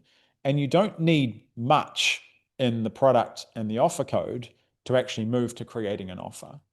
Because the reality is that 80% of $1 million a year business is actually locked up in the effectiveness of your hybrid offer, because it has the two components that drive the most revenue, the most profit, and the highest value of ultimately customers. So we're moving through these steps in the sequence. You pick who you serve, how you communicate, and you install a sovereign brand where the natural outcome is buying from you. We've just gone through designing your product code and your offer code, and then you can start to form a blueprint from that. We use the offer printer to build a 3K hybrid offer, 3K minimum, and validate it by making 3 sales from a simple Google Doc. So the design portion is, coming to an end. Now we're flipping that design into deployment, and we're going to the hybrid offer. The skill of offer making, to me, is the meta skill alongside copywriting / messaging. If you have offer creation as a skill and copywriting / messaging as a skill, again, you're never going to go hungry no matter what you do today, tomorrow, or what you choose to do in the future. So I teach and give you things that are meta skills, so you don't have to spend too much time accumulating the small skills. So the learning and the insights for these things is very, very valuable. So you actually acquire the skill, while the offer printer will give you a lot of speed. So in path 2, we have some templates, and the templates are approached with some principles. And when we construct an offer, we need 3 key principles to be present in that. And they are conveniently all start with P, of course, because that's how I design them like that. So there's a price, there's a plan, and a promise. And the offer lives and dies on the first page. And it actually lives and dies in the first, few lines or paragraphs of the offer. Just like, more people read emails. The purpose of a subject line of an email is to get you to open the email, and the purpose of the first line is to read the second line. The purpose of the opening of an offer is to get the attention of the right person by and having the right promise and having the right conditions under which that promise is fulfilled. So if you get these right, the offer sells itself. Again, the words around it matter, but they don't matter as much as those 3 components being present. So clearly articulating the promise of what gets done and the plan of how it rolls out allows the prospect to see the future if they commit to buying. And again, I'm going to labor that piece about being able to see. In the digital world, we sell a lot of things that are abstract because by the nature they occur in the future. And they show up in people's lives when we may not physically be there. We very, very rarely sell tangible things. So we are not a shop where people can walk into and point at things off the shelf and say, I want that, and then they get the physical manifestation of something. We have to create that with words and imagery and ideas and, often sometimes visuals as well. So the promise of what gets done and the plan of how to do it allows that seeing. And this is distinct from the logistics of how and when the offer is delivered. So I got you to design the products because I don't really want you to talk about the products to people unless you really have to, because no one cares how many calls there are in your program or how much coaching they'll get or how many videos they get until they've understood that the promise is right for them, the plan is, meets their expectations and their guidelines, and the price is relative to the benefit that they feel it will get to them, right? If you match the promise and the plan with the right price, you're most of the way there and having a high converting offer, right? And so the promise is what gets done, what can you point at, can you describe what they will see show up in their lives if they commit, can you articulate in words their deepest desires better than they can, and if you can and you have a good knowledge of the market, what are they going to do and avoid by getting there? For example, in many of my offers, I will tell people that they all have a high ticket offer that they can deliver and sell without sales calls, right? Because I know that that a lot of people who come to me have done sales calls and now see them as a negative and are looking to get away from them, right? That is not a requirement of every offer, but if you know that there's a solution that people have used before or a promise they were trying to fulfill before and they've used it and it's been either suboptimal or not effective or they hate it, then it's wise to mention it there to show them that they move away from a painful current state or a painful past. The plan is essentially future pacing. What happens first? How long does that happen for? What does it take? What happens next? What happens after that? How have you painted a clear picture of the next few days and weeks that look what they look like and what you'll see show up? And clear beats cute, right? And name in the branding of your systems, like have your mechanisms there, but don't overdo it. As I've gone through this training, I've tried to be as clear as possible about steps and what happens next and milestones and expectations. That is a replication of what happens in an offer. You can be as clear as possible about what happens and when and when they can expect it to happen so they can see that happen in the future and you have a higher level of adherence. Pricing. It is both the simplest and most complex decision that you have to make, that you have to undertake. And I'm going to walk you through some thinking on that. But is there a clear ROI? Especially if you are selling money or you are in the market of saving money, is there a clear return on investment? Have you made it easy to get started? And does your price factor in the cost of inaction, right? If you sell a save money program, then you might be talking to someone who's burning a particular amount of cash on a particular mechanism. Jim here helps people, finally launch and get their app back on track after they've been around the houses and wasted a lot of money on development houses.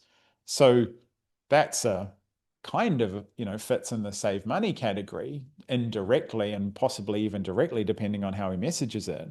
But the cost of inaction to them might be burning another $100,000 in a development house rather than hiring Jim for $24,000.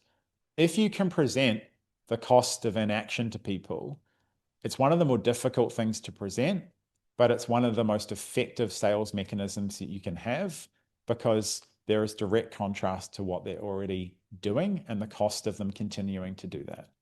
Many products have less clear costs of inaction, but if you can introduce it and make that relative to the price you're commanding, then it is a very effective contrast mechanism.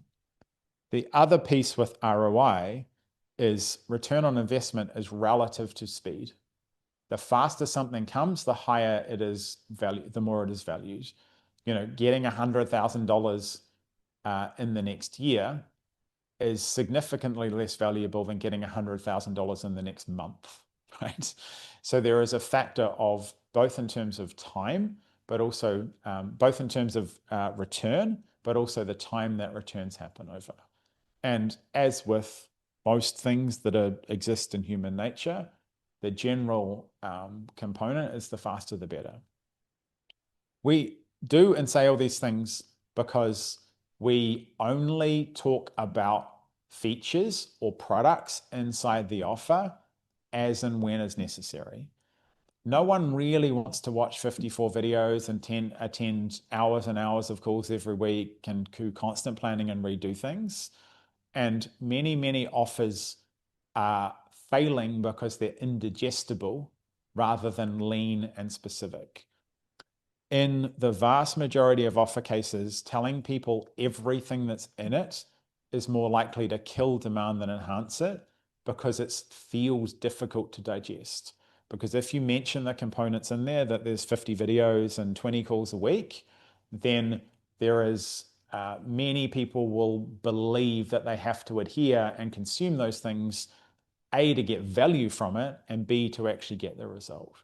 So only include the components that directly derive the result, or clarify the logistics. For example, I am clear that I have 2 calls a week in the Sovereign Society, and I'm clear when they are, because one of the questions people have is, do you cover the European time zones? Yes, I do that on Thursday afternoon. Do I cover the US and South Pacific and Asian time zones? Yes, I do that on Tuesday morning. So those are just small components of maybe objection handling or questions that people have in the course of an offer that can be left out at the beginning, but maybe inserted if you get the question a lot. Pricing is, there are whole specialities and experts on pricing. And pricing is both an art and a science. And I've given you the guidelines based on actual data, right? But you need to use discernment in doing them. And you need to deal with some stuff that's going on inside you to price it effectively. Program offers between 100 and 250 a week work in the widest range of markets for people who help people with things. Proximity offers at 300 to 750 sell to the right people in the right ratios. There are, in every single market, there are edge cases, there are unicorns. I've run programs where I've had people selling $30,000 fitness offers, and they were in a program with someone selling $1,000 fitness offer, and they did the same thing. They were just to a different market, right? So they are priced accordingly. And that's the data on pricing. You will have your own data on pricing that you should combine my data with and start to make a decision. That's the science. That's all there is. This is what I've found. What have you found? And how do you match those criteria together in terms of the data? The rest of it is based on you. The rest of it is based on you, the market you operate in, your perception of value, and your perception of value differs from the market in most cases. And also based on the return you deliver to clients. So I've given a primer here because thinking and considering these things is useful, and absent of being able to coach you personally through pricing, and in the majority of cases, people undercharge for some things and overcharge for others, which is suboptimal. This will, fill the gap with that, with what we've got here. So pricing, consumption, these are frames. Pricing, consumption, and relative value. Some time ago, I had the syndicate and I launched it at $250 a week, and then I raised it to $300 a week. There was another rise around the corner, and that was relative to the market at the time. And in the world of $2,000 to $5,000 a month programs, that existed in a market where that was priced under the market rate. And that was intentional. Because what I was seeing was that a number of members in the syndicate were also in other programs, and having access to me and my strategies was complementary to their overall goals. So rather than competing with those programs, I had a category, I formed it, and I created an offer that fit within those parameters that enabled me not to take clients from other people, but basically sit on the side of the market and get a highly profitable program that was highly beneficial to people, that would also priced in a way that would enable them to be in other people's worlds, right? And the pricing structure was low enough for people to get started because it's weekly and that's what we use. And it's also priced high enough to have an incentive to consume and participate. And pricing always art and science and has these kind of tensions along the way. And there are plenty of programs out there that sat at a lower price that people would have a low adherence to and maybe a high churn from, that was priced lower than mine, and then ultimately people would leave. So that is an example of pricing for consumption and relative value in a marketplace that existed at the time. Another way to think about these things is working back from your target hourly rate. So there's been a common idea that you don't trade time for money, you shouldn't trade time for money, and you can't trade time for money. You have to trade it at some point. Whether it's leveraged or directly input of time is always involved. I took dozens of hours, producing the stuff that I'm presenting to you today, and that took time. It took hours of time, and I have a target of $2,500 an hour or 10K a day. So some of my output undershoots that. While I was recording this and while I'm creating this, in the delivery and the supply component of my business, I undershoot it. And the sales component of my business, I overshoot it. An hour with me costs $5,000. But it's always a consideration when I'm designing and building or committing to something, because I'm always weighing the value of my time in these things. And then that value of time is reflected on the way I price things. So when I have things at a target hourly rate, I can essentially naturalize and normalize my different activities to meet that, and often come out with the pricing of a product that is right for those goals, but is also right for the market. And this is right for the market because I can deliver 10x worth of value when working with someone for 2 hours. So I can charge $2,500 an hour or more, and actually give a return from that because I have a target hourly rate and I have a target ROI. So when I design, when I build things, when I sell things, I'm factoring in the hourly rate from those things, and I'm factoring that over the complexity of delivering the product, the costs involved, and ultimately my time. The other component of pricing is the marketplace. And in the time we're in now, and the time we've been in for a little while, and the time we're going to be in for a little while more, is there's a lot of signals kind of flashing red.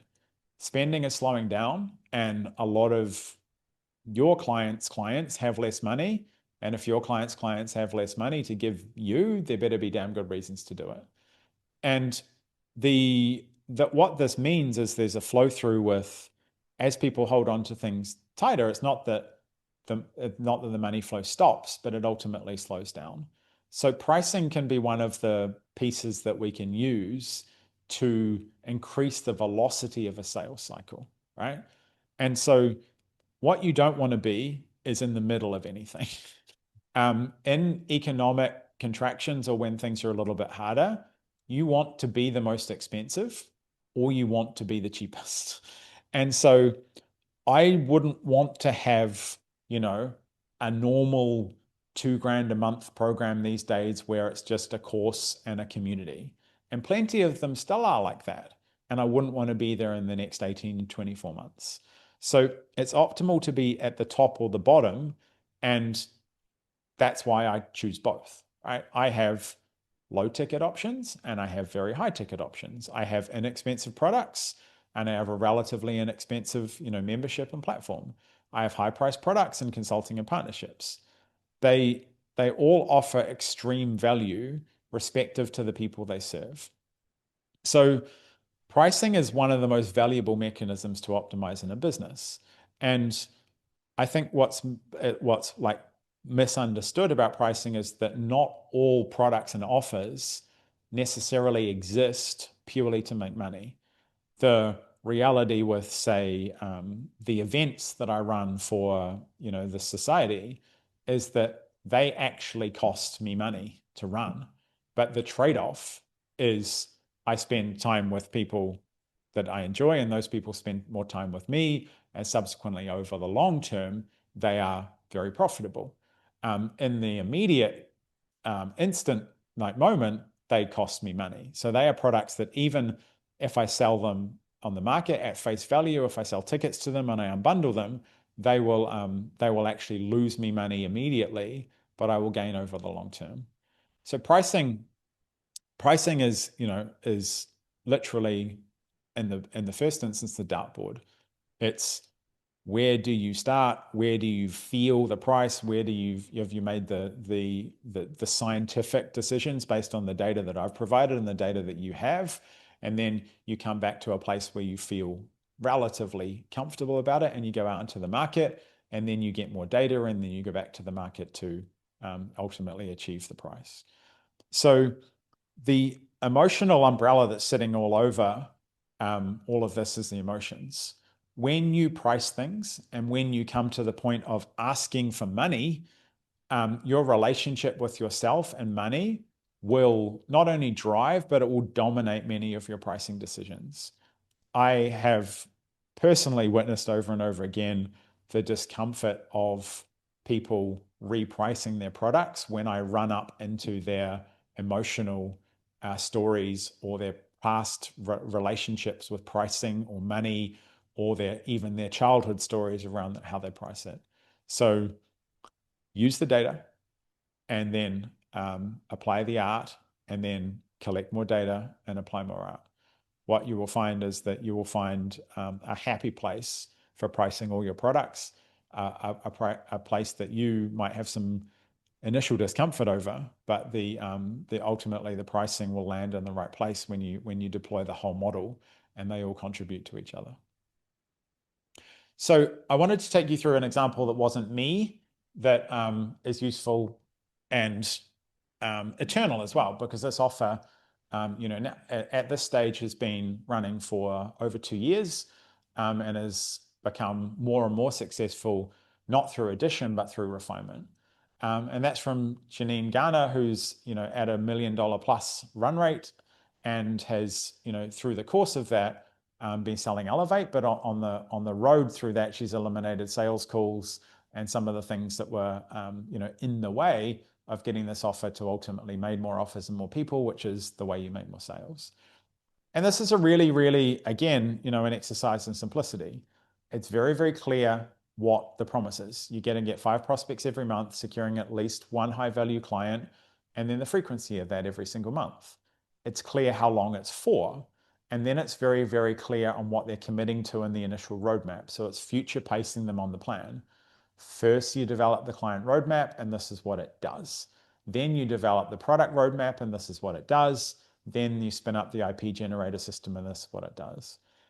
And this encapsulates a very, very strong offer, because this is binary.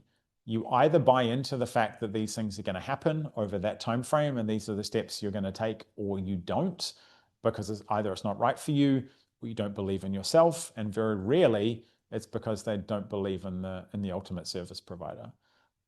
Most people don't buy offers not because they don't believe in you, it's because they don't believe in themselves to get the result.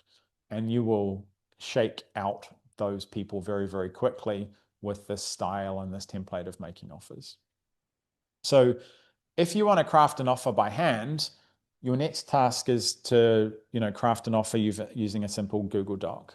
So we use a Google Doc, and I continue to use a Google Doc because it's fast to create and share and modify. And there's 2 different templates here that are both supplied. So the 2 different templates are relative to what has happened before the offer is made. And in offer making, the conditions under which the offer is made, like what happens before it, is critical to how the offer is received, perceived, and then acted on.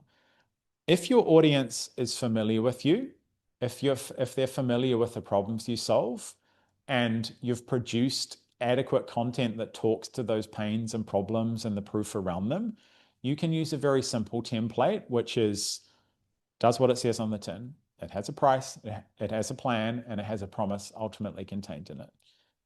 If your audience you feel is less familiar with you, or this is a new offer for them, the extended template fleshes out the steps and unpacks the bonuses to enhance perceived value. So fundamentally, when someone buys an offer, they have to have a certain amount of information before they buy the offer. If they've gathered that information and the idea before they've seen the offer, we can use the simple template. If they've only got pieces of that or an incomplete piece of the outcome and the promise of the offer, then we can use an extended template to essentially flesh those components out and actually sell off the page. And, maybe a useful analogy with this is, it's the difference between running a 45-minute sales call and running someone through the full offer and the objections and all the things they have versus a 15-minute check-in to see if they're a good fit, and ultimately they're going to buy the offer. So that's the simple and the extended version. So that is, the 1,000-foot view of the offers and the creation. If you want to use the offer printer, then you can click directly into that. If you want to use the templates and understand and unpack the components of that, then both of those templates are available there.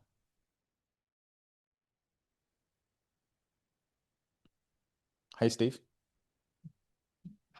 Hey, James. Good stuff, mate. Just a question, probably similar to what Jonathan asked, but maybe different. By the school community, I have had it at a client level, which looks too high when people go searching for self-help. And maybe this is a school question, but could you have all your tools, your clients and your higher tier clients all within the same system? That way, you can, of course, you can. Yeah. The nuance is that there are people in what used to be the circle and now is the society, which I would bet they haven't watched a single training video on the portal. There are people, more than a couple in there, who've never turned up to a group call. Right? So yeah, in an access-based model, you are giving people access to all the products who are at the top of the tree. Whether they use them or not, whether they see value in them, is up to them, right? And when we have products, we can remove complexity by also timing the product, right? And I won't talk about these things in the training, but I'll talk about them here. So if someone joins the Sovereign Society, in the first, I'm not going to say the time, in the first few weeks, I will give them messaging access to me for a period of time. I don't advertise it. I don't tell them before they've bought, because I'm not selling off the back that it's one-to-one or it's got a one-to-one component of it. But it's beneficial to both of us because they can get to offer validation, they can get to those things much more quickly, and they go faster and they're more likely to stay, right? So because I have a product there, which is one-to-one messaging, I can drop that in to an offer, even if it's not in the offer. Does that make sense? Yeah. And the same with Zoom calls. In the offer for the Sovereign Society, it doesn't say that you can get on Zoom, but there's a block on Tuesday and there's a very small block on Thursday, where if I had a high volume of messages for someone, or they were super stuck, or they were getting, they were going off course, and that was causing a lot of messaging and a lot of time, I'd be like, let's jump on Zoom, because I can probably solve something in 10 minutes on Zoom that might burn 60 minutes on WhatsApp, right? But again, those products and that block and that allocation of things already exist.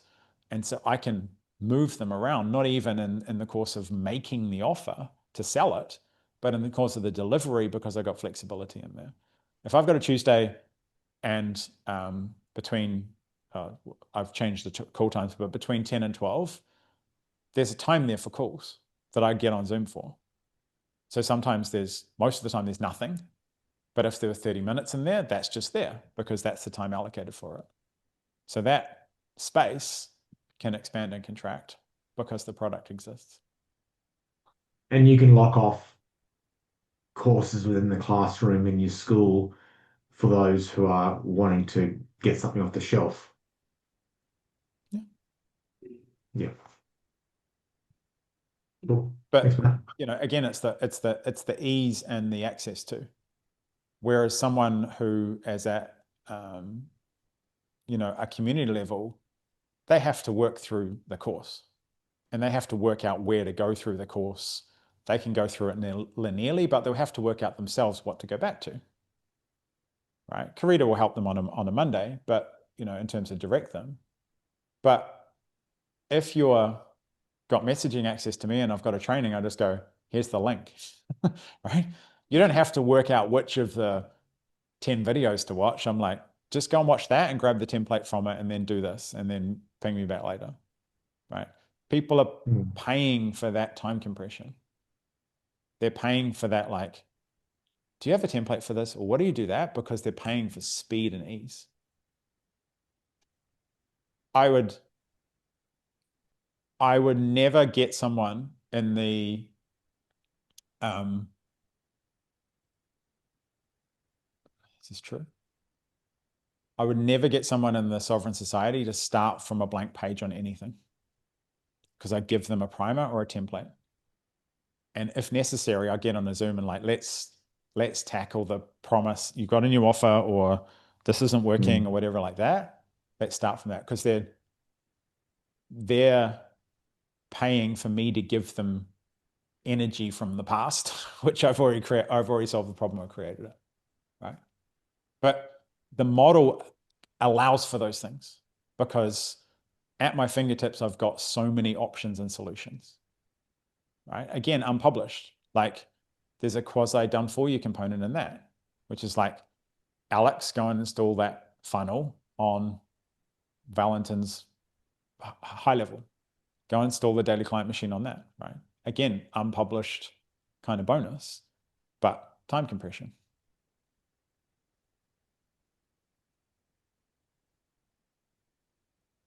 So when you have the product and offer piece, the products make sure that you're not customizing and just doing stupid, busy work, because you've got a solution for most everything. And the offers are dynamic, because you have the most flexibility in how you solve problems for people, and then you have the most flexibility in how you make them. So this is the paradox that I think confuses a few people about looking at my business. They're like, you make so many offers. Like, it must be complex. It must be hard. And I'm like, no, I just recombine products that I've already got and put them in another offer. I mean, I'm already working on Tuesday. I've already got time there. I've already got a video. I've already got time allocated for it. And then I just fit offers around that. Right? So it makes it extremely dynamic and responsive to the market, because I can spin up a new offer now. With the offer printer, I can spin up way too many offers right now, to the point where you confuse the messaging, confuse the market if you make too many. But that's the nature of having a product and offer view, because you just have a stack of stuff that you pull from, and then you combine them, and then you've got an offer.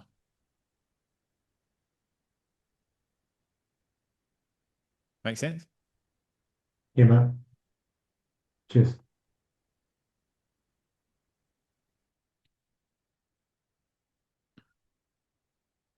Any more?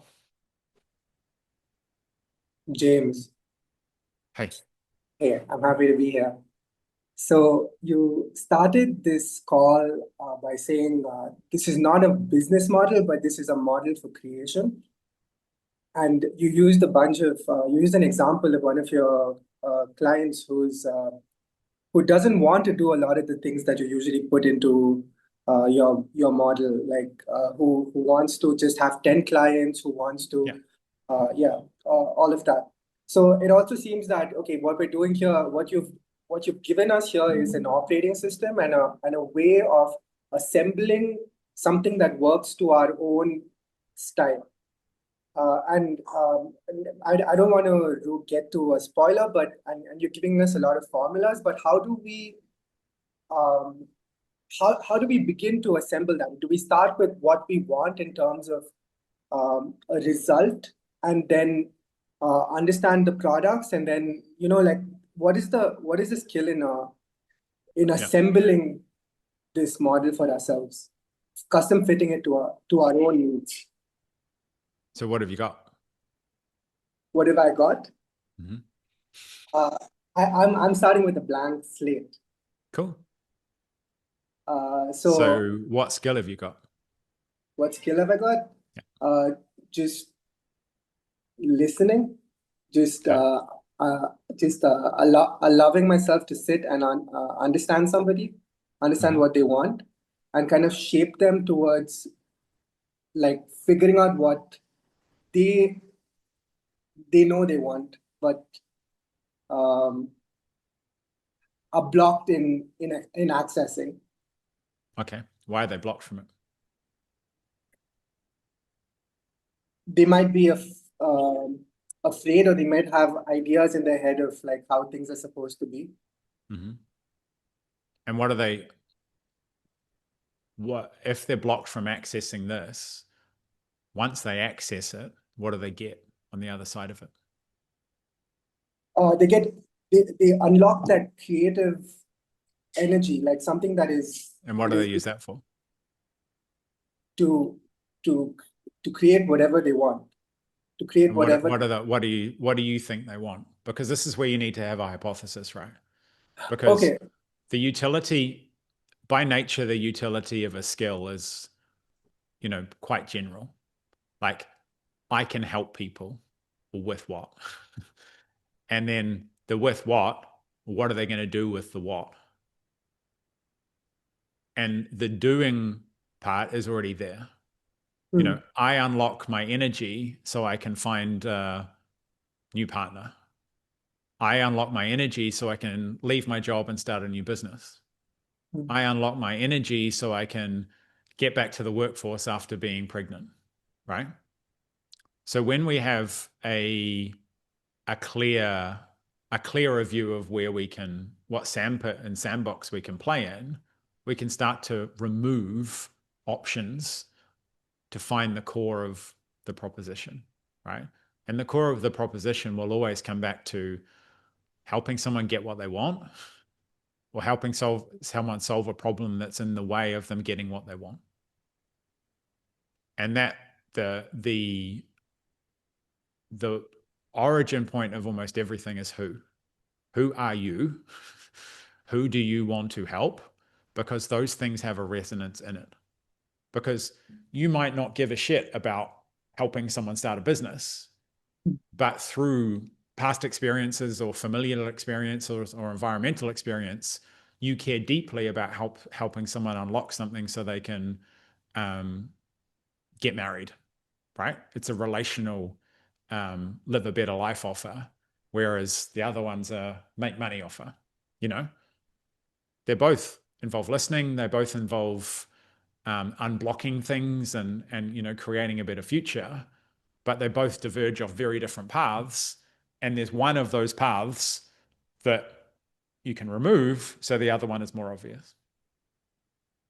And so if I point them to channel them to a certain path, and it's not necessarily a make money future, it may be, okay, you build a certain kind of business that is on your terms, or you organize a certain team that is on your terms. Is that a make your life better offer in a sense? And how do is it? No, How do I mean, quantify that? anything business related should stick in the make money category. Any transformation that happens from a make money category is beneficial, right? All the money I help people make, they decide what they do with it. I don't. Right? Some of them might want to move to Bali. Some of them might want to start a family and all those things. My job is to help them make money. And along the way, I might indicate or inspire them on ways that they can deploy that money to live their version of a better life. but it's still a make money offer. Does that make sense? Yes, and I'm sorry to hog other people's time, but what if my goal isn't to increase the quantity of their money, but the quality of how they make their money? And so the making money is kind of like an added benefit, as you said, and it's more about that unlocking of the creative energy. Like they can make as much money as they want, but that's not what I'm necessarily going to help them with. That is just an added benefit of what I'm helping them with. Yeah. So, I mean, Live a Better Life offers have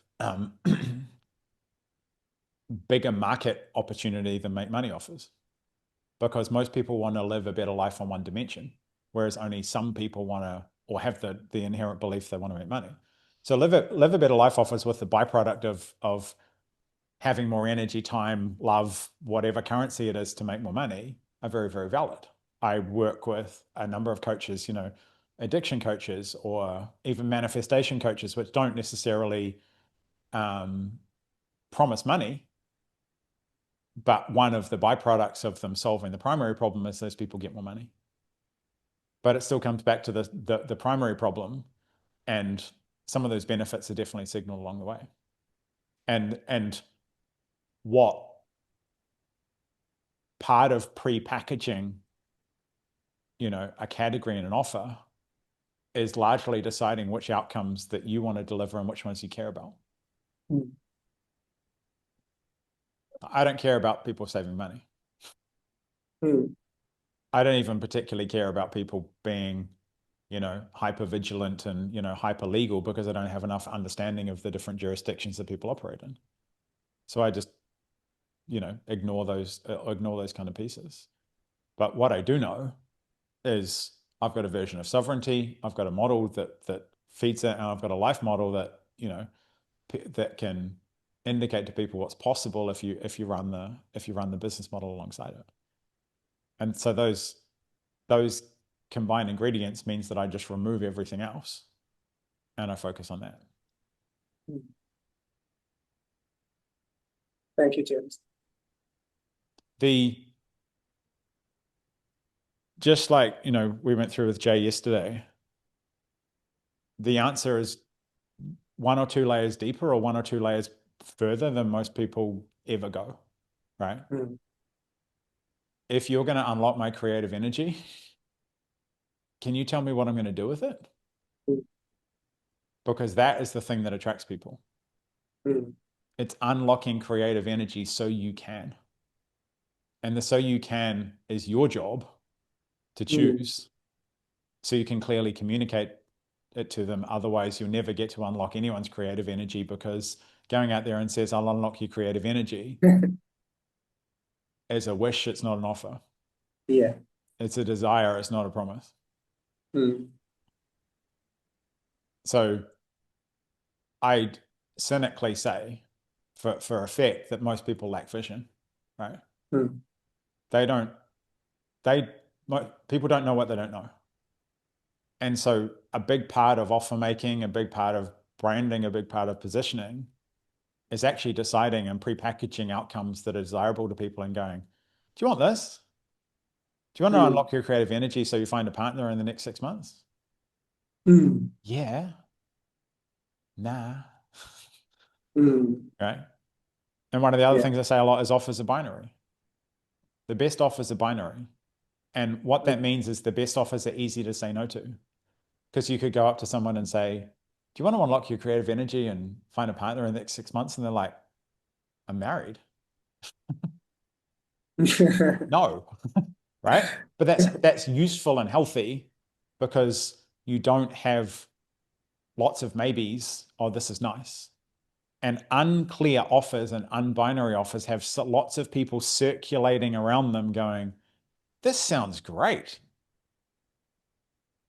but what does it mean? And people don't ask those questions. People don't ask the question, what am I going to do with all the creative energy? They look to you to say, this is what you can do with it. And once you test the different things, you'll find some that you can do, but you don't care about. There's lots of things that I know about that I don't teach. because I don't care to teach them. So I don't talk about them because it's confusing and distracting.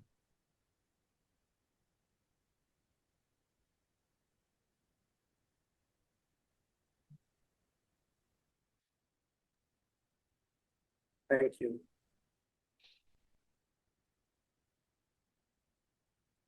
Anyone still in that Hey, James, Andre, unclear on who they do and who they serve and why and what and the specificity of it? hey, James, I don't know if you can hear me over here. I can. Yeah. Greetings from Costa Rica over here. Hello. So yeah, and yeah, you mentioned in a part of this call, like you don't want to be like in the middle, right? You either want to be like the most expensive one or like the on the cheaper side, right? Meaning like in terms of I don't know if I got that right, but I'm in the fitness coaching industry, right? Or business. So this sort of resemble me because I feel like in the middle, right? But to go towards the right side of the scope in terms of, I work like 12-week programs, I have my team and so on.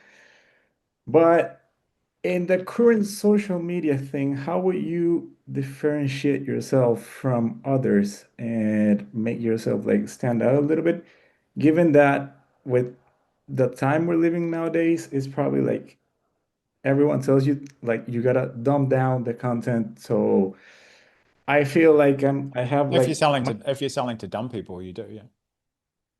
yeah, exactly. Because my biggest asset is, and everyone tells me that, like my clients, network, is my knowledge. I like reading, I like learning, I give people great results and so on. But I feel like my mind is always trapped on this thing of, you can't talk about what you know. You can't, you just gotta hit the pain points and so on. How will you do that? Because I found out about you probably like on Saturday night, and I consumed like probably entire Instagram in like the first 3 hours, and I was like, wow, this is different, right? This is different. Sort of felt like it goes against the grain, but I like it. So, how will you do that and be able to just like attract the right people? Who's the right Um, person? I'm sorry. Who's the right person? Well, my ideal client is usually people over 30 looking to drop between 5 and 10 kilograms of fat in the next 90 days that want to simplify life without losing their family time and social life, pretty much. So why do they want to do that? Because usually they have a pain in the middle. For example, they don't feel comfortable with themselves like in the mirror. I have clients that tell me, Andre, I got an injury on my left knee. I was trying to play with my 5-year-old and I got injured. I can't take it anymore, right? So it's gonna solve something for them and give them back like quality of life, probably confidence, and that's the part that I'm sort of trying to. I've been 8 months since I transitioned to this system, right? I've been doing this for like the past 6 years, 7 years, but finding like defining my ideal client avatar or profile, like it's hard when I'm trying to portray the message or the communication through my content, for example. But that's usually my one-to-one clients. That's what they do, and I have to develop plans for them on the road because they're traveling, because they're Okay. going projects and so on. Why are they traveling? What are they doing? They have maybe some of them have like construction companies, or they're business owners, pretty much all of them, or they have like really high directive job in a multinational company, for example. So So they got what's important to them, and how does fitness, their body image, health, well-being, and those things intersect with the other things that yeah, they're actually spending their time on, like traveling and working and those things? right. Yeah, they feel like they have put their physique like in a second place, and either if they're parents, for example, they want to be like a little So bit of why have they had to do that, or why have they felt they had to do that? because of time. Okay. So when you said you're in the business of time compression, I wrote it down because, helping people get things done like faster, it's like they want a fast result without having to sort of juggle with everything on the Okay. in terms So of how do you give them things that they're not forced to juggle, that just fit? Structure that is actually sustainable and it's not having them meeting like a bodybuilder pretty much. So it's like, 45 minutes, 3 times a week for training, either Cool. home or at the gym. And I use an app for everything, right? So I tell them, you want to eat this, and this. And also I develop for them, you know what? It's like, Andre, I'm traveling to Mexico. I'm going to be in Cancun for the Cool. next week. What do I And they're do? staying at a resort or they're staying at a built business hotel and they've got a buffet and Yeah. And that's they when I might have a research. gym or not have a gym that they don't know what's in it. That happens And they week don't after week. have any support structure, and they might be drinking alcohol at night, or they might be having a late night, or Yep. so how do these people make decisions? Uh, in what sense? How do they make Or decisions? So how do they buy stuff? So just right away? I'm a director of a construction company in Costa Rica. Yeah. How do I buy things? In the normal Just day-to-day business, in my business, how not do I even buy stuff? not even on I wouldn't say like it's not even on a hunch. It's just like this is right for me. This is gonna save me time. This is gonna give me a result. Here it is. And I say that because I hate sales call, but I've been developing the skill for the past like 8, 9 months.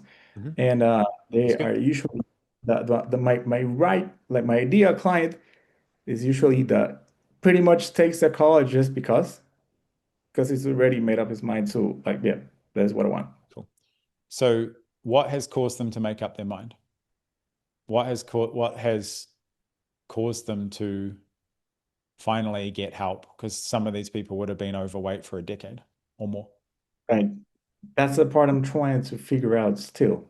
Because if I find that out, I can probably portray a better message or communicate better through my stories and content. Yeah. Yeah. So most people don't buy because they can't buy it. Right? Right. So when people think about product market fit, they spend a hell of a lot of time trying to make the product and the brand and everything look perfect and try and raise the credibility of the you. Look how Right. good I am. Look how smart I am. I am good. Look at this is my proof, right? Yeah. The problem is on the receiving end because they can't buy it. They can't buy it for a few different reasons. There's no reason to buy it now. They can't digest the thing they're going to buy. It's like trying to go and buy a 7 Series BMW, but you've only got a parking for a motorbike at your house. It doesn't work, right? So that metaphorical example is like they understand the need for exercise, but they hate it for different reasons, and they only have an hour a week to do it. And you understand all the constraints because I asked you the questions, and you know what their constraints are, right? Right. And then they can't buy it because of timing. So you communicate the things that will cause the timing to come into your hands. They had an injury that prevented them from going on a work trip. They had an injury that they couldn't go on site. They hurt themselves playing with the kids, and that was both annoying and embarrassing, right? So those stories are present in your content, and you have got everything in your messaging and your product and your mechanisms that demonstrates that you understand they have about an hour a week. They go to buffets. They might want or even need to, in some cultures and some industries, drink alcohol once or twice a month or a week or whatever it may be. They have children, and you have fit everything to their constraints, right? And then over the top of that is the way they buy, right? If you're selling to males in general, you're looking for something that they can emotionally buy but justify it later through logic, right? So the science-backed approach for South Central American executives to lose 5 kilos in 5 weeks, exercising an hour a day while traveling, having a family, and making $1 million a year, right? Because that's their default. Yeah. If you're selling to females, they tend to buy from consensus. And consensus is, what are other females buying, right? So you'd frame that as the community for female executives who support each other to lose 5 with a structured diet, 60 minutes, like the same components are there, but they're framed based on gender or some other individual component. And there's your category, right? So with with fitness coaching, you need to dig right down into sub category. Like, you help African American dwarfs with one leg called Pedro lose 9 kilos in 9 days. I'm being facetious, but you get the point, right? You can go so absurd, like almost absurdly niche. You can go, do these people even exist? Right? Right. And Perfect. in business coaching, you have to go about halfway, 2/3 of the way down into categorization and subcategorization. With fitness coaching, you need to go all the way down. I coach people called Bob. It's Yeah. much more fun when you just take the piss out of these things, but because it's so deep in the categories that it almost feels silly. And when it feels silly and small, in terms of there can't be that many people in this market, you've got it right. Nice. It's a good heuristic. Nice. Yeah. Got it. 100%. So when you go down to the category and you go down the subcategory, you go deep, and that's where you come in to fit your way of doing it. So you used the word knowledge before, right?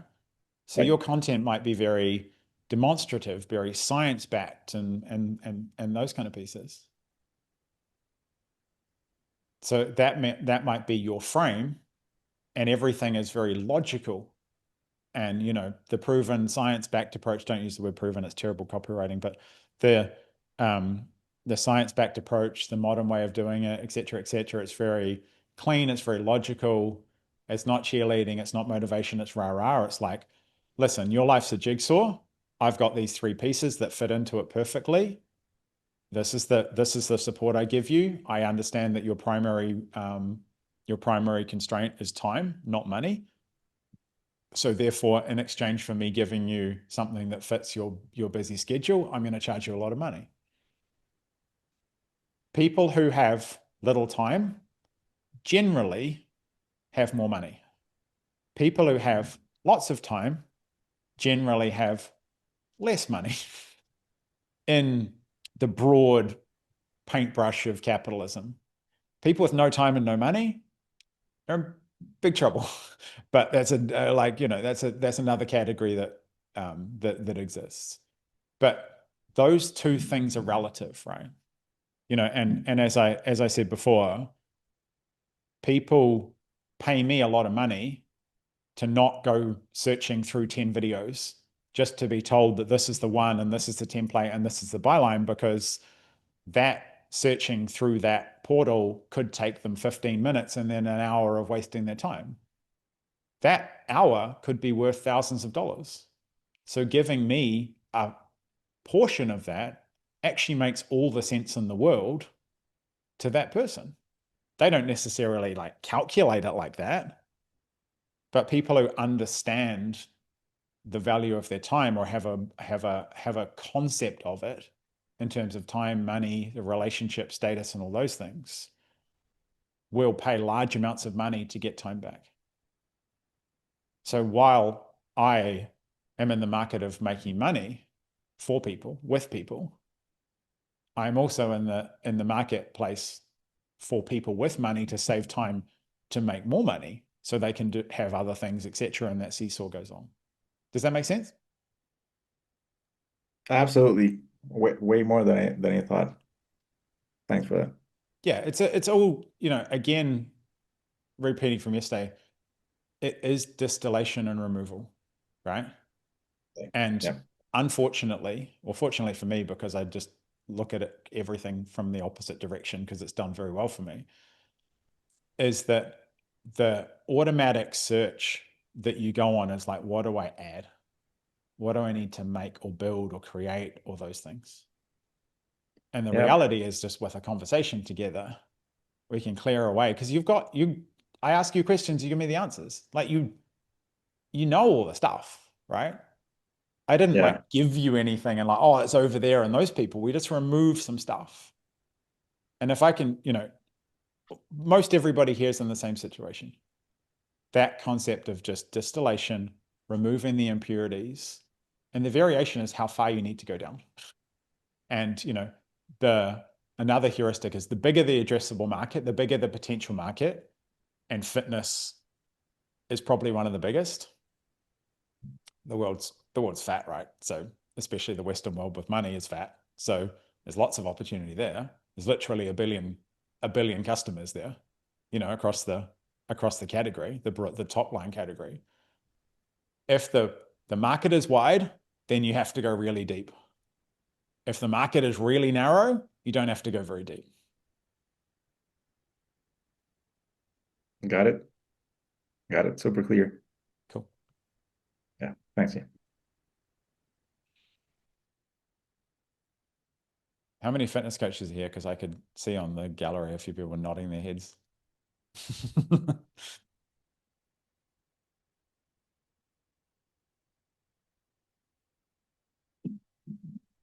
Fitness is fitness or the live a better life categories, that they fit in. Personal coaching, personal development, and all those things are very much depth markets. You go all the way down into a very, very deep, in terms of the niching concept, you niche all the way down to the tiniest point, and there's your category, right? And then the position comes from that, because that position is essentially a specialist position.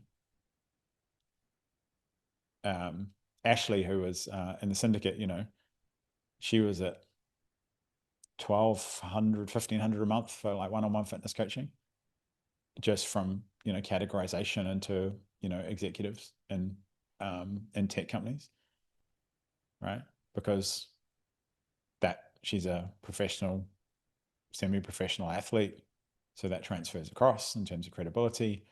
Her addressable market and her audience was built on like Twitter, where she's got accessibility to those people. She's a very kind of scientific and like logical thinker, which these people are. And so therefore she can sell high ticket fitness coaching. Whereas there are other people trying to sell into that market that were, unsuccessfully charging 1/10 of what she wanted to charge, but the position enabled her to do that, right? And so understanding all those components of what they price the most enables her to charge 10 times more than the quote unquote competition, because she has a deeper understanding of the requirement of the customer and how she matches her world with that, because those two things interact with each other. Just like I said to just then, in terms of if they buy logically and you're deep into the science and those things, then they buy scientifically.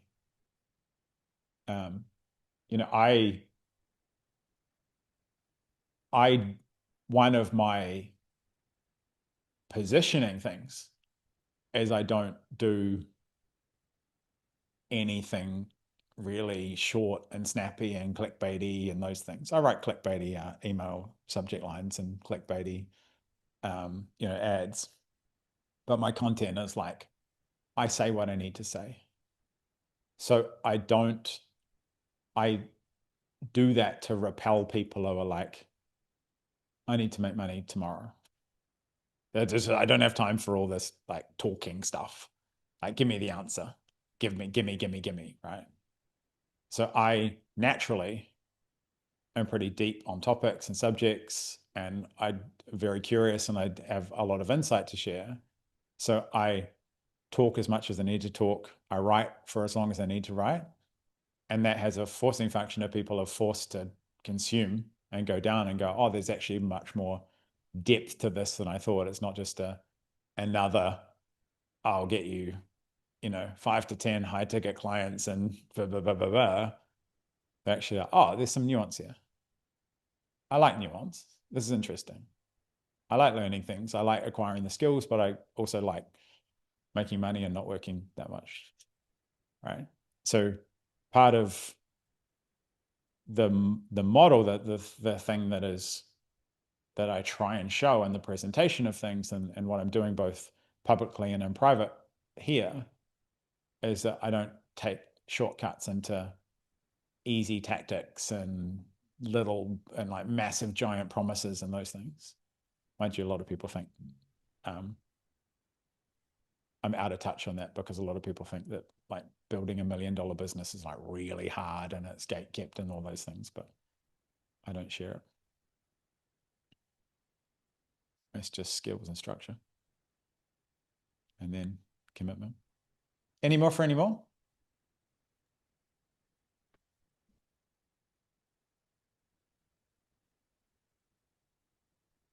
Can't call the offer printer a bot. It's like a real living human being back there, like typing real fast. Everything's faked, right? We've just got this massive like building in the Philippines with people going, fuck, I can't keep up. They're typing all the offers into, I'm joking, of course. There was some AI company that did that. They were like, yeah, here's our AI tool. It does this. And it was actually people in the background, like typing as fast as they could. Oh, the internet. I have a question, James. Well, two. Fire away. You mentioned that a big problem that a lot of people have is they offer too much, which I know I do. So when people join my program, they get the coaching calls with me, like weekly, lifetime access to my private coaching group, and 5 of my courses. So they're getting a lot of information and a lot of access to me. And a set of But you steak knives as well? mentioned like you mentioned that now, like with somebody else, you told them then to give each of those people a one-to-one call and then say, okay, you're not going to get this amount of calls with me anymore. But I've got like maybe 15 people. It would be a lot of work to like put them on that kind of drawing back of my energy. But then moving forwards, maybe I could change the offer and just keep them on what they've already been added into. Yeah. Yeah. It's twofold. And then my other question is, like, I teach, for the most part, the core of what I share is transforming limiting beliefs, like subconscious beliefs, trauma work. But to make sales, I had to tie it into money for the most part, like shadow work or transforming limiting beliefs for wealth creation. And it's kind of led me into solving too many problems. And that's why they get a lot of my access to me, because I'm getting so many people with different issues, and I feel like I'm losing my way because I'm not solving one specific problem. I'm very broad and I'm giving too much. Maybe I should change my offer completely or keep what I'm doing now and scale it back on what I offer. I don't know if you have any advice. Yeah. The first one is twofold. The new offer has only, to the new people, only has the customization pieces or the access pieces that's required to get them a result. That could be 1, 2, or 3 one-to-one calls over a time period initially. I would, if access is involved on any kind of frequent basis, I would almost never do a lifetime offer unless there's extreme amounts of scale inside it. So anything to do with weekly access or messaging access or anything that at a higher frequency shouldn't have a lifetime offer around it. It's just, I would say that offers that have maybe a monthly call or a monthly they're okay to do lifetime offers because you tend to see people, the majority of people have kind of tuned out after about 2 years. Right. So Well, I have the the lifetime second access at the piece moment is with, renegotiating. And yeah, to renegotiate a previous client offer that you've made, you need yeah. to introduce something that is better or beneficial, is the way to look at it. So Right? you have to bribe them basically. You can't take it away. You have to replace it with something that you can state is better. Yeah. Right? So Right. Yeah. I just had a client remove its weekly calls and replace it for 12 people with one-to-one quarterly calls that are just 20 minutes long. Right? And Okay. if you add up Yeah. the total time spent on both of those things, then he's essentially cut about 70% of his delivery. So Right. he hasn't cut it by 100% because that's very difficult just to remove something and go, yeah, it's just as good, and I've taken it away. It's replaced with something else, right? Yeah. So you could replace it And with then, one collective call that you do together every month, and then kick the one-on-one calls to every 6 weeks or something like that. mhm. If And you then for the people add that up the have total, already or offered do lifetime it access, scientifically, add up the total hours, and then say, well, how yeah, do I reduce the total hours with clients by 50% while still maintaining some level of delivery? right. And then people that have already offered lifetime access to, um, is there any way out of that now? No. No. I've been doing it for long enough to know that they'll choose the way out, which is them just Mm. tuning out. Yeah. They don't actually have an Because people incentive don't to need your keep, support forever. yeah. They don't actually have an incentive to keep coming back. Yeah. Yeah. I've noticed that. Like once they've got some results, they don't tend to show up to the lives anyway. And then, yeah, my other question is for the inner work, like transforming subconscious beliefs, making people excited about doing work on their trauma is very difficult, but it is the core of what I do. Mm-hmm. And if I was to change my offer and transform my offer, that's always going to be the core of it, other than like an incentive of this can make you more money or you can transform your relationships. Yeah. Is there like another way to bridge the gap between making people actually want to do shadow work, but not being so specific about, those tangible results that they get? There's no way to bridge that gap because there is no, it's like asking someone to run in a straight line and they say, when can I stop? And Yeah. you're like, I don't know. Yeah. Just run, And I don't. right? Just solve your trauma. Why? Like, Yeah. why? When? Like, what for? Right? So it's Yeah. humans are incentive driven, and outcomes, even if they're in the future and intangible and hard to identify, are partial incentives, right? And so Right. one of the things I say again repeatedly is that you can't sell recurring offers if you don't have recurring problems in your marketplace. If you have solved, you don't necessarily solve trauma. If you have healed enough trauma with someone to get them to the first milestone, like one small outcome, Yeah. like going outside, Mhm. for some people, that is a big deal. For a subset Yeah. of the population, they can't go outside because for reasons, right? But there's, you might have a 12-week program that encompasses that. I will work with you to heal your trauma so you can go outside for the first time, so you can talk to a woman for the first time, so you can go to a job interview for the first time in however long, right? Choose a milestone. Okay. Though Yeah. that doesn't translate to a recurring product where you're like, I'm just going to heal your trauma over and over again, because that's problematic on a few different levels, but it's not reasonable, right? So then what people Mhm. can do is that they can have ongoing support for those people once they're past that first milestone. Okay. And so you can have a program, and you could look at it as, rather than a 52-week program, you could look at it as a 12-week and a 40-week, right? So you map out a year for someone and say, in the first 12 weeks, we're going to do this. And in 12 weeks, we're going to get to this milestone. You're going to go for a job interview for the first time and, sit in front of someone and, whatever that causes them to lift up and, pull themselves up by the bootstraps. After that, I'm going to support you on this. So front loading problems and solving them in a short period of time also allows you to front load pricing, right? So what you might find is that, I'll just pick numbers out of here. The 12 weeks is $5,000, but so is the 40 weeks, right? So to solve the primary problem and have a milestone over a short period of time, that's more valuable, so you can charge more money. Just scale the numbers based on your one. For long-term ongoing support, it has a much lower level of access. It has a lower touch piece. It's more support orientated.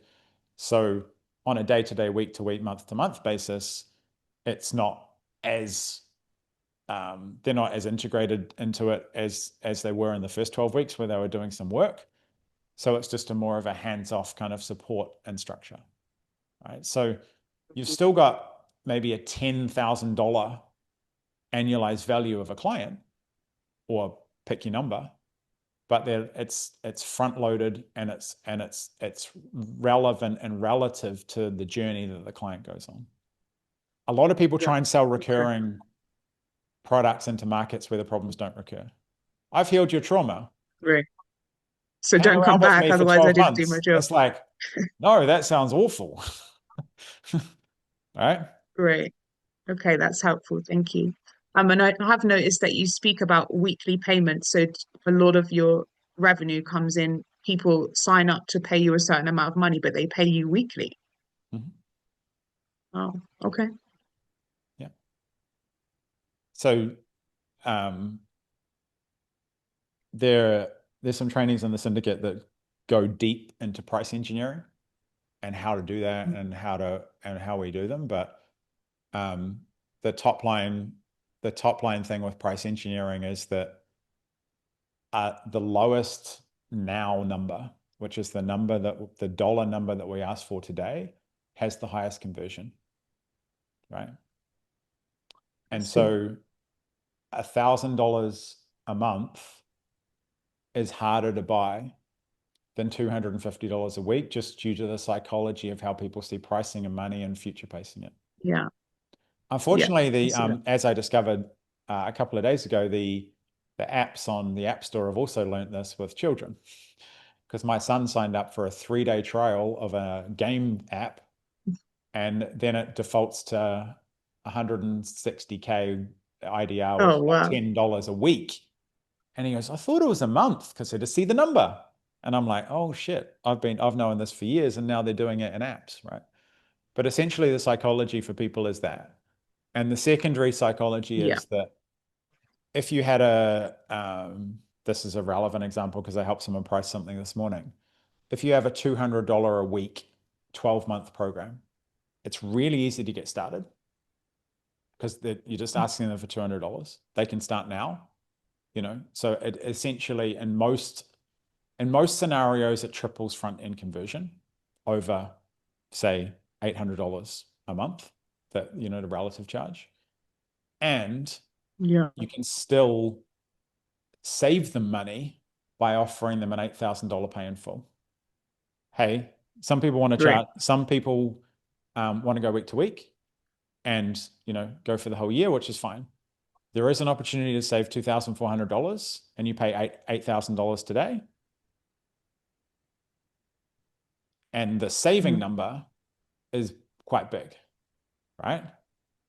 And so from a cash flow perspective, with my clients, I help them engineer those to prioritize the thing that they need now. If they need front-end cash flow and they need now money and they have high churn kind of product, we might discount the pay in full up to 50%. So you might have $100 a week, $5,200 annualized offer, and we'll let you buy it for $2,500, right? So you give them essentially a Oh. 50% discount from there.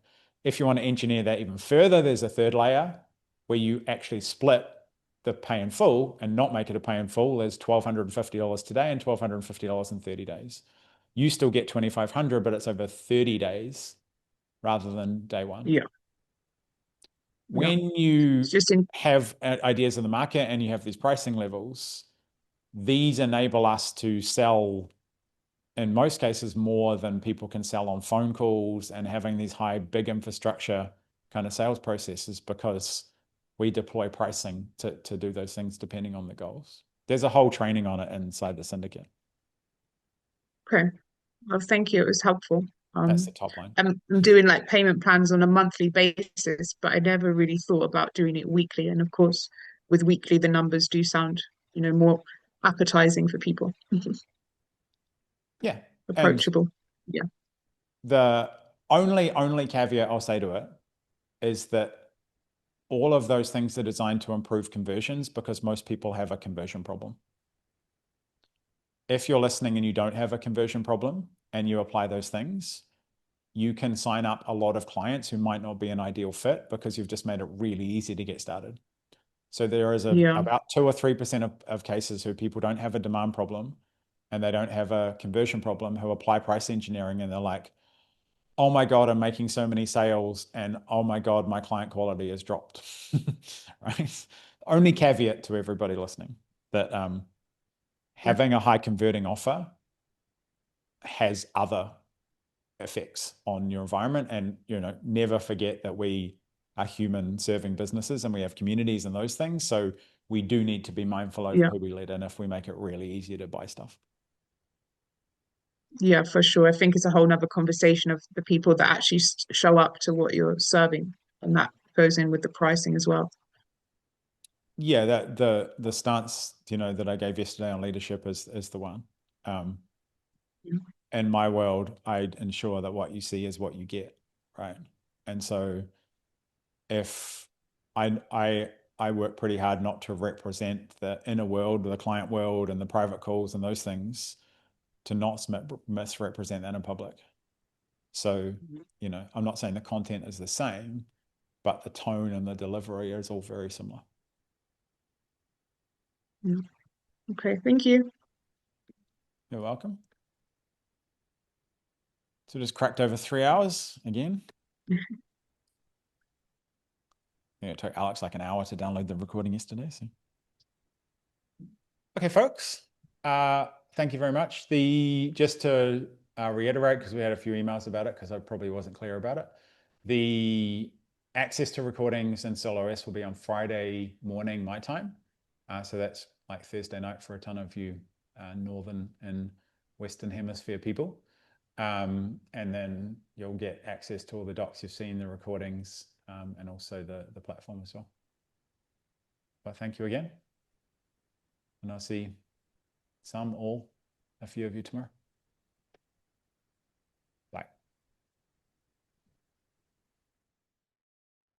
So efficient market dynamics. It sounds obvious, but client serving businesses are set up to serve clients. Yet the reality is that the majority of every single marketplace, they won't become clients. So most people that you interact with won't become a client. And over a long enough period of time, clients come out of an audience in sufficient numbers. If you have consistent messaging, you build an audience consistently around a few core ideas, then you will get clients. And in the percentages obviously vary between the different industries and different categories and different verticals and different niches. And then the percentages vary based on audience size as well. So if we agree that, it can take a long time to shake every single client out of your audience and build one in the first place, then time is a very important factor. And efficiency is finding ways to shorten time periods, in the purest sense. And in a solo business, in every business, very long sales cycles just suck and they're very hard to scale. If you have a very long sales cycle, you have a lot of people in it concurrently, and it is difficult and challenging to identify, where the opportunities lie and where the focus should be. So therefore, we must have efficient ways to identify who is most likely to become a client as early as possible. And said another way, with the approach that I'm going to show you and with the philosophy underlying it, the reason that a lot of people buy from me in my audience and I convert a lot of clients is not because of the conversations that I necessarily have or the offers I make. It's the conversations that I don't have and the offers I don't need to make, right? And that is efficiency. We can afford not to spend time with large portions of our audience and our prospects because we can wait for them to take a particular action, and I'll show you what they are, or we can just let it run its natural cycle. And having an understanding of dynamics, of market dynamics, also enables us to generate cash flow from those who will never become clients in very, very efficient ways. And all of this is, rooted in, general power dynamics and general, if you want to say, asymmetry. The most common, asymmetry formula is the 80-20 formula. That 80% of the apples that are grown in the orchard are grown by 20% of trees. And we see power laws everywhere, and some of them are kind of obvious, and some of them are very much less obvious. And in client serving businesses, power laws aren't that obvious because in the digital world we feed in numbers at the top and kind of just treat every single 1 and 0 as the same thing.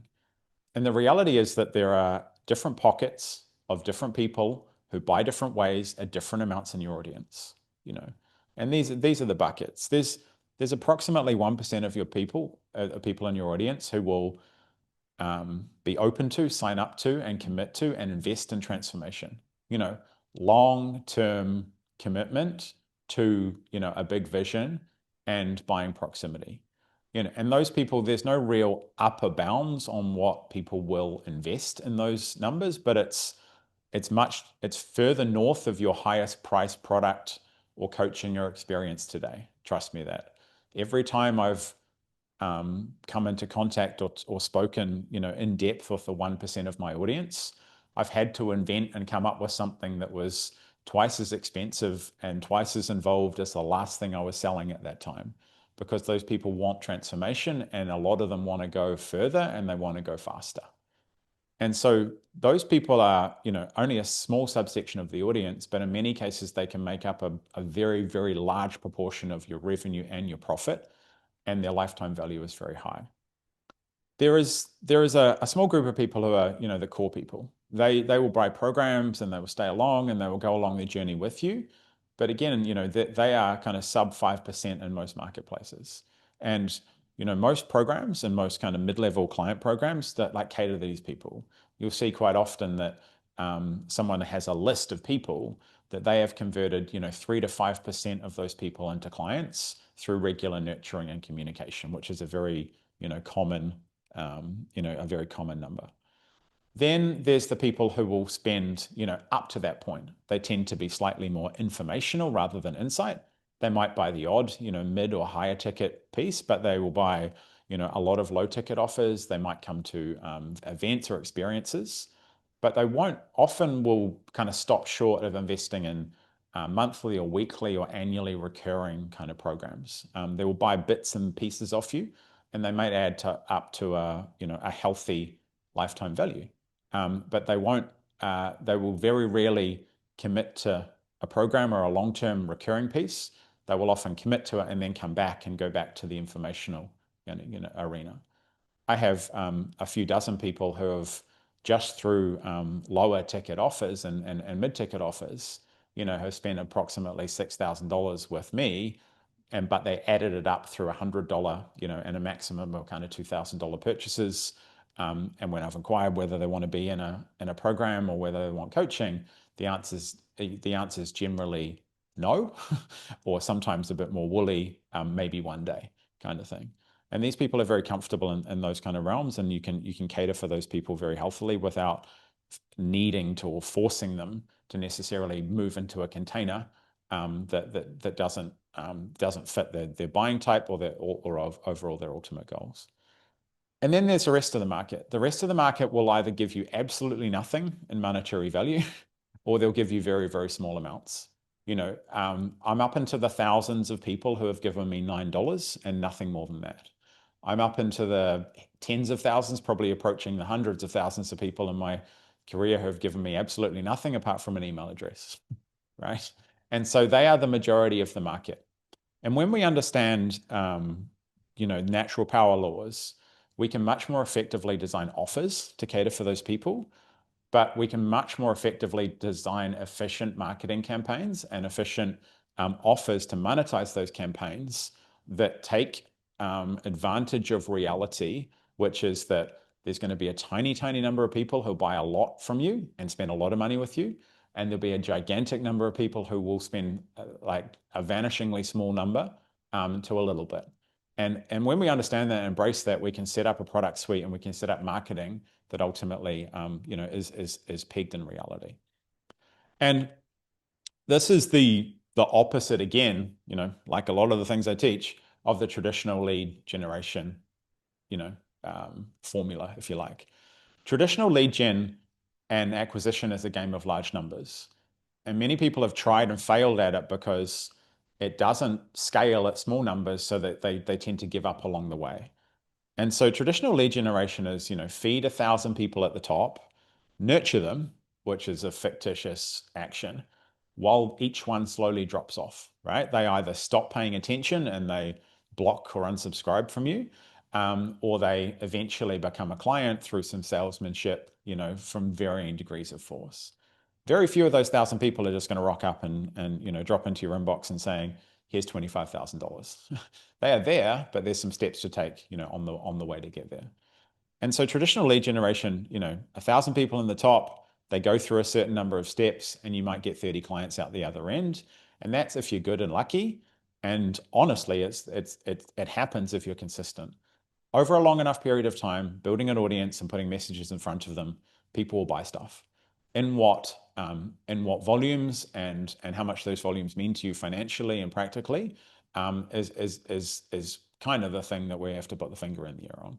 So bringing some predictability to lead generation and customer acquisition, and bringing some scope and predictability to where the focus, the energy, is absolutely critical for a solo business. And there are a ton of issues with traditional lead generation.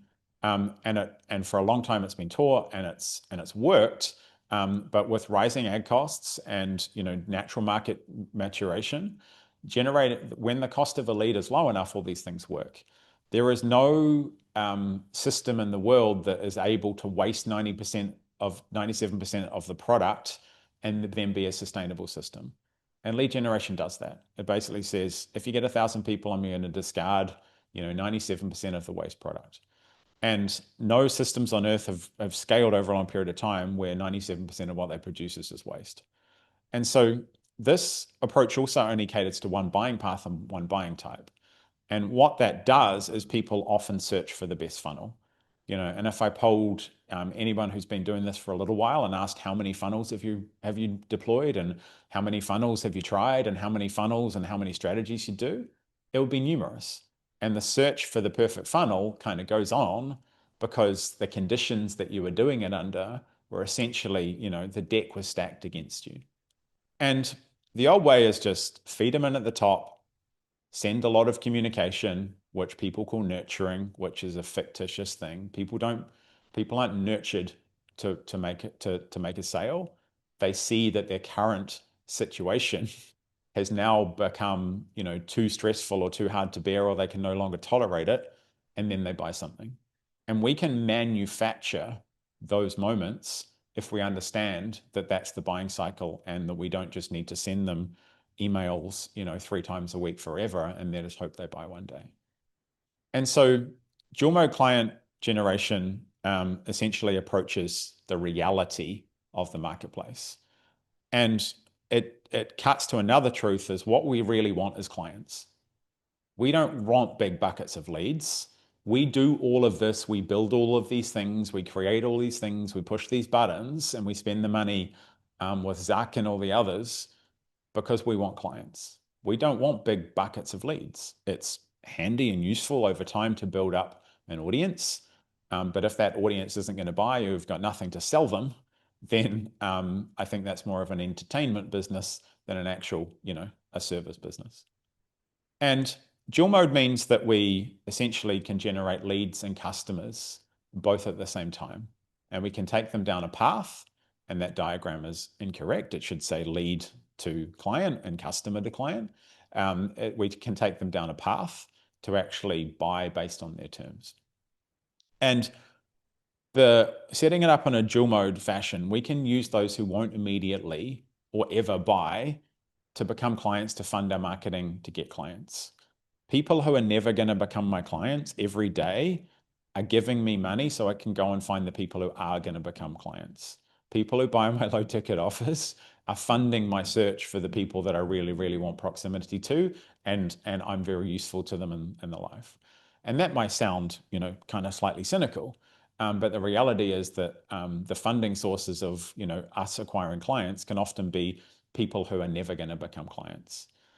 And with the dual mode, we can also monetize IP we've already built. I've covered in the previous modules how we bundle our products up to get clients.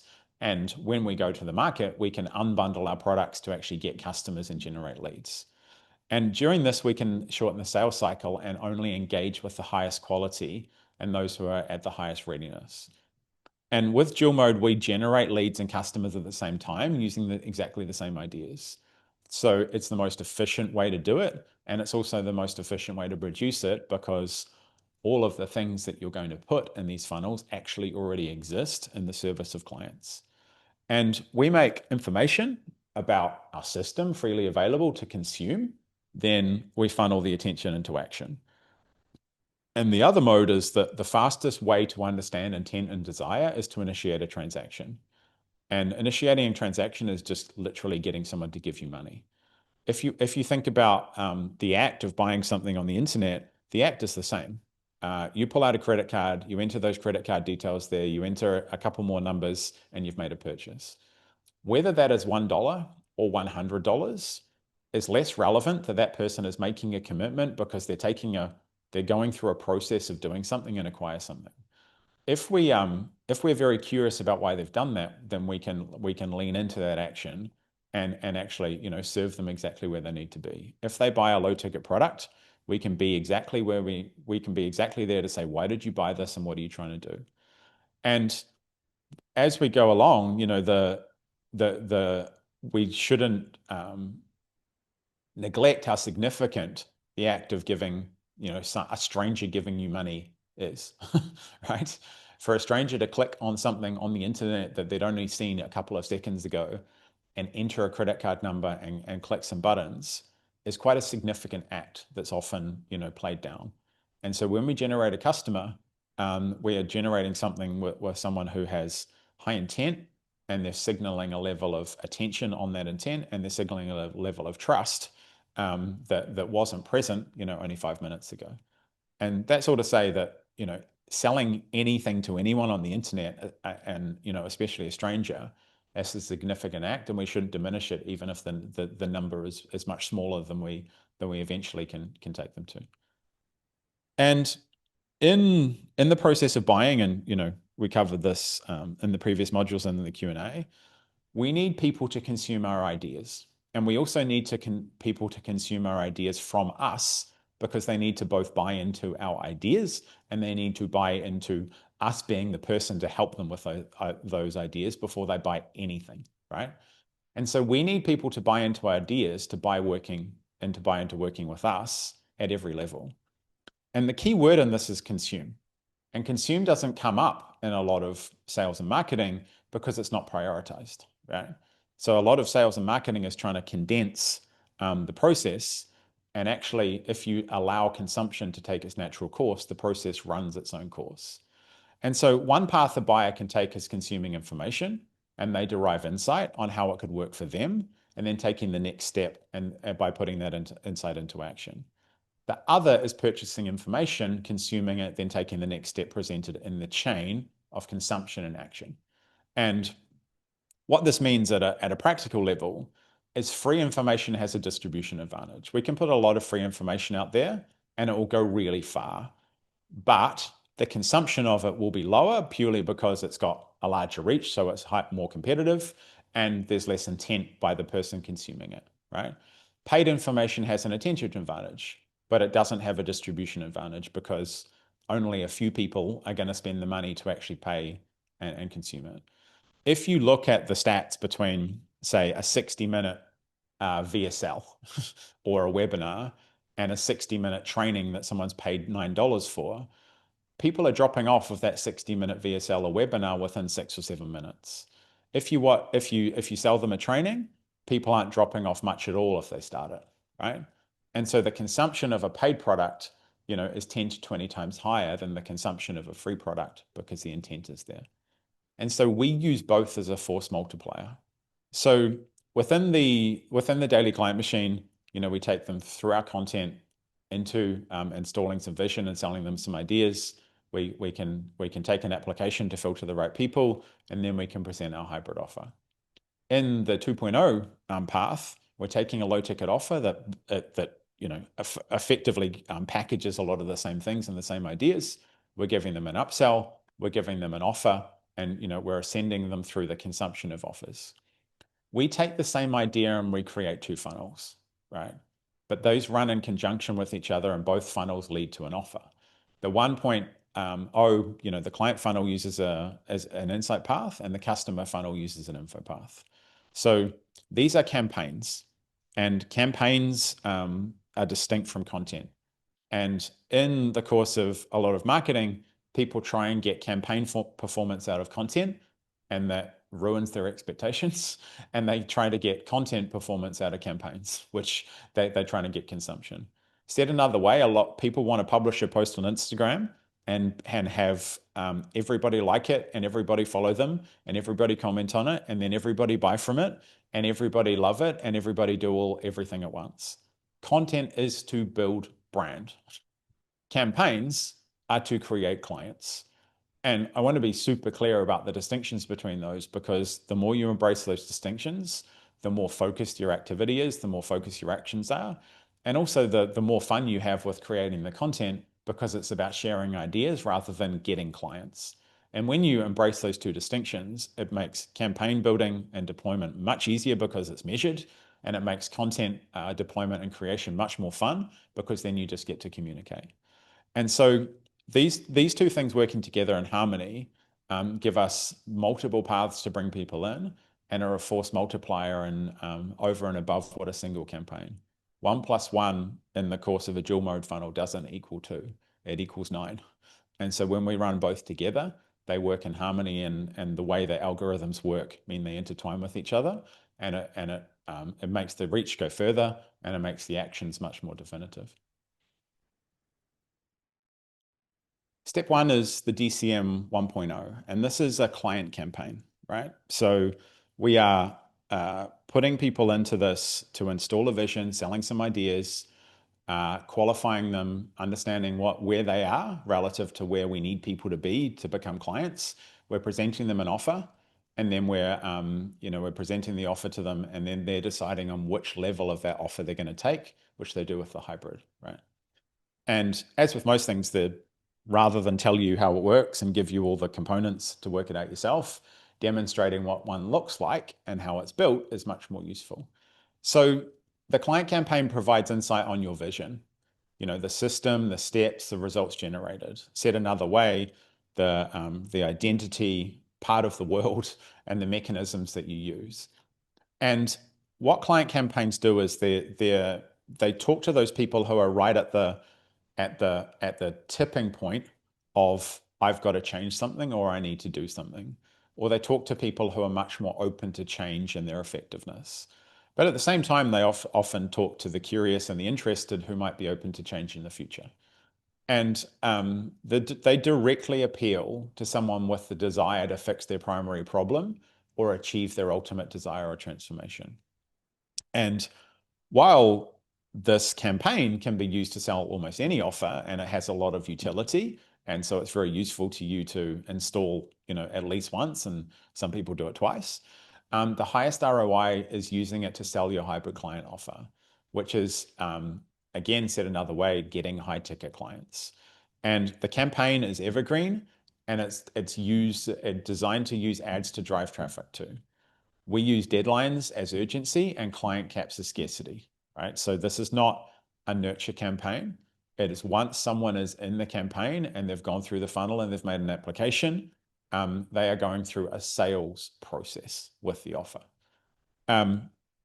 The things you need, and I don't want to say only things you need, but the things you need, because the message on top of these things is the most important thing, is that you need a converting offer that's been bought by at least 3 people, so the offer's been validated, and you need a clear idea of the criteria you need for clients, because you're going to actively filter them as they go through. You will only be presenting the offer to people who meet a certain criteria. So there's only 4 components of that campaign. And there's the page where we install the vision. The vision install is, you can see this as your primary sales page for clients. You might want to use it as your homepage. You might want to use it as your domain, because it sells the big vision, it sells the ideas and the components in it in the most effective way when you follow the structure. Inside that, there's the vision video. So that gives context and it derives a call to action. And so the vision install page is there as, an invitation for someone to watch. We use a headline to drive them in there to get the context. And the video essentially, converts them, if you like, to take the next step. The application filters and makes offers to prospects who fit the criteria. The follow-up campaign, which generates conversations and clients via automation. So what did DCM 1.0? This module is the big picture overview, the installation, so you can get the first version up.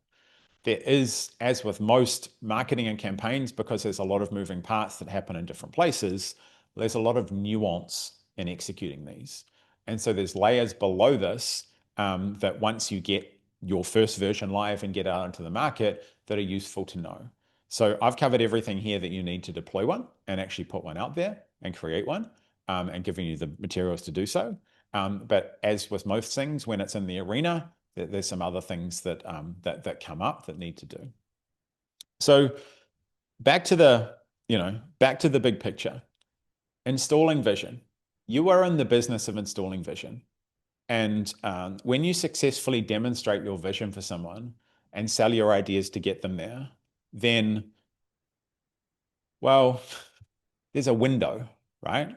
There's a window that's open to invite them to do it with you, And when someone is sold on the idea, and you being the guide of that idea, or the deliverer of that idea, or the installer of that idea, selling them on your offer becomes simple, right? So the vision install is blending you installing the vision while demonstrating that you're the person to do it, right?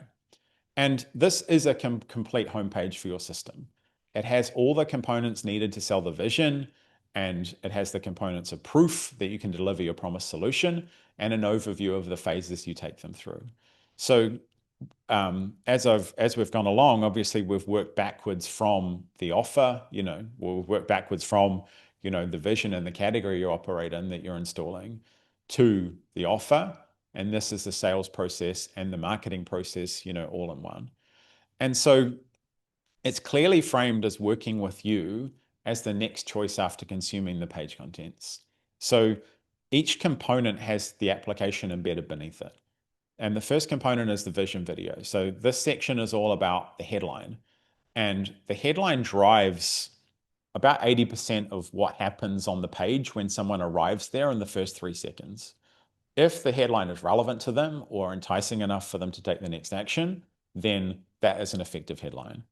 If it's vague or non-specific or not relevant, and a lot of headlines, a lot of these pages are going to just get to people who don't care about getting the results, so they're going to bounce from it, then the page will not work, and because they won't get to consuming the next thing. And we are clear in our headlines. Clear headlines trump cute ones every time, like most copywriting. So we call out who it's for, the outcome, and whatever currency you're selling in terms of the idea, and whatever you help people with. So, a demonstration headline: how to build a solo biz that generates $46,423 per week in profit. Right? It's specific but broad. It's specific in what it gets. It's not specific in actually who it's for. If you were to do the same thing, for coaches, for example, you would put the word coach in there. If you consultants, etc., etc. If it was for personal fitness, personal trainers, whatever, you have that called out if that's the category you work in and the subcategory you work in. The next piece is the case study. So the case study replicates much of the components in the video sales letter. And so it's a demonstration of a transformation and proof of how it applies to a client. And we are in this as specific as possible, within the realm and within the bounds that the client or the subject allows us to do. So I've got 6 of these that are very specific in terms of mapping someone's journey from 0 to $1 million, from unwinding a business to $1 million, from completely changing a model that didn't make them more money but did it in a different way. And I could use any of those that, subject to my ideal avatar, to actually tell someone in a story. So we do this both in video form. We walk through the transformation and say the mechanisms used. And we also do it in text form. We tell the story of what they did, and then we insert those kind of pieces. You can see there what JK was doing before, he installed an identity and, followed the training and did the things and executed them and got the result. So this is both a reinforcement of the mechanisms and identities and those pieces, but it's also proof that maybe you know what you're talking about, and maybe the things that you do actually get results. We start to foreshadow, the offer, and informationally, as I've said before, we need people sold on certain ideas, and we need people moving in a future pace to actually embrace and invest in the future. So on this page, we break down the phases in the system and show the specific mechanisms that drive those desirable results, right? So, here I'm talking about installing the model. That's what we do. There's a hybrid client offer, there's a platform offer, and all those things. So that breaks down and foreshadows the things that are going to be in the offer. What is suboptimal to happen is the first time someone hears about the hybrid offer is when they see the offer. Sounds like a tautology. The first time someone hears about the sovereign consultant is the time that they're sent the offer, because that offer will lack context, right? So if we have those phrases, those ideas, those mechanisms before it, then those things are familiar with and they have context before someone actually moves onto the offer. And so, content should always be delivering context. And, if you just follow the basic rules of, putting your mechanisms and putting your characters and those things in your content, then those things will derive context because your content will give them that. And finally, an FAQ. I like to be quite direct, pre-handling objections and qualifying common questions like price and differentiation. They're very common ones. You won't get the most common question of why you're different. Well, some of you will, but you often won't get why is this different? But you'll have someone probably running that in the background, as a subconscious question. Pricing, the best practice for me is expose pricing as early as possible, right?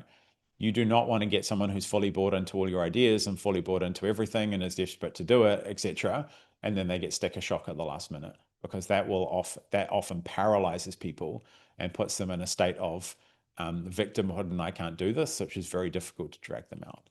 I like to expose pricing or indicative pricing as early as possible to filter out anybody who is going to have that scenario And I also understand that in a dual mode funnel, that I will probably sell that person something else anyway, because they will come back around to be able to see a product in a different form, in a different context, which is another way to say, if someone hits this and your weekly payments are too much, they are going to be shown an ad or showing content later on, which has a $9 price or a $50 price or a $100 price that they can then buy into.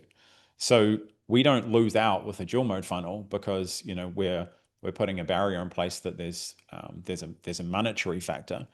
We actually win by exposing the price and getting the right people through the funnel. So the vision video is a VSL, right? And it follows a video sales letter structure. And I recommend you avoid using a script, or it will just feel very scripted and robotic. This has obviously a high requirement for confidence and belief in your methodology and your systems, and confidence and belief in your ability to deliver the result. If you're really winging it, and you're really winging it because you don't know what you're talking about, this video is going to fall flat, very, very flat, because if you don't use a script, it will be very meandering. It will be very vague and it will be very loose. And that's all to say that the barrier to entry of recording an unscripted video sales letter is skills, and that you're actually good at what you do, right? I'm not talking about world-class mastery, just that you know your shit, right? You're looking to hit the points. You're not reading off a list of demands to work with you. And I tell people to avoid scripts because it tends to make them very rigid and very robotic, like they've just been kidnapped and they're begging to be freed from some kind of hostage situation. And there are two factors in the creation of this. If you get the right structure and use the right format, then this will be 80% of the results. Another way of saying this is that the contents of the video sales letter don't matter as much as you think. And I say that to relieve some pressure, because some people spend an absurd amount of time planning and thinking and refining their points or the words that they need to hit or they're going to say. The video sales letter is contained in an infrastructure that means that the ideas can be sold anyway without it. It's just a nice thing for people to consume. And what you will find is the two people who make applications from this page either watch the first 60 seconds of the video and then apply, or they watch the whole video once or twice and then they apply. So that is indicative of like high need, and it's also an indicative of high levels of research. And both of those are obviously advantageous to getting an application and ultimately presenting an offer. So I've given some guidelines here because these are the ultimate, guidelines. And the derivative of these was kind of pre-product launch formula, which was the pre-VSL days before product launch formula kind of dropped and chopped this idea up into 3 different spots, right? And so the length of a VSL, again, is importantly irrelevant. And what I say by that is it's like the question of like, how long should my copy be? The answer is as long as it needs to be. But you won't accept that answer, so your VSL is going to be 20 minutes. And so you start with a hook, you use the big promise or an unexpected insight to hook them in. And then you call out them directly. You call out the pain, but because you want to prove empathy early. If you're kind of good at editing and you're confident with it, you can use pattern interrupts or surprising visuals or bold statements. A little trick, or it's not a trick, a secret I like to use is because of the style of my video sales letters, I like to have things in the background or things going on in the background or stuff in the background that is not necessarily obvious, but sends another message. Use that information how you see fit. Then you're moving into the empathy and the struggle. You tell a story. Be honest and emotionally vulnerable because it's either you or your clients kind of struggle. And I could tell plenty of stories for myself, and I could tell dozens of stories from my clients about what they were going through before, the change that they made, and what happened on the other side. And that's just a mini typical transformation story. Vulnerability and honesty, and maybe saying things that people don't, admitting things that people don't expect you to admit, will ultimately disarm skepticism and build trust early. Then there's the transformation. The important thing here is critically around without teaching too much. If you give too much too early, then there's no real incentive for them to dive into the meat if they need to dive into the meat. And then you ease off of like the tease. How did this happen? And then you teach, and ultimately shifts beliefs, and this is the meat of the kind of video.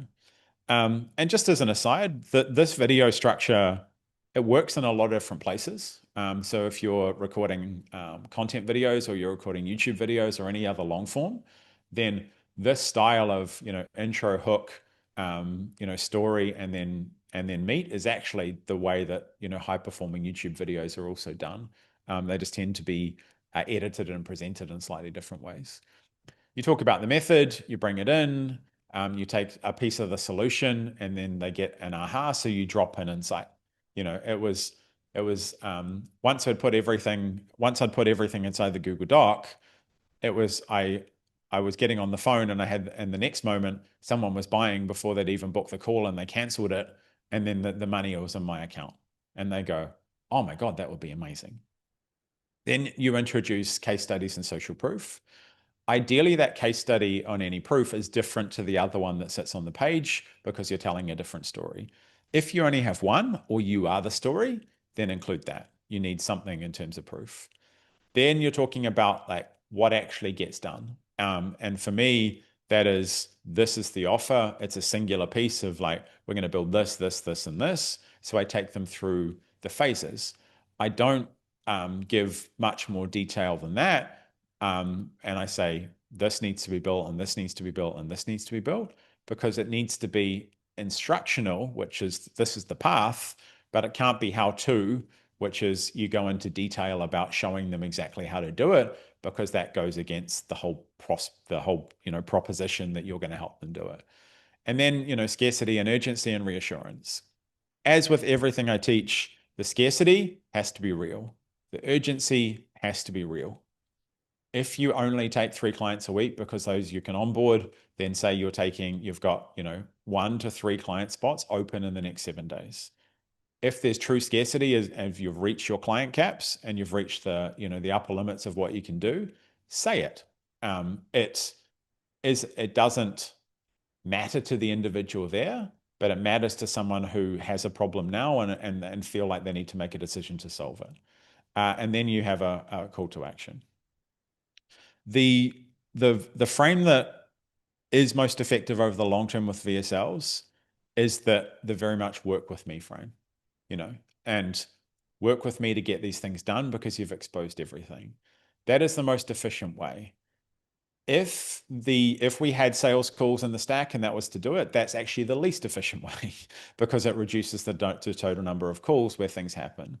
This sales letter, this process is designed to sell your offer via a Google Doc. And so there's certain things that need to happen before the offer is exposed. So again, clear is kind here. So we're not taking people through a process that they're not actually going to make to the other side. That is best for both of us. The format is very important. And how you show up is the unspoken frame that people are seeing into your world from, right? And the word you were looking for is native. What format are people used to seeing from you? And I'll use myself as an example. I turn up online in 2 ways: talking to a Google Doc and raw, right? Those are my 2 things. There isn't a studio. Well, there has been before, but there isn't a studio that I film things in with yellow and blue lights. There isn't a camera crew following me around. Again, there's been those things before. So my native format is Google Docs and 1-take videos with a camera propped up somewhere, right? And usually wearing a tank top. So I don't want to let the audience down. these are my native formats. These are mine. If you are a PowerPoint presenter, that's your native format.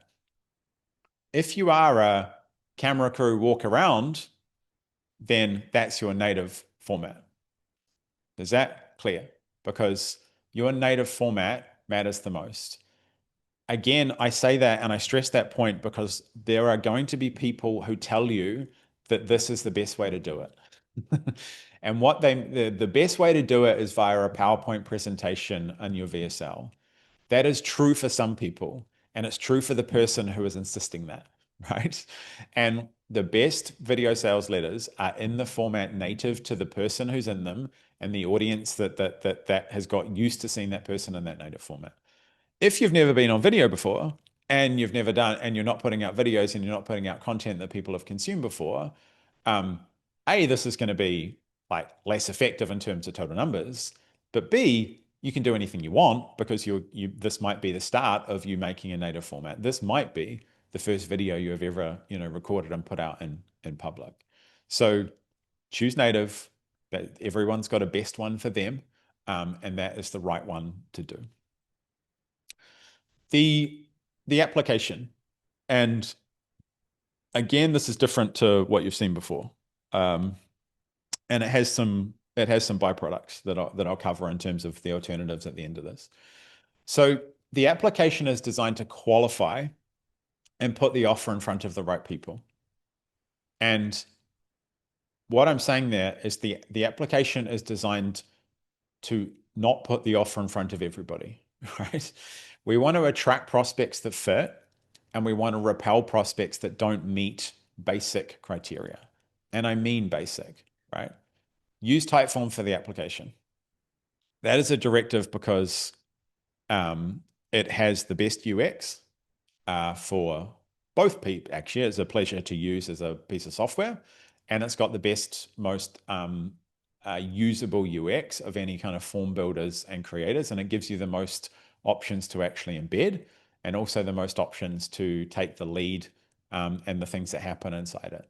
And it's relatively inexpensive.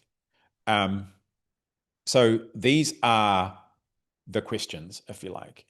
The framing is very much qualification and screening.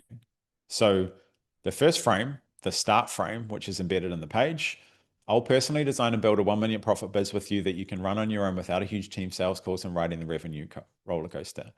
I put a caveat there, there's no call required. I'll send you an invitation to work together via email, right? That covers a lot of truth. What I'm not saying there is that I'm not saying that I'm going to do that one-to-one or a group program. I'm not talking about the modality or the offer further on. I'm talking about what can happen if we choose to work together, because I want to present them both options, because I know a hybrid offer is coming, right? Which has both a proximity offer and also a program offer in it. Then, and I feel like I need to say this, I ask their name, and then I ask their email. And then again, I start to get into a little bit of a components of the offer of what happens. So what I'll install with you, the sovereign model that you can use to generate 1 million profit in the next 12 months, and the right offer for you, a hybrid offer with 2 access tiers, a daily client machine bringing in leads, customers, and clients. Does that make sense, right? If it doesn't make sense, we've prematurely opened a window to someone.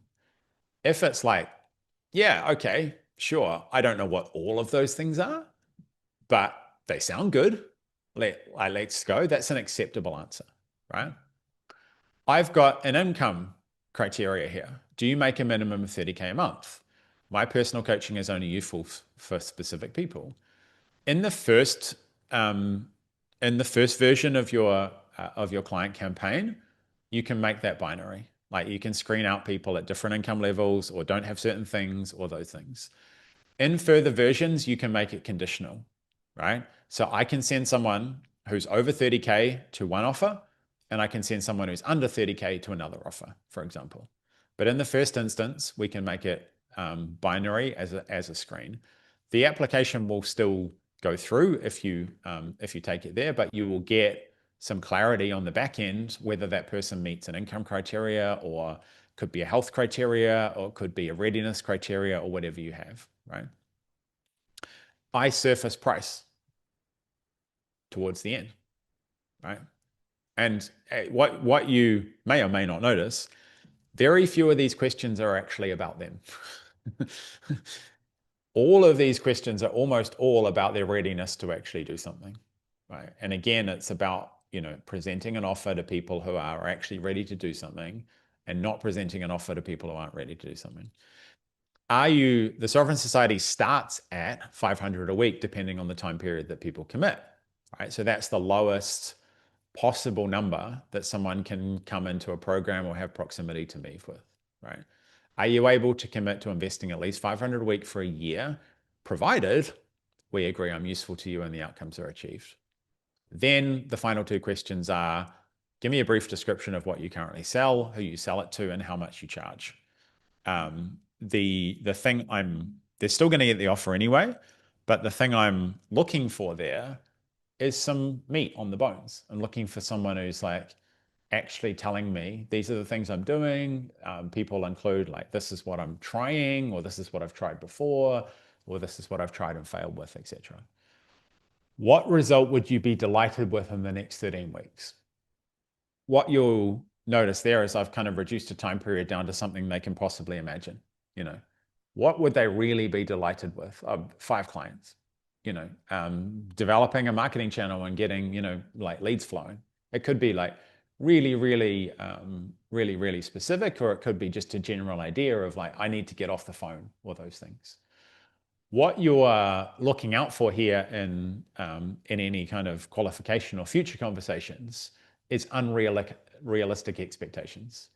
Well, James, I want to make $1.2 million in the next 13 weeks, and I don't have a list, an audience, or an offer. And I'm like, well, I ain't much use to this person, and no one really is, right? And so in the future, when you're engaging with these people and potentially asking or answering, follow-up questions or anything like that, having expectations and reasonable ones is a very healthy thing to have in the course of, engaging with them and directing them back to the things they want. Because on many cases, we can sell pretty expensive solutions that solve very simple problems, because that problem is very, very present and relevant to that person at the time. So when we get the truth on the table, it's a very, very useful piece of information in the sales process, because we can draw people back to it and said, if all this did, was get you, 2 new clients, you'd be delighted with that? Yep, cool, let's go. The follow-up campaign is, the reality of where most of the action happens, right? These people are at variable stages of their interaction with you. Some of them will have gone through this and seen the offer the first time they ever set eyes on you, and they've just spent 4 or 5 minutes briefly skimming through a VSL and answering a survey, and they are going to be, not familiar with the mechanisms and who you are and all the things in it. Some people could be a year in of following along with you, and they're ready to go, and they're like, I'm just clicking these buttons so I can get the offer and get started, right? And so that's all to say the reality is that 10% or less people will join on their first exposure to the offer. The first exposure to the offer, we do not have an extremely high expectation of conversion. And the people who do convert, if you like, and become clients, we're probably going to become clients anyway. They've just done it in this really efficient way. So we need consistent follow-up over a long period of time, with consistent reinforcement of the core messages and proof to indoctrinate ideal prospects into considering the idea and offer.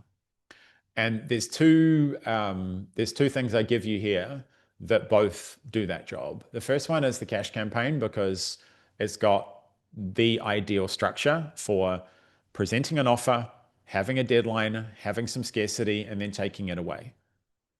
So it follows a sequence which opens an offer, the doors close, so it's got some urgency, and then taking the offer away. And then that can be essentially, backed into the wait list where you run the waitlist rhythm after the cash campaign is completed.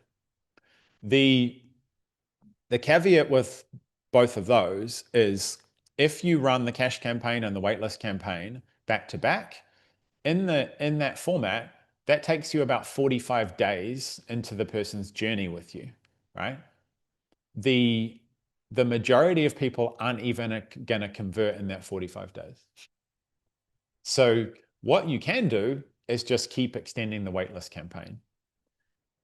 Honestly and truly, and many people who run paid traffic and do marketing don't want to hear this, I would run it for a year. I would open and close that offer for 12 months. And I would just make it available for 4 days. And then I would close it for a periodic period for that person. And then I would open it again. And then I would close it and I would open it again. And I would do that until they unsubscribe from it because it's delivered via email or they bought. Because the reality is, if you do that, it will automate your client acquisition. And the more people you feed in the top, the more people every day are being made offers to.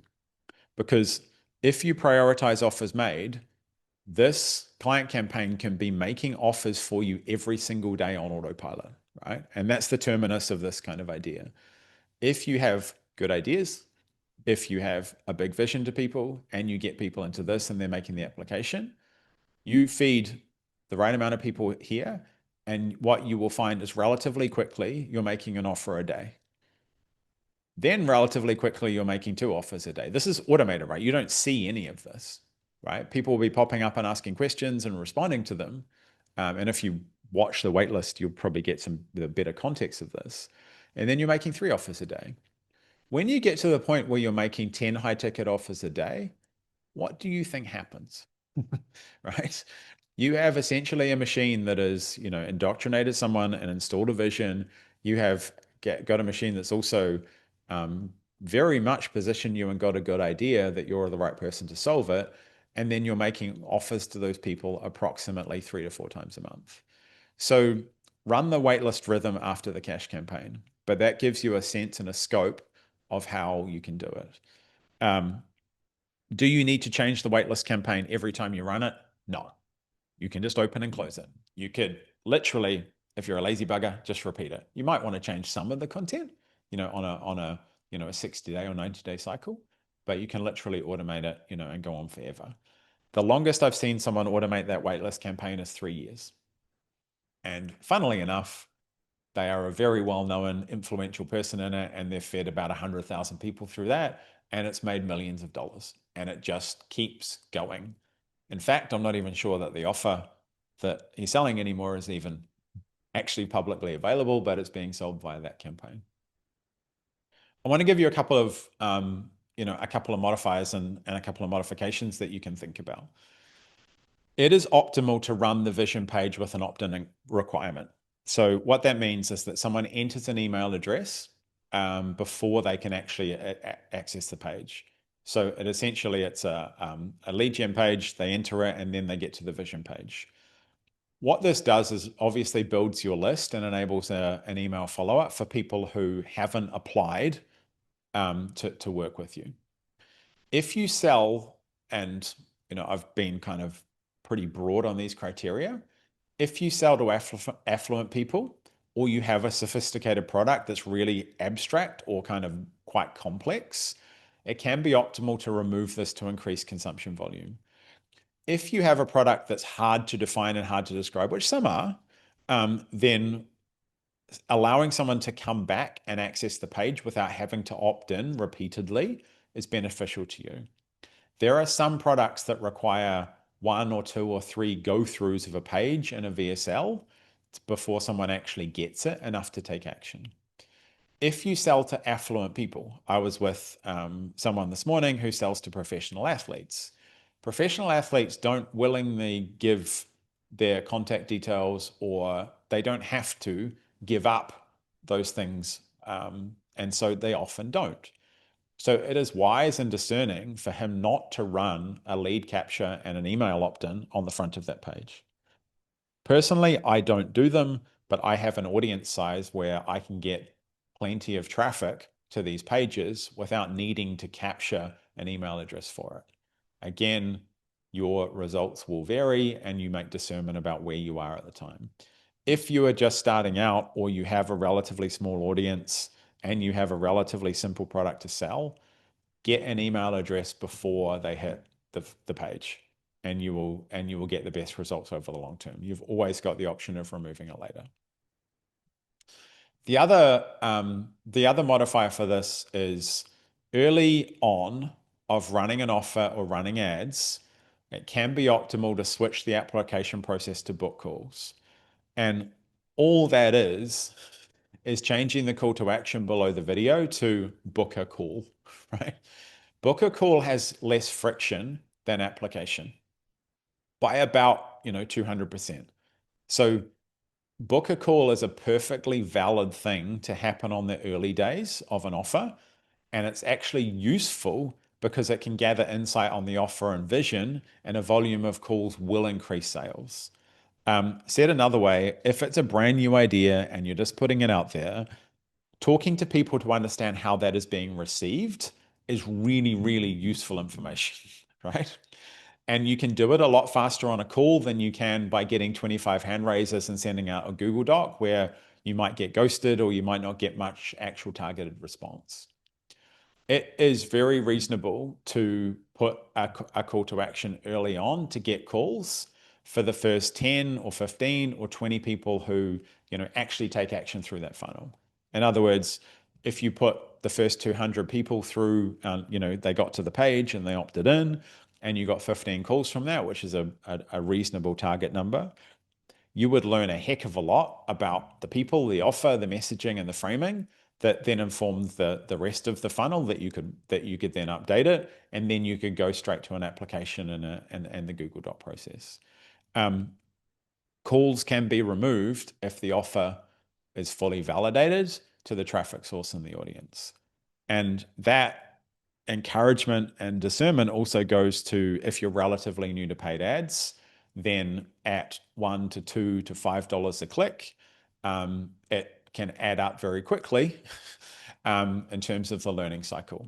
And so calls are advantageous to get conversations with people if you're running, to a cold traffic audience, so you can actually speak to people about the offer inside. Remember, if you're still in the validation phase, the purpose of validation isn't to necessarily sell the offer. That's a great bonus. It's to get insight about how the offer is being received, so then in the future you can actually sell that offer more effectively. The second part of the dual mode funnel, and how it works is the customer campaign generates a customer and makes sequential offers to turn that customer into a client. Again, it's automated and offer driven, right, in a different way than the client campaign is. So we use products that are already proven useful, and then we unbundle them into mini offers that generate clients. And I'm going to labor that point as we go through, that everything that you do in this probably already exists or is about to exist in the course of delivering to clients. This funnel is designed to run with meta ads.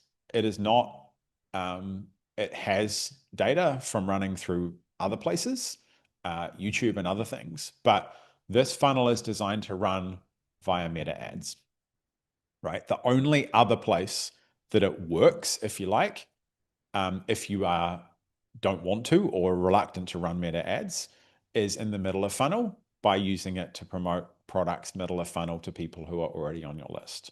Just understand that the reach and the scope of that will be very, very limited. So the goal of this, when ads are layered over, is to acquire a customer for free. And we do that by generating enough revenue from offers to cover the cost of advertising. Again, said another way, if we're paying $50 to get a customer, we want that person to buy $50 off us in the course of coming, $50 worth of products in the course of becoming a customer. What you need a converting offer being bought by at least 3 people. Getting free customers is great. Don't get me wrong. Getting free customers every day is wonderful. And I've done it for years and it's great.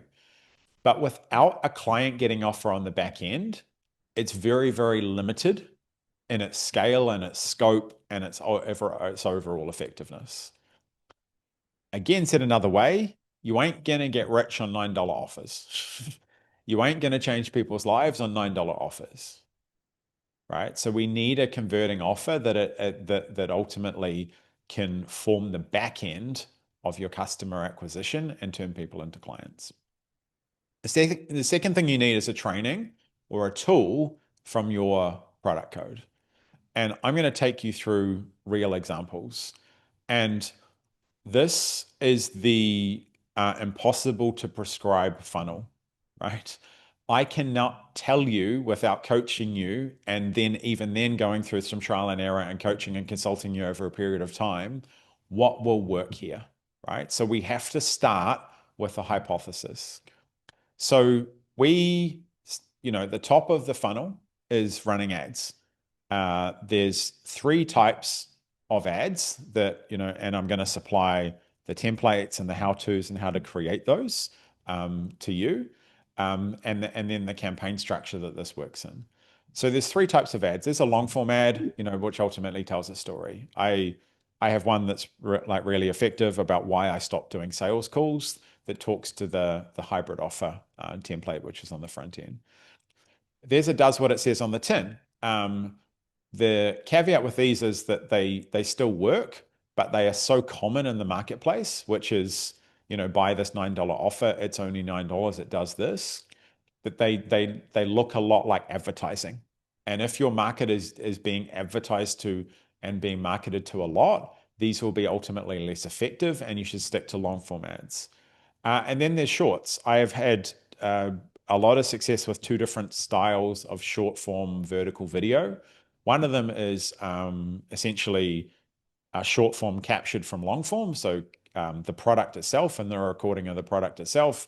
I could put a vertical video of me having some non-contextual part of the teaching piece and run it as an ad. The other one works as just completely random lifestyle vertical videos. They work extremely well to be a scroll stopper and a hook. We run a number of different audiences in the stack, and again, I show you in an additional training how to structure these and give you some creative and leads on that. The first one is the open and global to everybody, and the algorithm in the meta universe these days and the way it's run means that it's pretty good at finding buyers pretty quickly. So you can afford to run very open campaigns and very broad targeting and very large audiences because the algorithm's now so good at finding them. That doesn't mean that you can only run that. I recommend that you run interests. And global, I mean every geographical jurisdiction that you cover. If you only have clients in Australia or the US or the UK or whatever it may be, or you're doing it in an alternative language where it's only in Spanish, etc., obviously that's your version of global. You run it to interests that fit your ideal profile. Again, there's other trainings that go into more detail on this. You run it to warm, people have hit your landing page, and this is where the dual mode again kicks into action.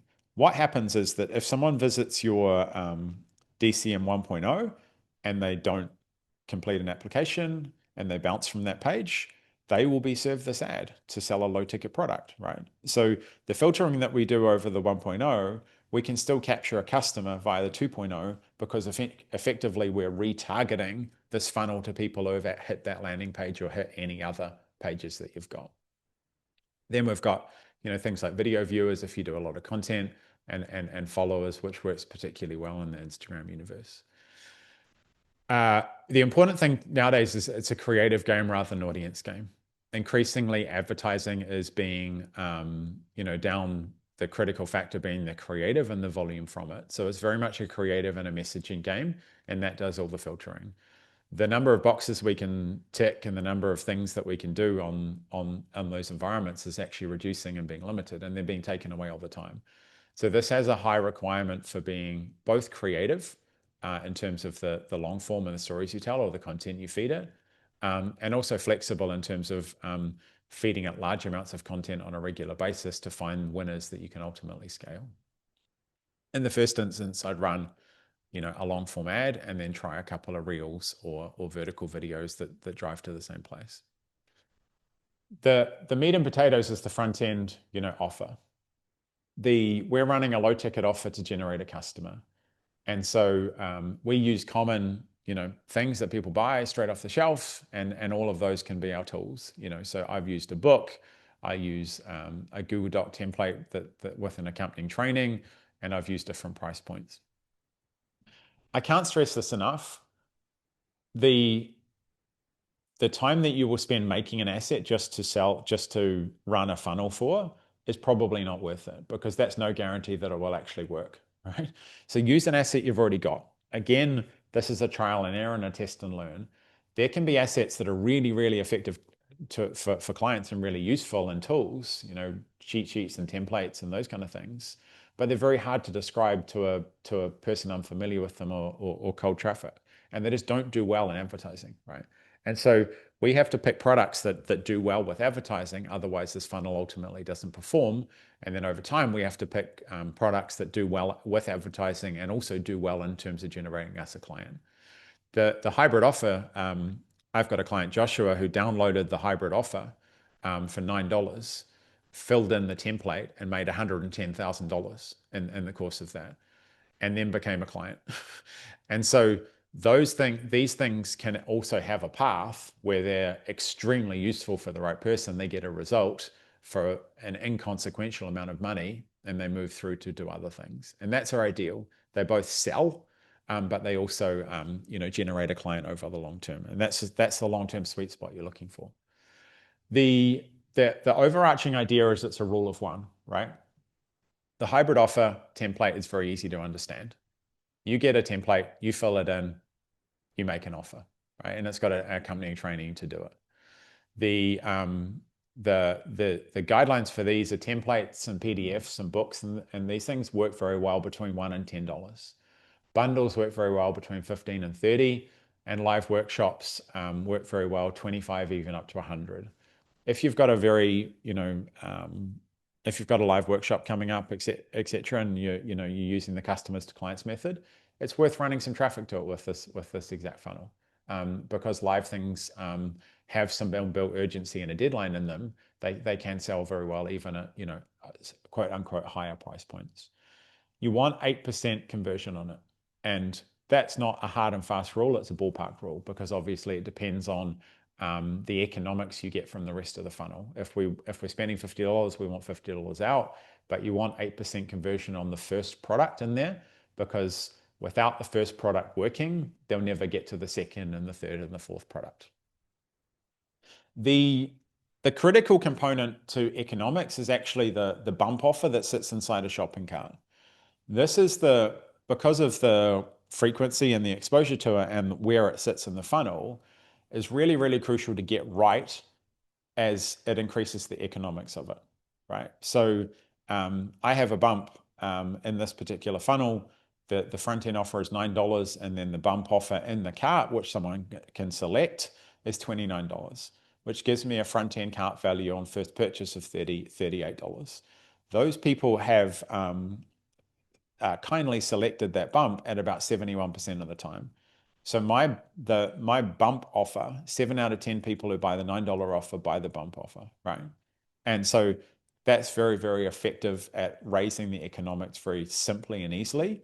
And they don't require a lot of copy or anything like that. They just need to be extremely complementary to the first thing they've bought.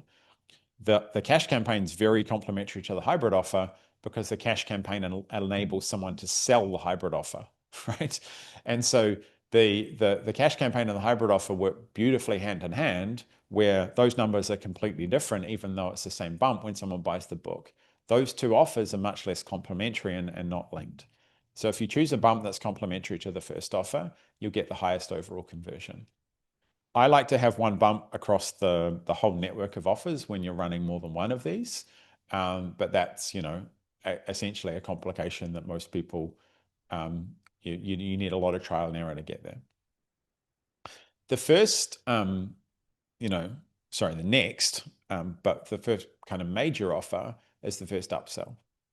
These exist purely to increase average order value. What what you will find is this probably exists in your platform and in your membership, but it will just be a larger version of an offer that actually sits there. It's kind of strange, but it still works, and you don't have issues with it. They can buy this as the upsell and then still buy a platform offer of a membership that includes this upsell later on and be okay with it, right? So this purely exists to get the economics of the funnel up. Don't include too much. I found 1 to 3 step kind of courses or implementation packs or anything like that work very, very well. You want to aim for 20% conversion. Anything over $200 to cold traffic is difficult to get conversion on unless you have a well-established brand and a name where people are just going to click through stuff and ultimately buy it. So the rules there are, it already exists again. Don't include too much. Don't give away the farm and include everything in your product stack and your membership, and get 20% conversion. The platform membership is introduced here, and this is why, for many of you, if you haven't designed a platform offer at this juncture, we can go back and ultimately do that, because that's the best offer to actually have this. My platform offer is a $50 a week at the time membership. It's now $100 a week membership, and I go straight into offering the membership there. This is again an offer that may not be accepted first, so we can tack the cash campaign as the follow-up again to ultimately sell this offer. This is the offer that starts to move people towards being clients. Well, it doesn't start to. It actually moves people from being a customer to become a client. Over the course of the cash campaign, you want to aim for 5 to 8% conversion, because you're selling it via email using deadline. Again, only about 20% of people will buy off the actual funnel page and actually take that membership offer as a one-click piece. Once they are a client, they've dropped the platform thing, we want to sell them into the program. So we follow up by email and say, hey, thanks for joining the platform, etc. What do you need help with? And we take them through a sales process. Why did you join? What are you doing? And we see if they are suitable for the program campaign. I recommend not automating this. I recommend reaching out to every single person who joins any of your platform or membership options and actually say, do you want further access? You don't say that directly. You discern what they need in the first instance. What I've found particularly effective is if someone buys the first low ticket offer, the customer offer, and they buy the bump, but they don't buy anything else. On the training and the delivery page, we can actually put offers as well. So this is where I surface like a trial or something like that.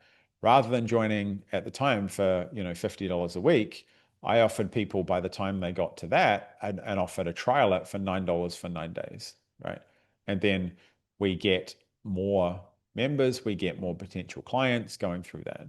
So in the delivery and the consumption of these products, remember someone has paid money for this training, so the adherence and the consumption is really, really high.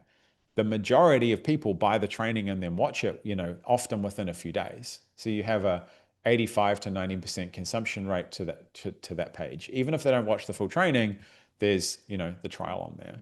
So that's just a very simple way of, again, getting another easy to buy offer in front of someone who's already bought from you. The deployment of these are the deployment is straightforward. The scaling of them, is everything is in the offer, right?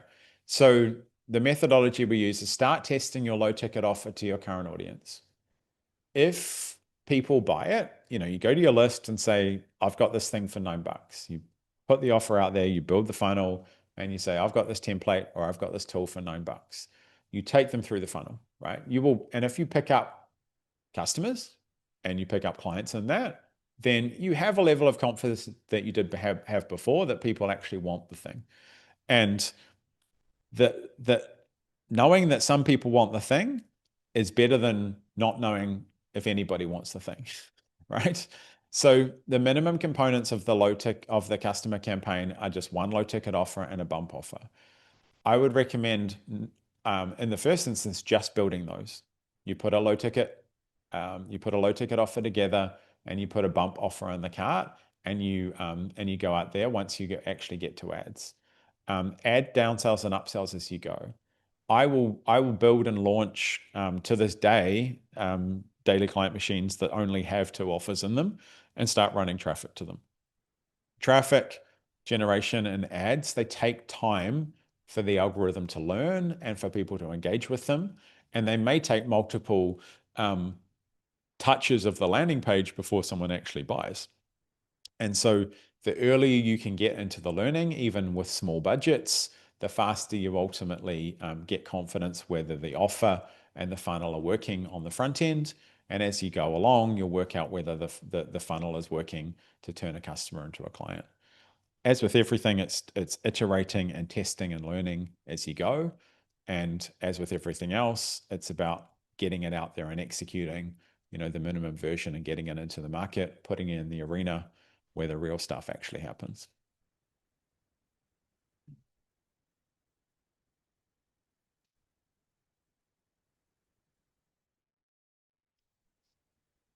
Who's got questions? You're next to me on the screen, Jim, so I don't know if you've got any. To put words in your mouth, the DCM 1.0 is where you would start with, and you would have your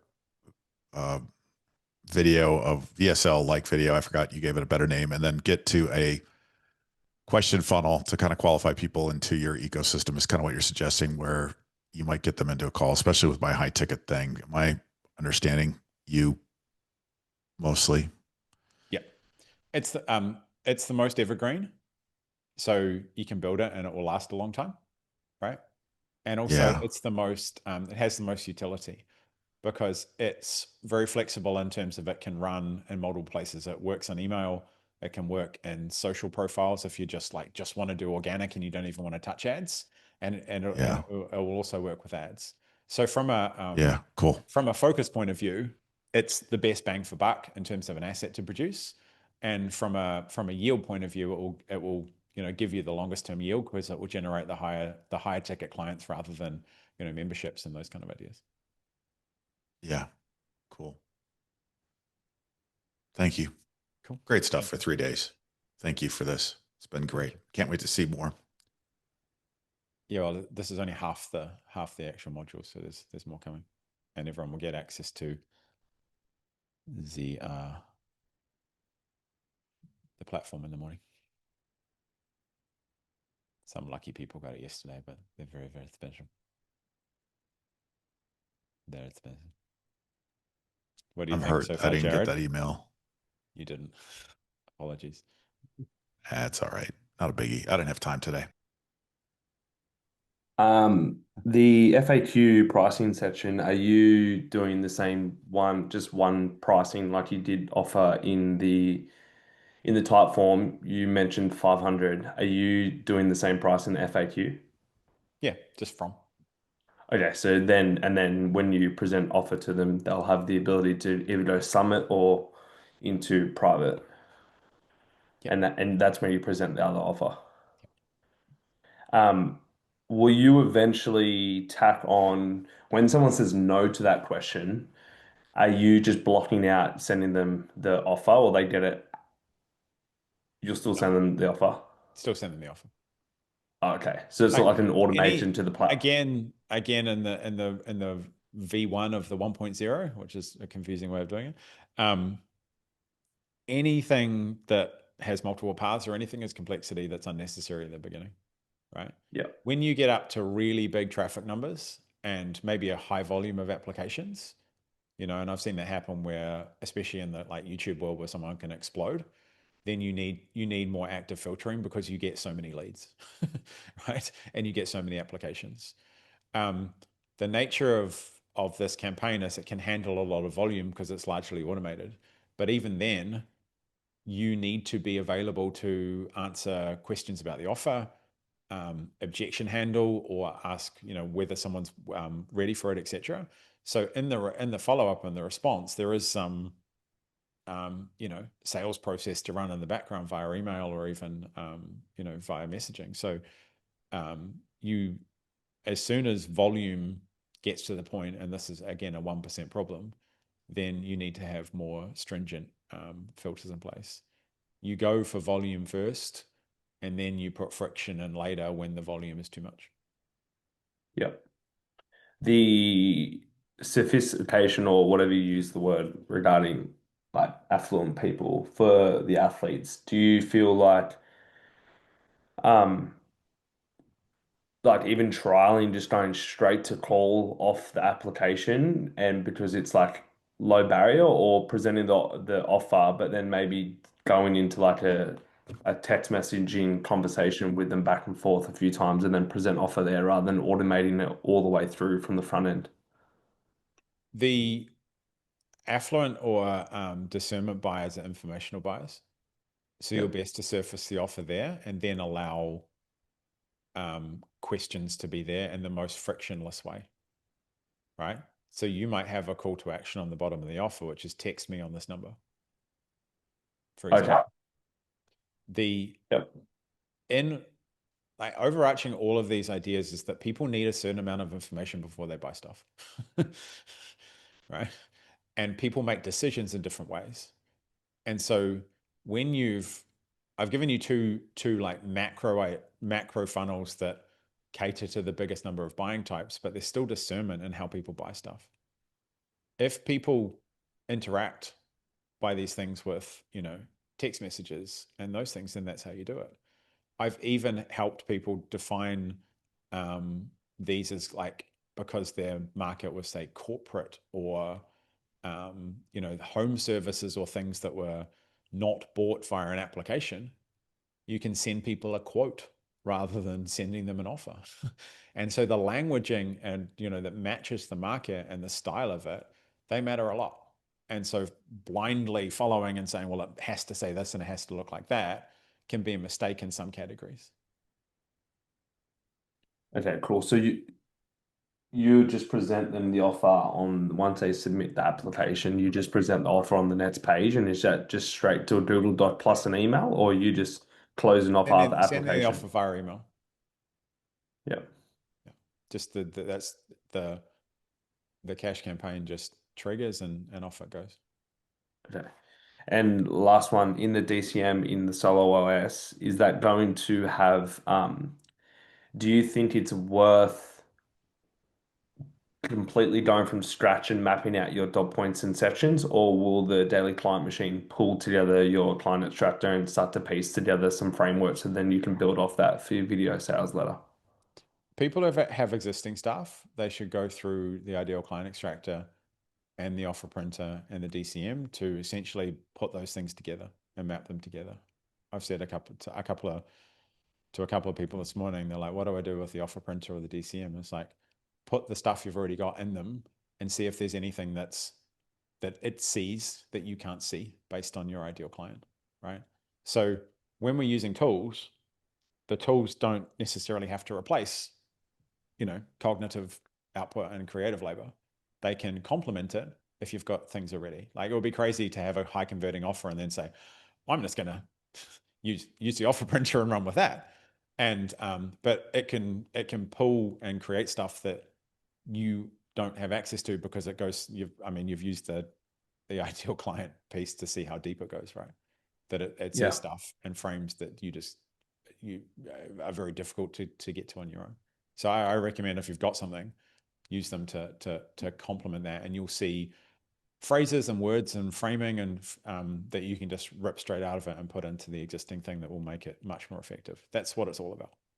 Yeah, sweet. So the DCM in Solo OS is trained on that video sales letter framework that you just provided there. It's trained on a lot more than I don't even present. It's trained on the whole history of them. So it will frame it up, and it's a very good copywriter too. Awesome. Because the hooks it comes up with they're very strong. That model uses, I think Dan will confirm, does it use Claude? I think most of the copy-based ones use Claude or Grok. Anyway, they're good. Hi, James. Hello. I've got a workshop coming up in about 3 weeks.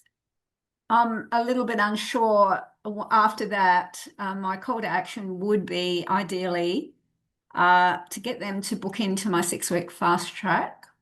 I don't know quite how to do that. Should I use a Google Doc and I don't want to, if someone's really hot and I've got the ability to give a link straight into a checkout where they can do that, or do I sidetrack and say, look, I've got a Google Doc. If you're interested, I can send you the details. That to me seems like it's delaying those who might want to do it straight away. Okay. Can you advise what, or offer both? I don't know. How do I do it?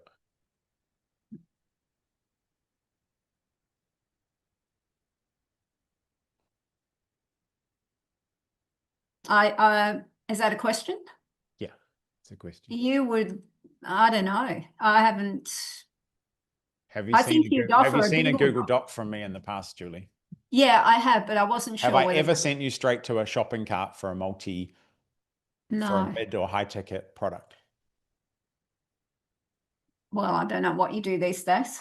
I don't know, but I know you used to do a Google. At no point in any of this training have I said send someone straight to a shopping cart, have I? No. Okay, so don't do it. So send them to a Google Doc with the information, with the link on the Google Doc into the cart. You can do whatever you want, but the fact that it's not present here should be very telling how effective it is.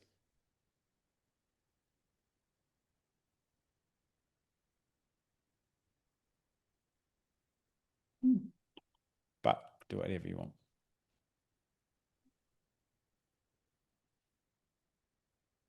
Anyone else? Yeah, James, I've just got a question around the cadence of DCM 1 and 2 and those 2 different offers. Yeah.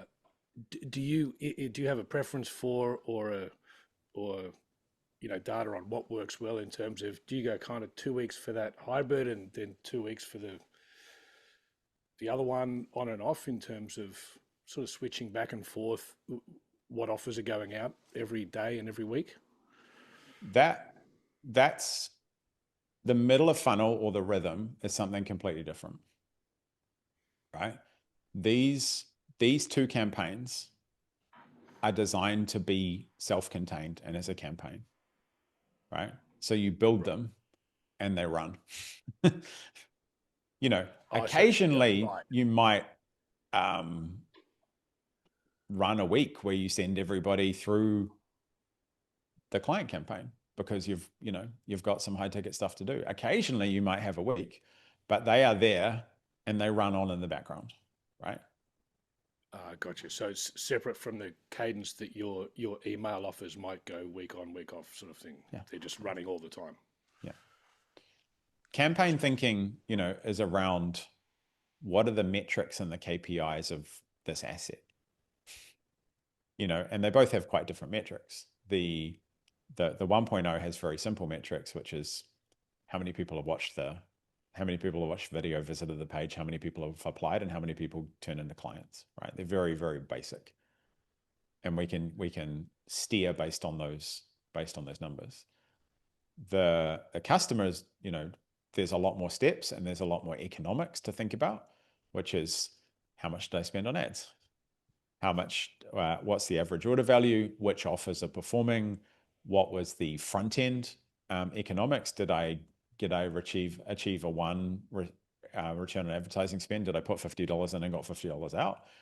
And what are the back end metrics? But the back end metrics come later because, as an example, the original social code training, that did really well as a front end customer offer via ads. It liquidated and did great, but it did really poorly at converting people into clients, right? So then I'm weighing, well, is this an offer that is actually something that I want to put, investment behind, because I can't actually see the long-term path to getting clients from it and profitability, right? right? But I needed to do the customer component first to find that out, and all the metrics look good. But then the metrics don't look to the measure, because it's like, well, what's the point in just getting customers if those people based on this don't have a high intent to get help or work with me? Gotcha. But I really want to encourage in our world, in our community, a real ability to discern between content and campaigns. You build campaigns that have measurable outcomes, that have levers that you pull that get particular results, right? They are about performance, raw metrics. Content is something different. There is an intersection with those things, that the content that you put out there, that you communicate with people, that you use to communicate with people, which is email, social, video, all the long form, all the short form, all those things. Some of those assets can be used in campaigns. Like my best ads were posts. You know, I wrote the post, I got a good engagement, and then I turned it into an ad. But what I have observed is that people tie themselves up in knots by wanting content to act like a campaign. And what I mean by that is, like, I posted on Facebook today and I'm not rich, you know, and they go, I want to be famous. I want the likes. I want the comments. I want to put a call to action in this and get clients. And I want people to like me. That's how a lot of people make content. They're like trying to get content to do all the heavy lifting. And the reality is that someone might need to consume between 9 and 50 pieces of content before they even engage with the campaign, and they even do anything, click on it even, let alone go through it, buy things, and go all the way. And so if we can, in ourselves, separate content and campaigns, it frees us up a lot, because the content, we can just make it. And it can be good, it can be interesting, it can be fun, it can be whatever you want. It can be, and I found that frame is like, thinking in the content frame makes me more generous, because if I'm like, I don't need anything from this, then it's just good content. And thinking in a campaign, we can be methodical, we can be, you know, KPI driven, and it also, you know, subset, it makes me a lot more useful at a campaign level when someone's gone, I've spent $1,000 on this and this is what happened. What do we need to tweak or change or kill or anything like that? Because we've got real numbers on the board. And so, all to say, content and campaigns are two distinct things in this world. It's and that leads to better outcomes across the board. You know, the old organic or ads. It's just too simplistic. So the organic thing leads people to just thinking their content's just going to print clients every day. And the ads thing leads people to, you know, do ads that are like too much like content and don't perform. And then they're like, what's going on? I just find the organic versus ads is too simplistic, whereas content versus campaigns is a much more useful distinction.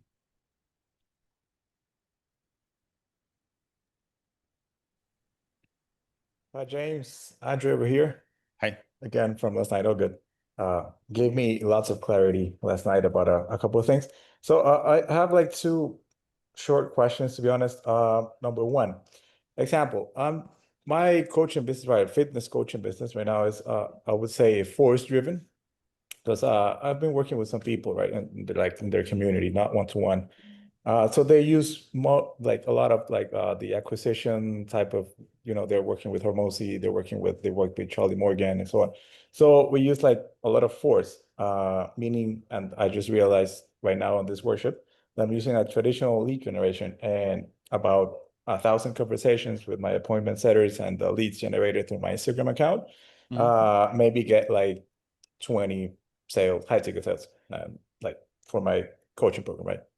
So you need a lot of volume, a lot of traffic, like in the top of funnel.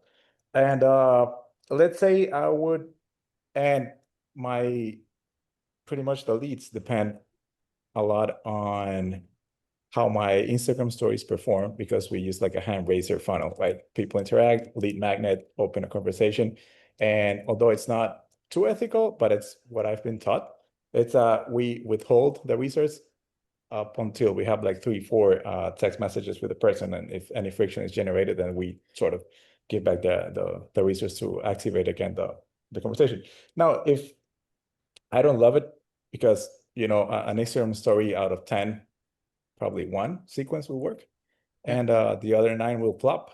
For example, I've had days where I have 110 replies to a story asking for a lead magnet, maybe one prospect disqualified, and some days we have 15 replies, some days 0. So it's not predictable to me. Or is it working though? Are No, you getting some outcomes from it? To be honest, I'm in like the 6-7K a month range for, you know, for a while. And it was been pretty much like organic up to now until we just started like a little broad campaign then with a broad audience, interest audience, and a 1% lookalike. But just yesterday to get like more people in the top of funnel coming in. But after a conversation last night, and I've been talking also for like a couple of days, I think it's your one-to-one client. I think it's Louis Joe Calvert or something.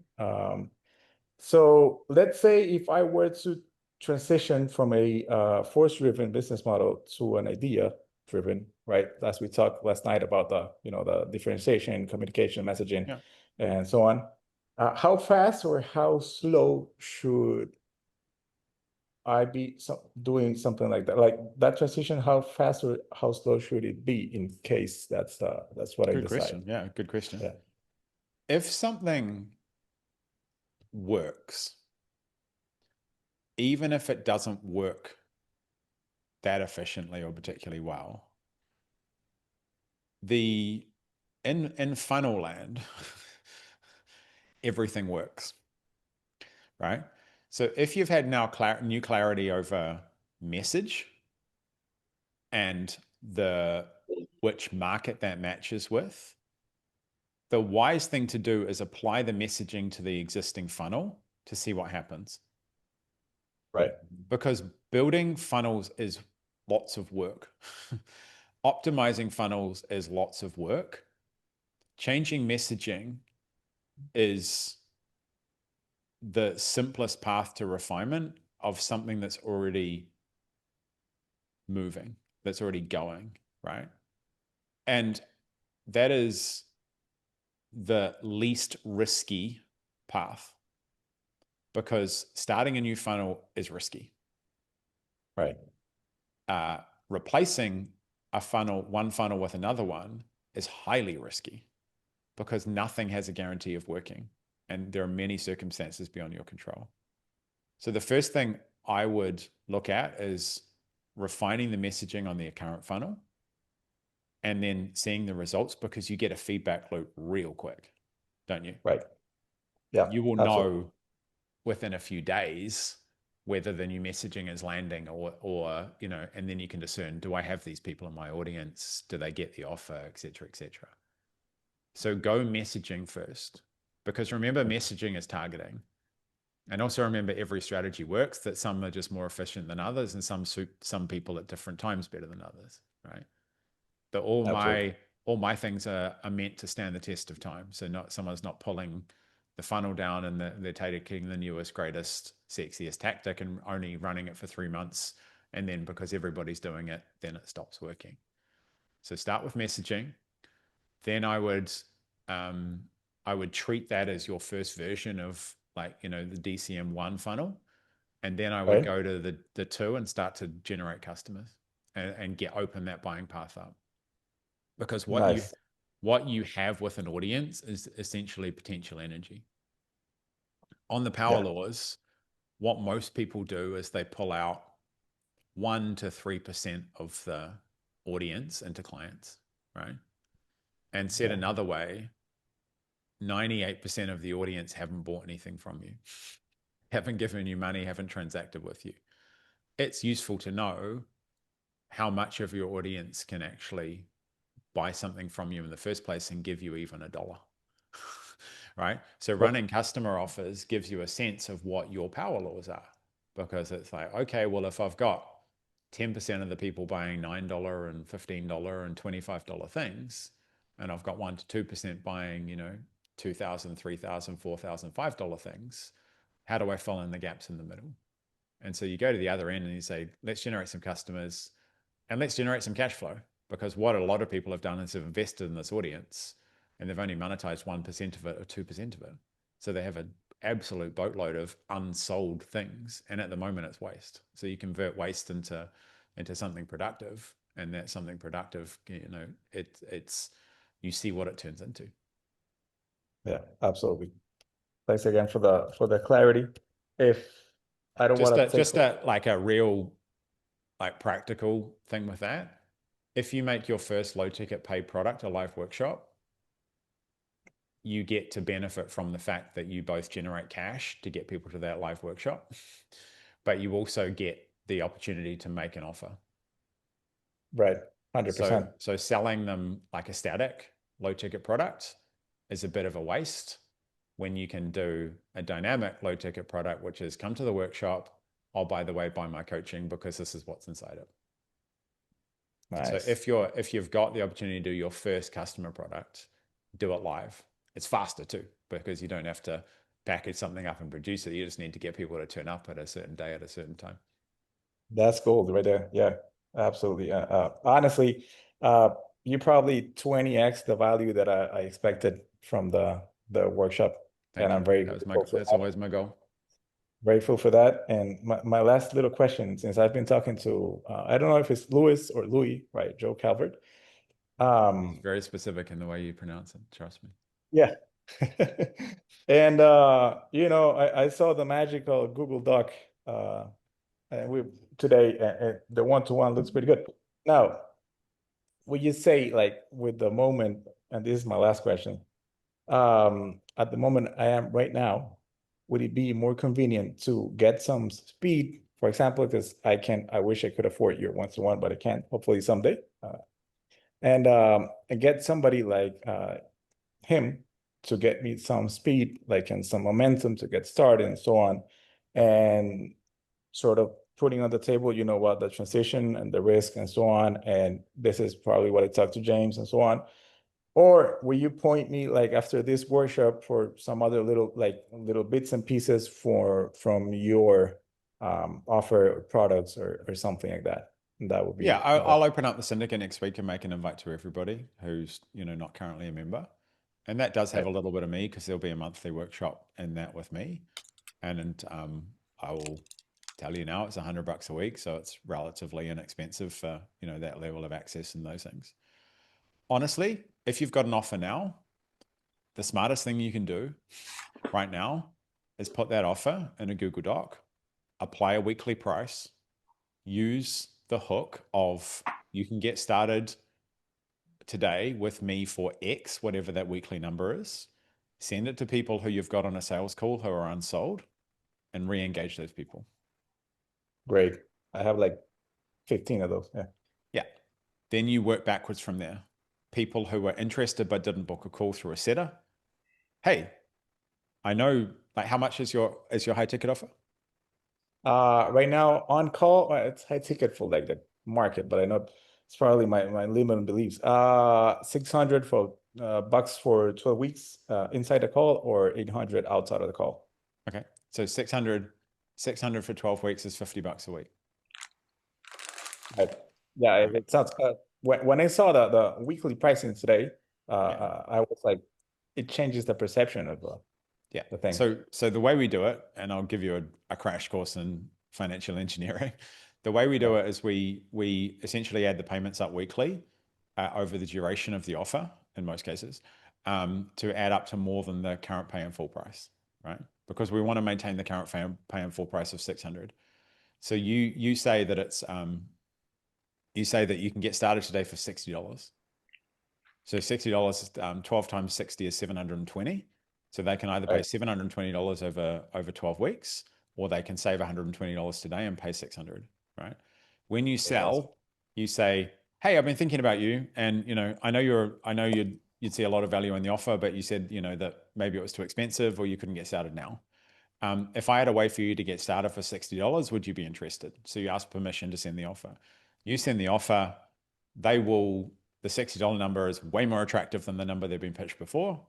And then they go, okay, let's get started, because it's all about the now number, the $60, and then they get started. When they get to the checkout, which you send them, it has the $600 price there and the $60 a week price.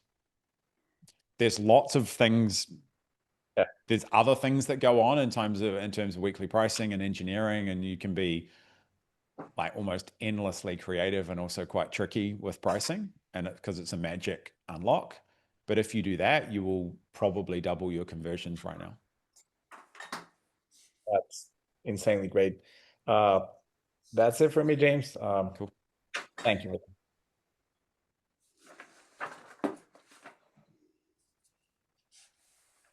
I'll put, if I said that in 46 seconds, I'll put it on YouTube later.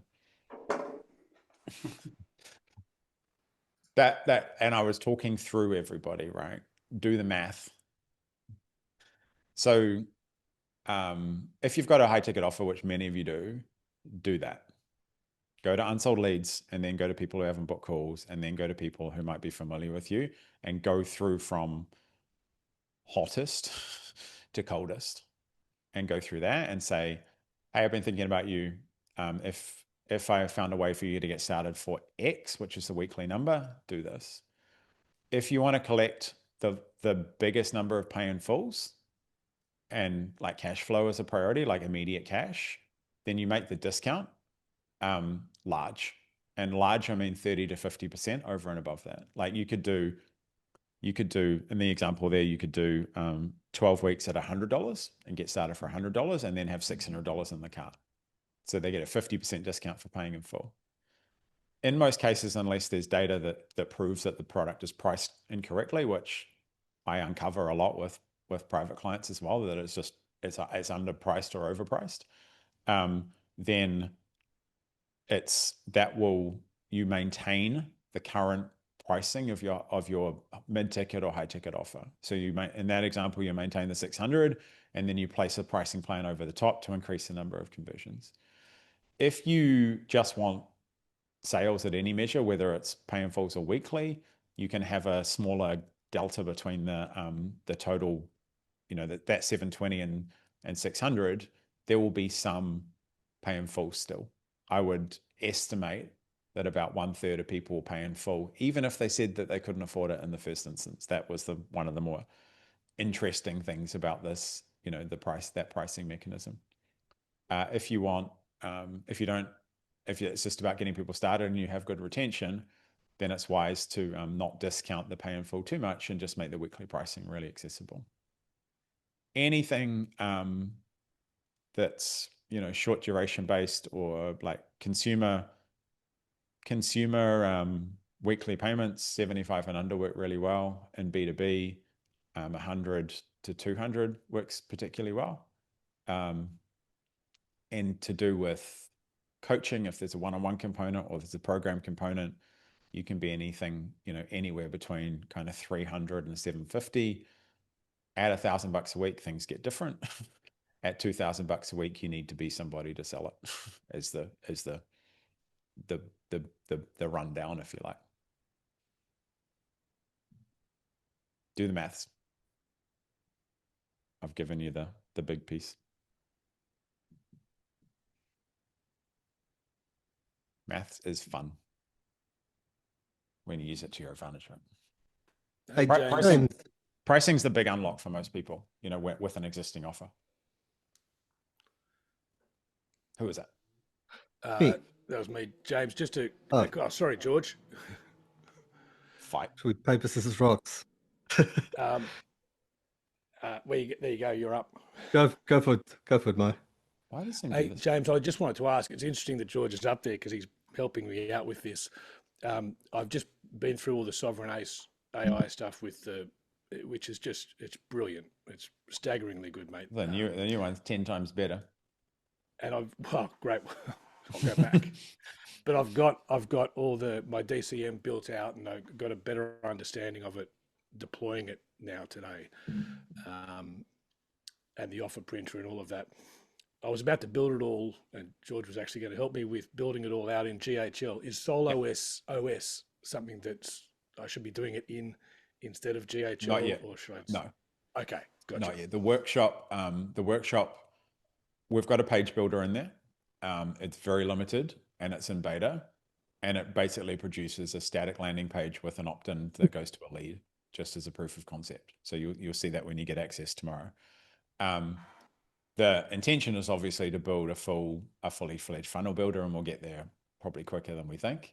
But right now, build everything in GHL with the templates that are in the training.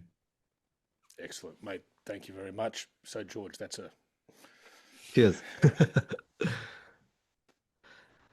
Hey, James, just an ad question on scaling ads. So I've got my DCM funnel working super good. And it's going well. It's just like I got my first high ticket sale about an hour ago. That was cool, and that was from the 6K automation out of the DCM. Yeah, Lovely. so yeah, $200 a week. It was heavy discounted, 5,998, but yeah, it was cool. Very cool. So the front end's converting super well. Now I've got a number on the back end, which is good.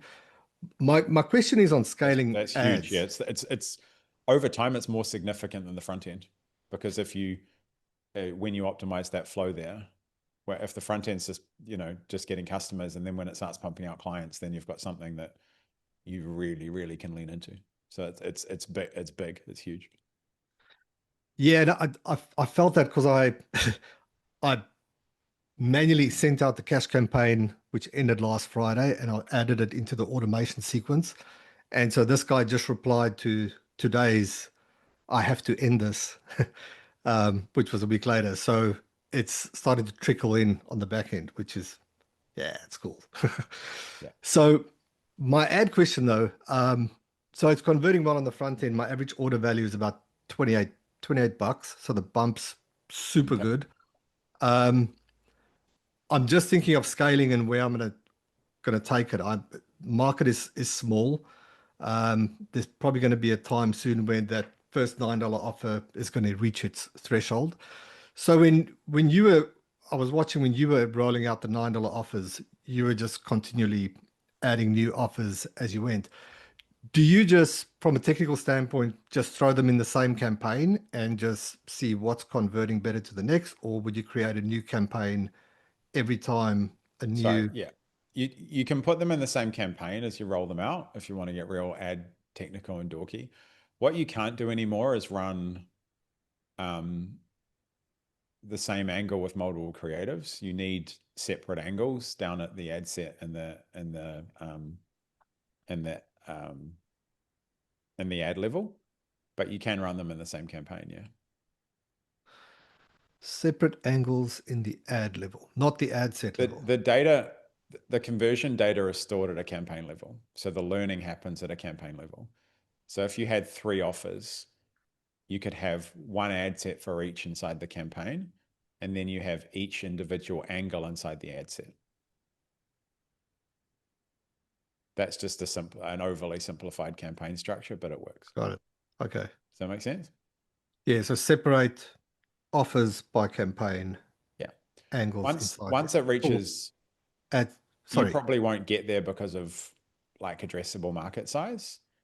So you don't need a particularly complicated campaign structure, because once you see it start to the ROI change, you kind of covered the whole market because of your audience. But that campaign structure will do you well right now. Cool. And as a correction, ad set level for the different offers, different angles inside the ad set. Yeah. Yeah, cool. What used to be good was having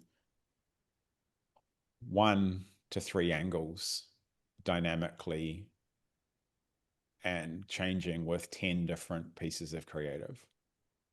That doesn't work anymore for whatever reason. And so you need one angle with one piece of creative with one headline in one ad, and then you need to run it inside the ad set. So you have more ads in each ad set. Dynamic ads right now aren't working, but again, like, we could talk in 2 months and that changes, because that's how it works.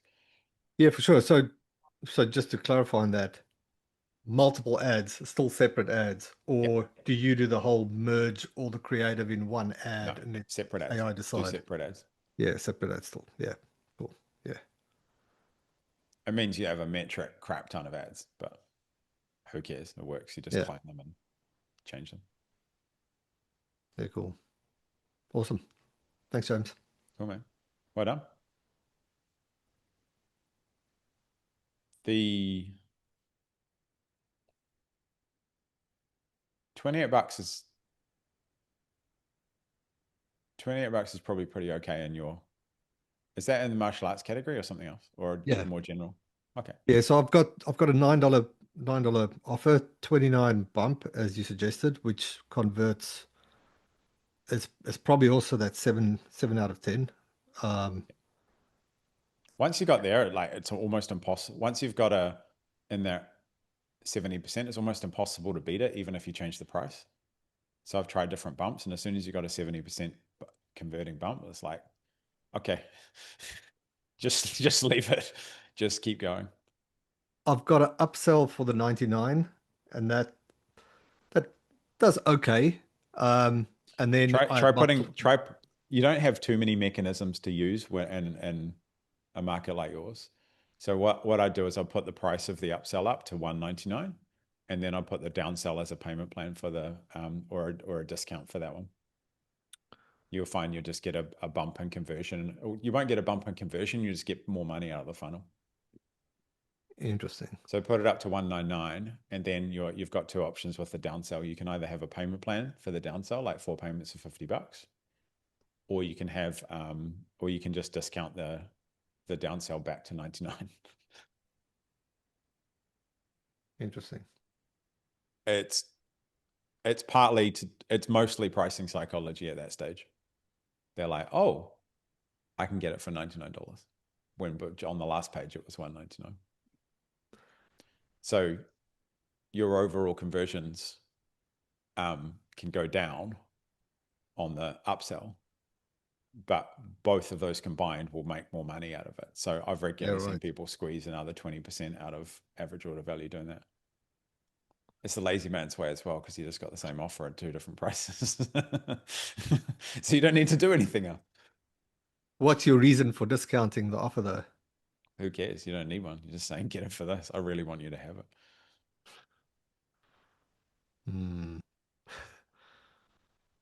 Okay.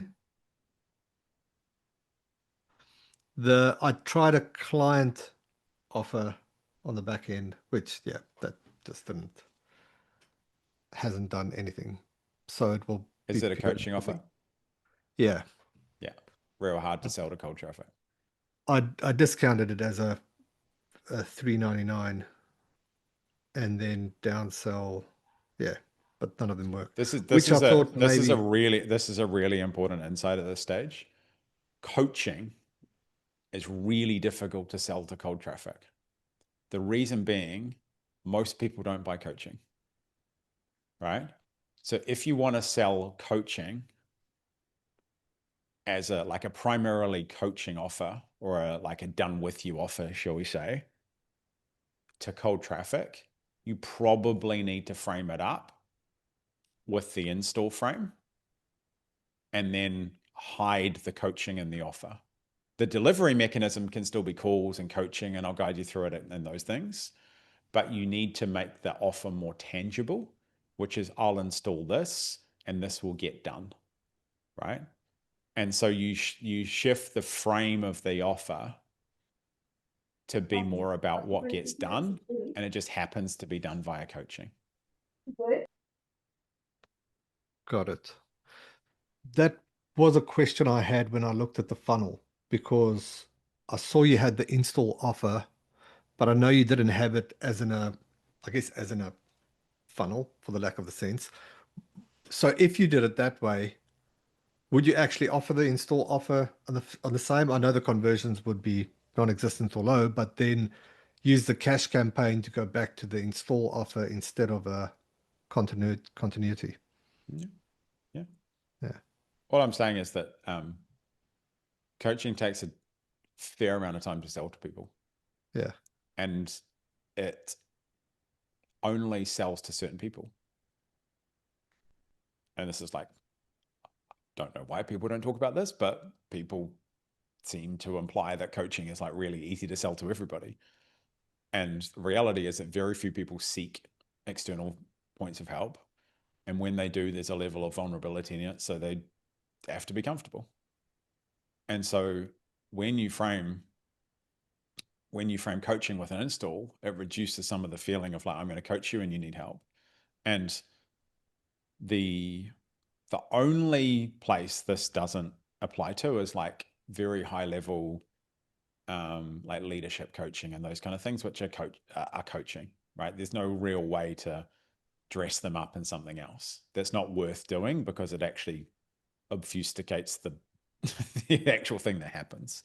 But business coaching,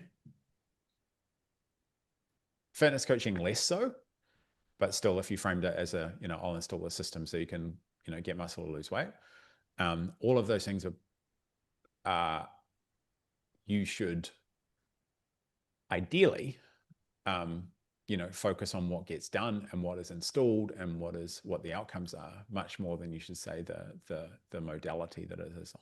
But that's a very nuanced thing. I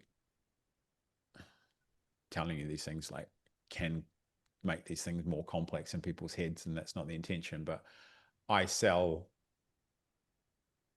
one-to-one coaching in two different ways, depending on whether that person is coached or open to coaching, and they just go, do you want to work one-on-one together? And that's a coaching offer. If they're less familiar or they want some more kind of tangible things, then I'll wrap up the coaching. The delivery is the same in an install offer. Make sense? Yeah, cool. I might give that a shot. So if you take that $6,000 offer and wrap the install, framing around it, you'll find that it works better right where it is.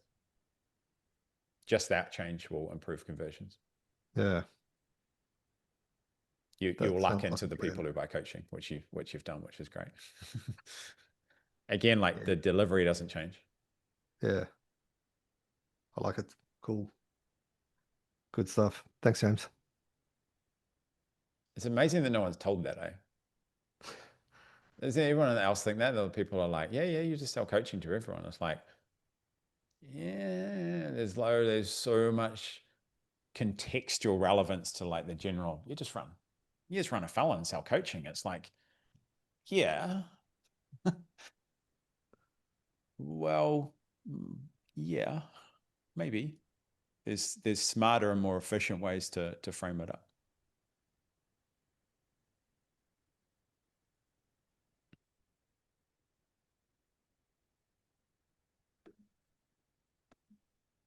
Is it Juna? How do you say it? Juna? Joona. Jonna. Yes, Finnish name. It's from Bible, I guess it's Jonah in Bible, but it's a Finnish version of that. Yeah. Hey, thanks. Great content, great value. Interesting thing in my market in Finland, it's really hard to get basically anyone in a free coaching call slash sales call anymore, consulting call. So the European mind is a different beast when buying coaching. Yeah, I'm familiar. Yeah. So I ran this 47 euro low ticket offer. That was like, there was like, so you can like take implementation call with me 45 minutes or so. So I ran it organically and it was like 2 days. I sold 10 of them and I booked calls, which never happens if you would do it like free. And then I sold one high ticket offer, and this was like 2 weeks ago. Nice. So would that make sense to you to run it as a with ads as a low ticket In Europe, it funnel? does. So Yeah. you make the call one of the bonuses of the product, right? Yeah. Yeah. But it's the best practice with a front end, if you're running ads to it, is it's an unannounced bonus. So they don't see it until they actually buy it. Hey, Oh, you buy this $47 thing and you actually get a 30-minute call with me, right? yeah. So you get Yeah. a lot Yeah. higher adherence because it's part of the product. And you don't get that skepticism of like, oh, is this actually a sneaky way to get me on the phone and sell me something? Yeah, and the angle could be like, because here we have like basically 5 business coaches in Finland, to be honest. So the angle could be like crafting your offer, like that was offer crafting Google Doc kind of thing, which nobody does here. So it could be something like creating, like getting help for creating an offer is like now very accessible with me. So that could work because everybody thinks that you need at least €1,000 to pay a coach to help with offers and stuff. So Yeah. I don't know. The cynicism in marketplaces, which is absolutely Scandinavian market, the German speaking market, I've all been help people and be involved with them. The French are a completely different beast, but both of those markets operate very similar. And cynicism and skepticism, the least skeptics are the English, and then Scandinavian and German speaking markets are probably the most skeptical, in terms of that. Anything's free, they're like looking for the thing. When you have inbuilt cynicism, it's not actually that difficult to just completely turn it upside down, because by giving them more than they can possibly expect, right? So if I was you, how I'd do it is I'd get them on the call and I'd write the lead of the offer. So I'd write what do you want to help people do over what time and how much do you want to charge? And I'd literally give that to them. And if they felt excited about it, that idea that you've just helped them form up, you've probably extracted from them and frame it, then that puts you in the best position. If they don't give a shit, then none of this applies. But if they're, hey, I want to do this and I want to see how it works, I want to complete this offer and I want to get it out there and make 3 sales or something, then they are prime for the next offer, right? But that is particularly effective in markets that aren't really given much. So you give them something that's fundamental and profound, and if it's relevant to them, then you've just opened this window to make the next offer very, very, because you're just like, well, do you want to do this offer or not? And so if you do that, you're going to get the best people, but you're also going to have a pattern interrupt of like, this guy just is here to screw me over and take my money and it's all a scam and blah, blah, blah, blah, blah, and whatever stuff is running through their head. Yeah, it's interesting market because like obviously me as a business coach nerd, I consume your stuff and Americans and everyone. You don't buy like them. Yeah, they're just like, you live in a different bubble and they live in that bubble. Exactly. And so understanding how they buy is the critical thing, because it's not the same as you. In the sales calls, my best closer is that I will say to them that honestly, like this is not easy and I won't give any guarantees. So that's the best closer that for in my market in a weird way. No. So when it trust you, Europeans are like, am I going to suffer? Is it going to be really different? Right, I'm in. Yeah. Sign me up. I'm really half joking. The the level of complexity you can sell into those markets is like sometimes absurd. And the level of directness you can be of like all the steps and this is what it needs to be, because that feels and is closer to the truth. And so when you expose those realities there, then you're more likely to convert. Whereas the Western mind is like, can you just lie to me and tell me it's going to be really easy? Again, I'm being facetious here, but like, you can tell I'm not joking. You know, the people are like, yeah, it's just 3 easy steps. And they're like, fuck yeah. Line the 3, and the Europeans are like, 29 steps? Sign me up. Yeah, Pain, suffering, bleeding, even better. exactly. Thank you. And that phenomena, like you can repeat that. Valentin is in Austria, you know, German speaking market coaches, both fitness coaches and business coaches. He does great on, you know, paid workshops. But again, like trying to get people, you know, back in his old model and back in the previous days to turn up to a call, book them in the first place was like just pulling teeth. But paid workshops work extremely well, both to sell a one-on-one frame. One-on-one coaching in some ways in Europe is easier to sell than kind of, because it's easy to understand. And it's like, okay, let's do the work. And then, you know, a community offer at about 3,000 euros. So yeah, you can repeat those workshops quite a bit. And what you'll find is you will have a, what I would consider an unnaturally large customer base. And what I mean by that is that you'll have people buy 10 47 euro workshops. And you'll be like, what? Why don't you just join the membership? And they'll just keep buying. They are true customers. And so some markets operate like this in other Western countries, like English speaking world, where you have a customer where you're just baffled why they don't just join the membership or, you know, something, and they go long term, but they will make a custom of buying. Like they are the word customer. They will make you know, I have people like that in my way who just buy a lot of customer offers and they're like, no, I want to do this. I'm going to buy $50, $100 things like most weeks. And so, and you ask them, but you accept that that's just the buying behavior and it's okay. And one day they might convert into a client. Yeah, there's like one lady, like yesterday I launched a workshop and then I checked the Stripe and there was, oh, she again. But when we have a conversation, she's never ready to get into the program, but she already paid me like 400 in like tickets. And she may never will be. Yeah. And she's quite happy on that realm. And actually doing anything that kind of bucked that trend would actually be counterproductive for both of you. She gets some level of contentment and enjoyment and insight from buying on that cadence. And if you want to let her, it's probably wise to keep letting her do it. Yeah. Thanks a lot. Cool.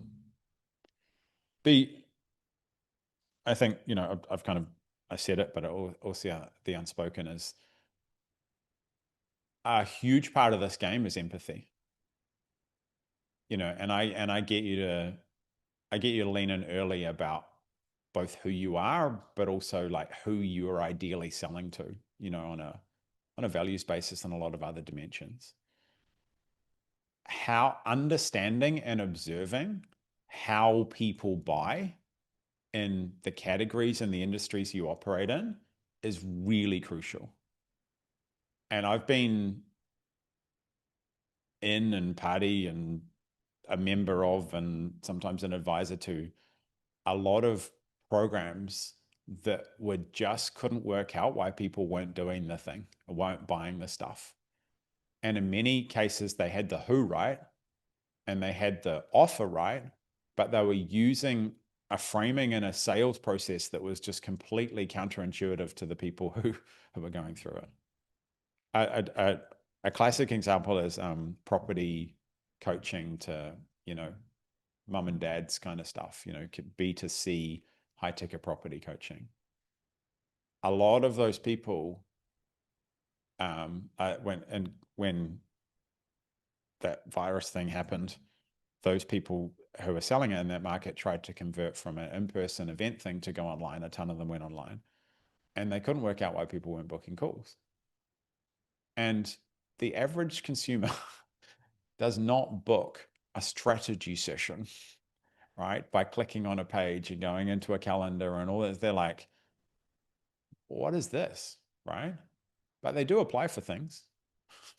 They do receive quotations for work to be done, right? And I did some consulting where I was like, yeah, they're not going to come. And they're like, but why? My coach told me that I should just run 45-minute strategy sessions. And I'm like, have these people ever booked a strategy session in their life? And they're like, no. And I've come across so many examples of that where people are using framing, especially because the sales process can be kind of the same, but it can be framed in a different way. You can change a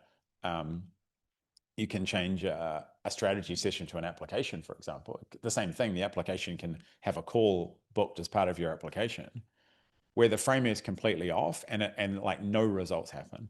And they change the frame and then all of a sudden the thing takes off, right? Which is all to say, like, think about a lot about how people buy, because empathy is like getting into their mind and those things, but you need a level of behavior understanding as well. And if you're asking people to do things that they've never done before, or they're not used to doing, or are just completely outside their realm of understanding, you're going to be really frustrated and you won't know why. I've got a great offer. I'm talking to the right people. And then just the way it's framed is like, I'm not booking a strategy session. I'm not, there is a few instances where I've talked people away from using Google Docs and said, you need a sales page because in this market, that's how people buy, right?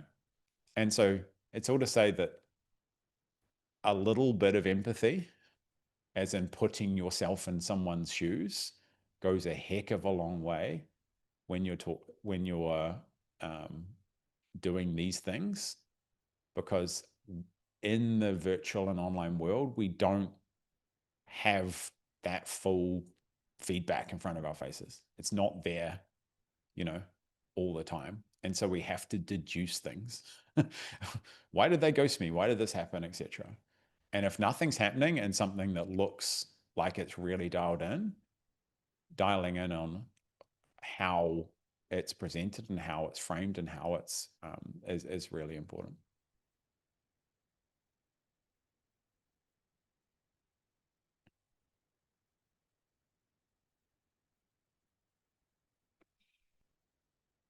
I'll stop at the top of the hour. So if anyone's got a last question or comment or feedback or anything else.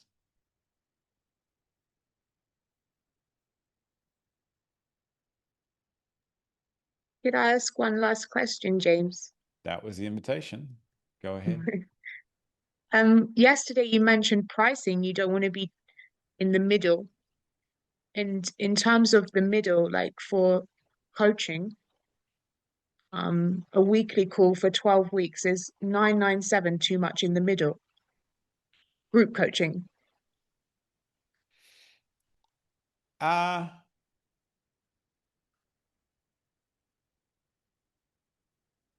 No, it's at the bottom. It's at the low end. It's low. Okay.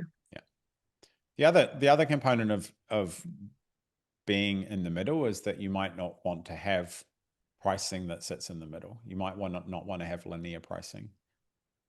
So it's like 2K, something that would be in the middle.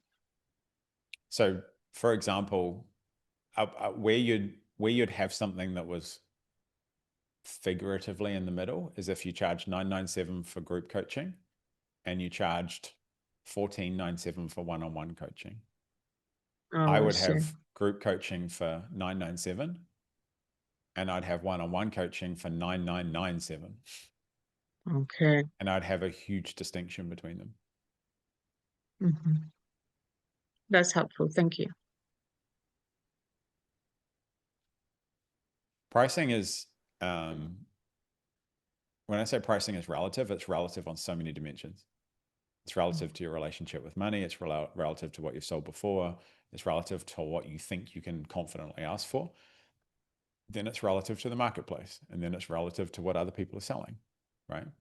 Yeah. And when I say you don't want to be in the middle, it's another way of saying is like you can use pricing to stand out.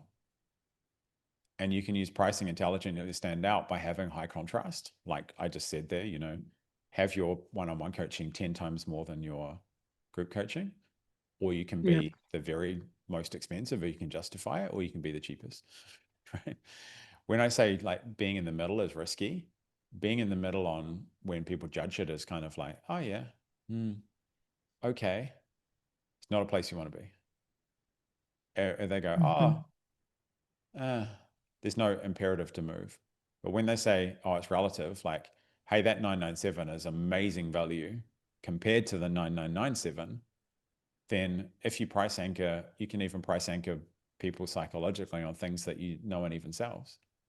I've coached people to have $100,000 offers, knowing that they wouldn't sell for some time until their authority was to a certain degree they would. Eventually they sold, but they didn't sell their $100,000 offer for 6 months because no one came along to do it. But their other offer converted better because the $100,000 offer introduced a relative comparison, right? Right. Framing. Yeah. Okay. So, thank you. You know, everything's psychological. But in terms of, like you said, the market, how it's changing, like how do you see it changing? Is that because you have to stand out now to actually make sales, whereas before you got away with not needing to stand out? Yeah. Now, we've gone from, you know, the dimension that you were wanted to be was the best. And fortunately or unfortunately, now all you need to be is different. This is challenging from a practical and ethical standpoint because there's some people who are very good at being different, but they're very bad at being good. So you have maybe a flow of money to people who might not be able to follow through with it. But on the same token, it means that the route to utility and helping people is a little bit shorter because you don't have to necessarily spend all that time being the best. And while getting better and mastery of those things are things that I believe you should strive for because they're your ultimate long-term moat, being different is a good way to enhance your journey on being to being the best, because you can't be the best without working with people, right? Right, you need that feedback, so, and that's going to make you better so anyway. You need a lot of stuff in your arsenal to take advantage of the fact that when we are around, when we are serving clients, we get better. When we get clients, we get better at getting clients. We also get better at serving clients, and we get better ourselves, right? And if we take advantage of the fact that being different is the way to get clients, then being different is one of the ways to become the best. Yeah, makes sense. In the short term, being different is good enough. In the long term, being the best is the only way that you hold on to any of it, or at least without, you know, at least with some ease. Okay, peeps. Thank you again. We will send out logins to the replay. There's also a couple of additional trainings that I've popped into there that weren't recorded as part of here to bulk them out. As part of your ticket and the investment for this, you will get updates to Solo OS, as in the core training that will be inside the platform. So as I add additional pieces or anything needs to be changed, that kind of core curriculum will be dynamic over time. Obviously, I want you to join the syndicate later, but you can decide when and how and why that's right for you. But I am committed to making the core piece as good as it possibly can, and there for the market, and you'll have access to that for as long as you need it. Okay, folks. See you around.